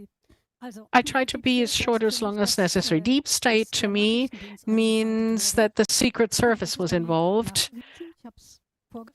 This was evidenced. Interpol was involved for such an offense, which is really incredible, because I was able to prove that signatures of her mother were falsified several times. And the public prosecutor cannot limit the circle of perpetrators, although there are only 3 signatures on the paper. And I've not been doing this since 2016, but for almost 30 years. And for 15 years, I've been in public relations. Well, deep state means that there is an underlying plan, but you do not suspect this. This is more of an authority misconduct or whatever. No. Let me tell you, if somebody involves the Secret Service and actually abuses the former Secretary General of Interpol, Jürgen Stock, from this town, who is then asked about me, then there's a plan drawn up. And I had explained in detail that public prosecutor Novak, I'm not saying that everybody does this, but she contacted Plus Minus and contacted Christiane Zichy as an anchor woman, and she menaced her and said that she had to deliver my data, otherwise the home would be raided. Then she also pointed out to the ARD that protection of source exists, and that she could have also contacted me for this data. I hope I was able to answer your question. No, that's your opinion, but that's when we do individual interviews, I can actually answer this question, but we also have to give room to the other panelists. Yeah. Susanne? Hello, I work for French and Belgian media, and my question is, we talked about the imprisonment conditions, and Katja Warmer mentioned the conditions for Reimer Füllmich. I read many things about it, and this is hardly known in the public at large, what's going on there. And this is why I would like to know about Hannah Findeisen or whoever is imprisoned, what their conditions are. What I can say regarding Johanna Findeisen will actually be published in a new article over the next few days. I want to have this compiled by a team of lawyers. What I can give away today, and this was also part of an interview I just listened to, this is about Mrs. Malzack-Winkemann, and I guess this also applies to the other defendants and prisoners, that they before they were transferred from the general prison to their specifically erected complex had to undergo an in-depth examination of all body openings, and before they were transferred back from the court to the prison the second time. The doors, when they used the loo, are open. There is a person that pays attention to what is supposed to be in these body openings. And this interview with a close acquaintance of Birgit Malzahn-Winkemann, who celebrated her 60th birthday, and Johanna Findeisen is 55, told us that this examination was not performed by a gynecologist, by staff of the prison authorities who are masked, so that Mrs. Malzahn-Winkelmann, and this also applies to Johanna Findeisen, cannot actually see whether they were examined by a man or by a woman. Furthermore, I can tell you about the imprisonment conditions of Johanna Findeisen, that she cannot sleep a single night because people are screaming in her surroundings. Then there's trespassing of the cell. People wake her up. Then she was transported in a prison car, and she was shackled so hard that they were almost afraid that one wrist had been broken. We heard about the prison conditions of Rainer Füllmich. You cannot object this impression. We have the highest tolerance for white-collar crime and knife attackers from all over the world. And we have a very tough states treating good citizens who've never actually committed a single crime. Johanna Findeisen has never raised her hand against anybody. She has never caused damage to any person so far. If I may add to the Johanna Findeisen case, I currently talk to Johanna a lot about the imprisonment conditions, and things come to my mind time and again. Of course, the Stadtzeitung can take my description for real, and we'll have to use it to confront the relevant decision makers, because I am only interested in making this voice heard, and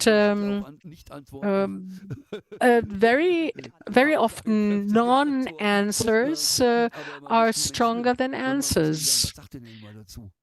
But you have to allow everyone to comment. Some can say, not right, yes, right, I won't comment on it. But I will not actually do any favor journalism.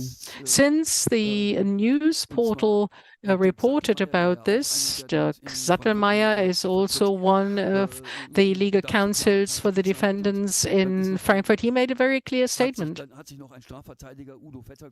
Then Udo Vetter made a statement who doesn't have anything to do with it. So he doesn't have a client there. He said that we're probably beyond the torture limit. And whoops, all of a sudden, the conditions became more moderate. The examination of all body openings was obviously abandoned. This intravaginal examination was stopped. So it required media exposure. The Neue Kritische Zürcher Zeitung also published a critical feature about this. Media exposure can also bring about improvements. We have a rule of law based proceeding to ensure, and human dignity does not stop when you are actually sentenced. This brings us back to the media. If the media did their job properly, if they complied with the truth, rather than telling untruthful things, and if they did justice to the citizens that have elected them, and if the media really reported things in reality, then this would not happen. It only exists because there's massive lying going on, because opinions are being manipulated by state media and by other mainstream media. This is the problem. And when you deal with the truth, you suddenly realize how transparent things become and how everything can be accounted for.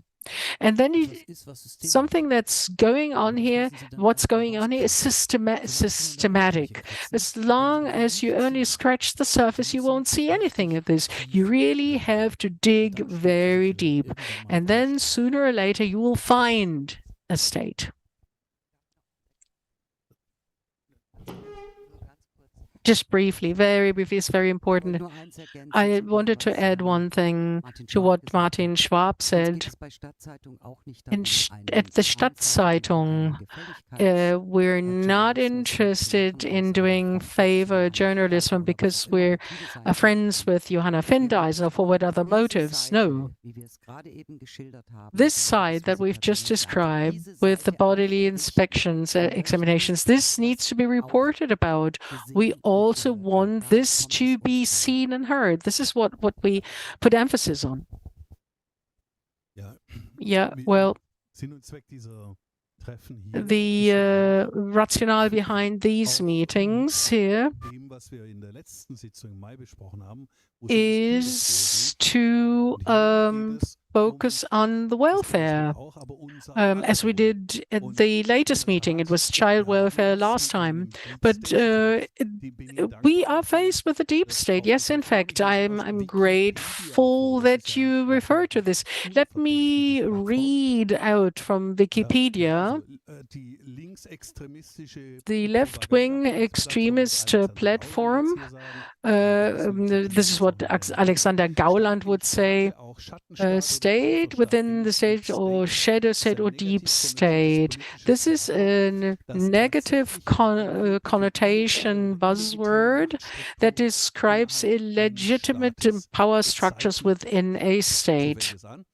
This is how Wikipedia starts with. This is actually what this is all about. My and other cases show that what in our core existence should be happening, and what is the aim of each individual living in Germany, in the Federal Republic, the striving for the rule of law, for justice, for freedom, democracy. I mean, this should all be moving us. But when we see that this strive, these aspirations are counteracted as soon as a position that is unliked, and all of a sudden the power structures are actually reinforced to actually silence those dissidents or those critics. And if you can't silence them, then you go looking for tools or instruments to actually put them on the pillory, or you construct a coup d'etat. What happens if the Reichstag was stormed, regardless of what weapons are used, whether it's a shotgun, or a crossbow?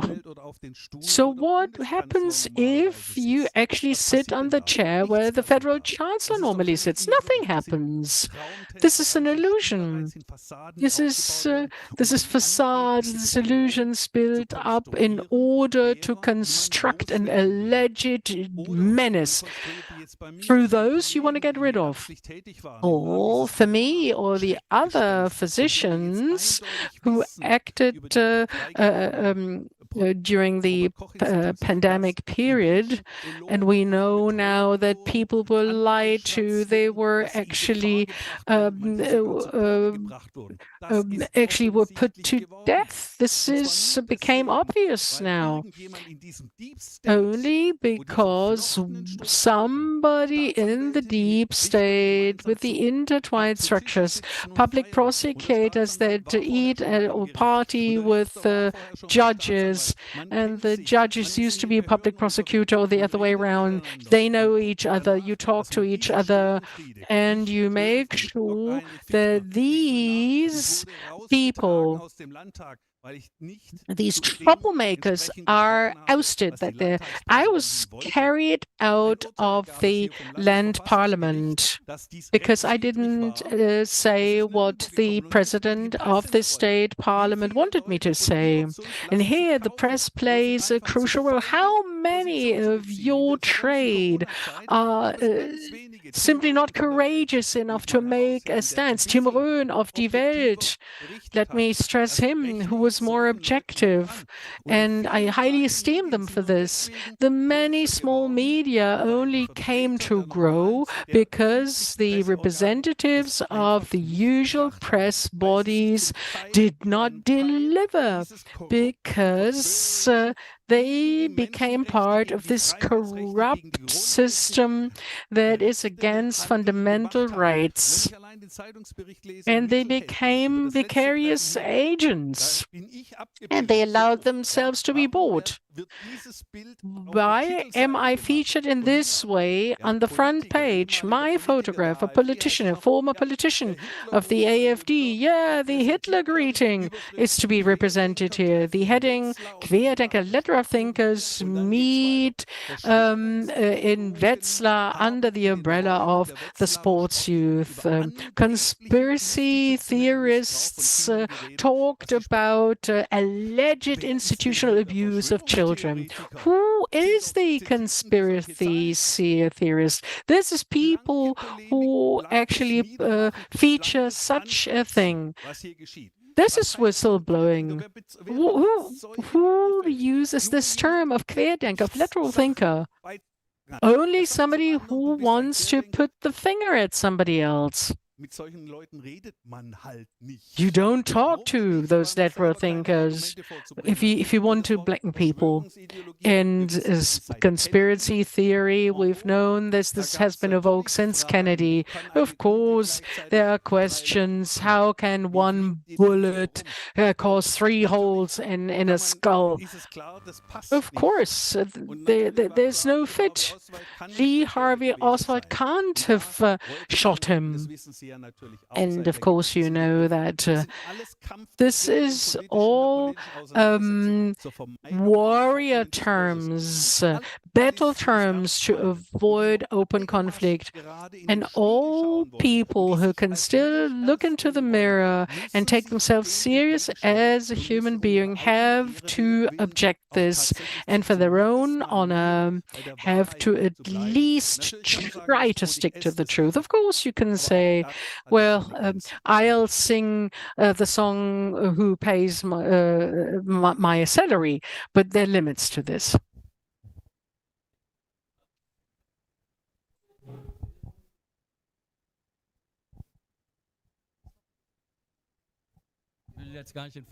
I don't want to give the full name. Alexander Kuh is also in prison.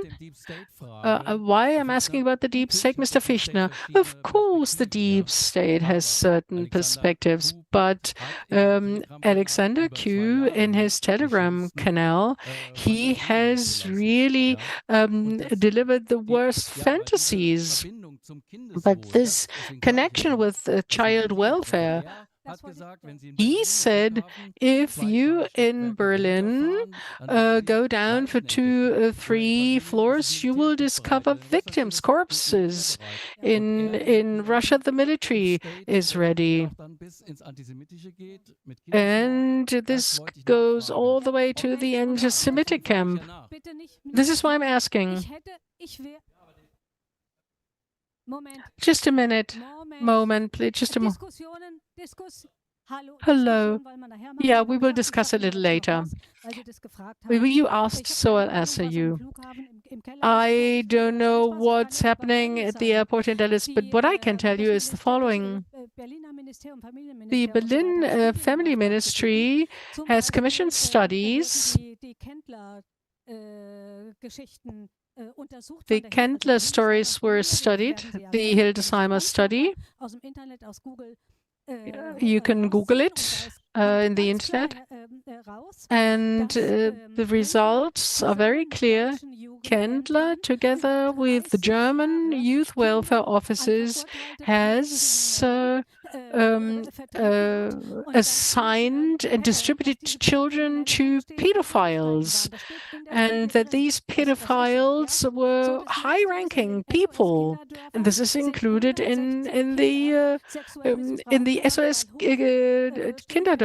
160 children were abused because high-ranking people were allowed in to violate children. 12 to 13-year-old children actually had babies and they needed an abortion because they were made pregnant. Little Lena in Wunsiedel, we know about the Odenwaldschule. We know all of this. What I'm saying is facts-based. What some other people say, I can't tell you. Heinrich just spoke, so let me comment on this. Most don't know. Heinrich and I dissent at times. I won't tell you why, because I don't want to open up a new discussion, but Heinrich is very Bible, is true to the Bible and loves Israel. He also thinks that this is the chosen people, and he always celebrates Shabbat. But Heinrich has shown the Hitler greeting. I don't have to tell you what position I take, what stance I have. It is so embarrassing. The media and some of the judges, not all judges, but some judges are just embarrassing. Because some judges are actually forced, encouraged to judge me. Why isn't she stopping writing these expert opinions? And my lawyer Müller said, because she can do it. She knows how to do it. Why should she stop? I obtained an acquittal, but for legal reasons. So it was a first-class acquittal. And I don't feel like dealing with the contact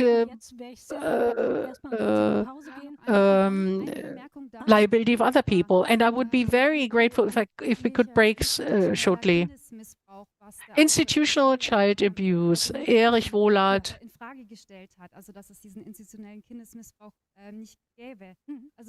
He said that there was no such thing.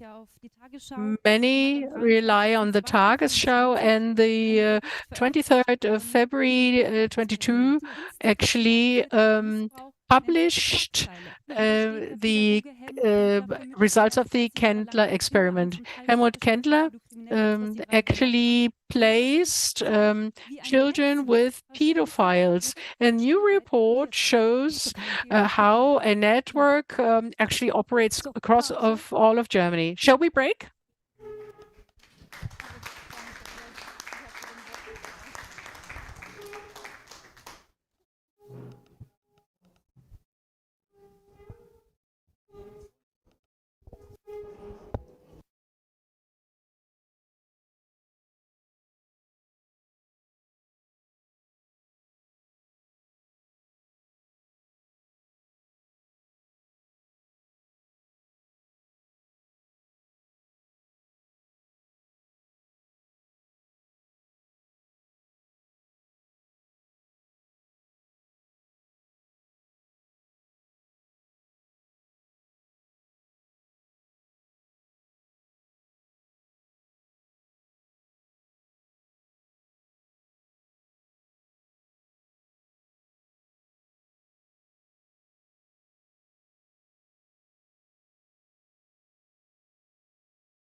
Dear listeners to the stream, in accordance with Action Resist, we are now completing and ending this live stream. Thanks for tuning in and have a nice evening.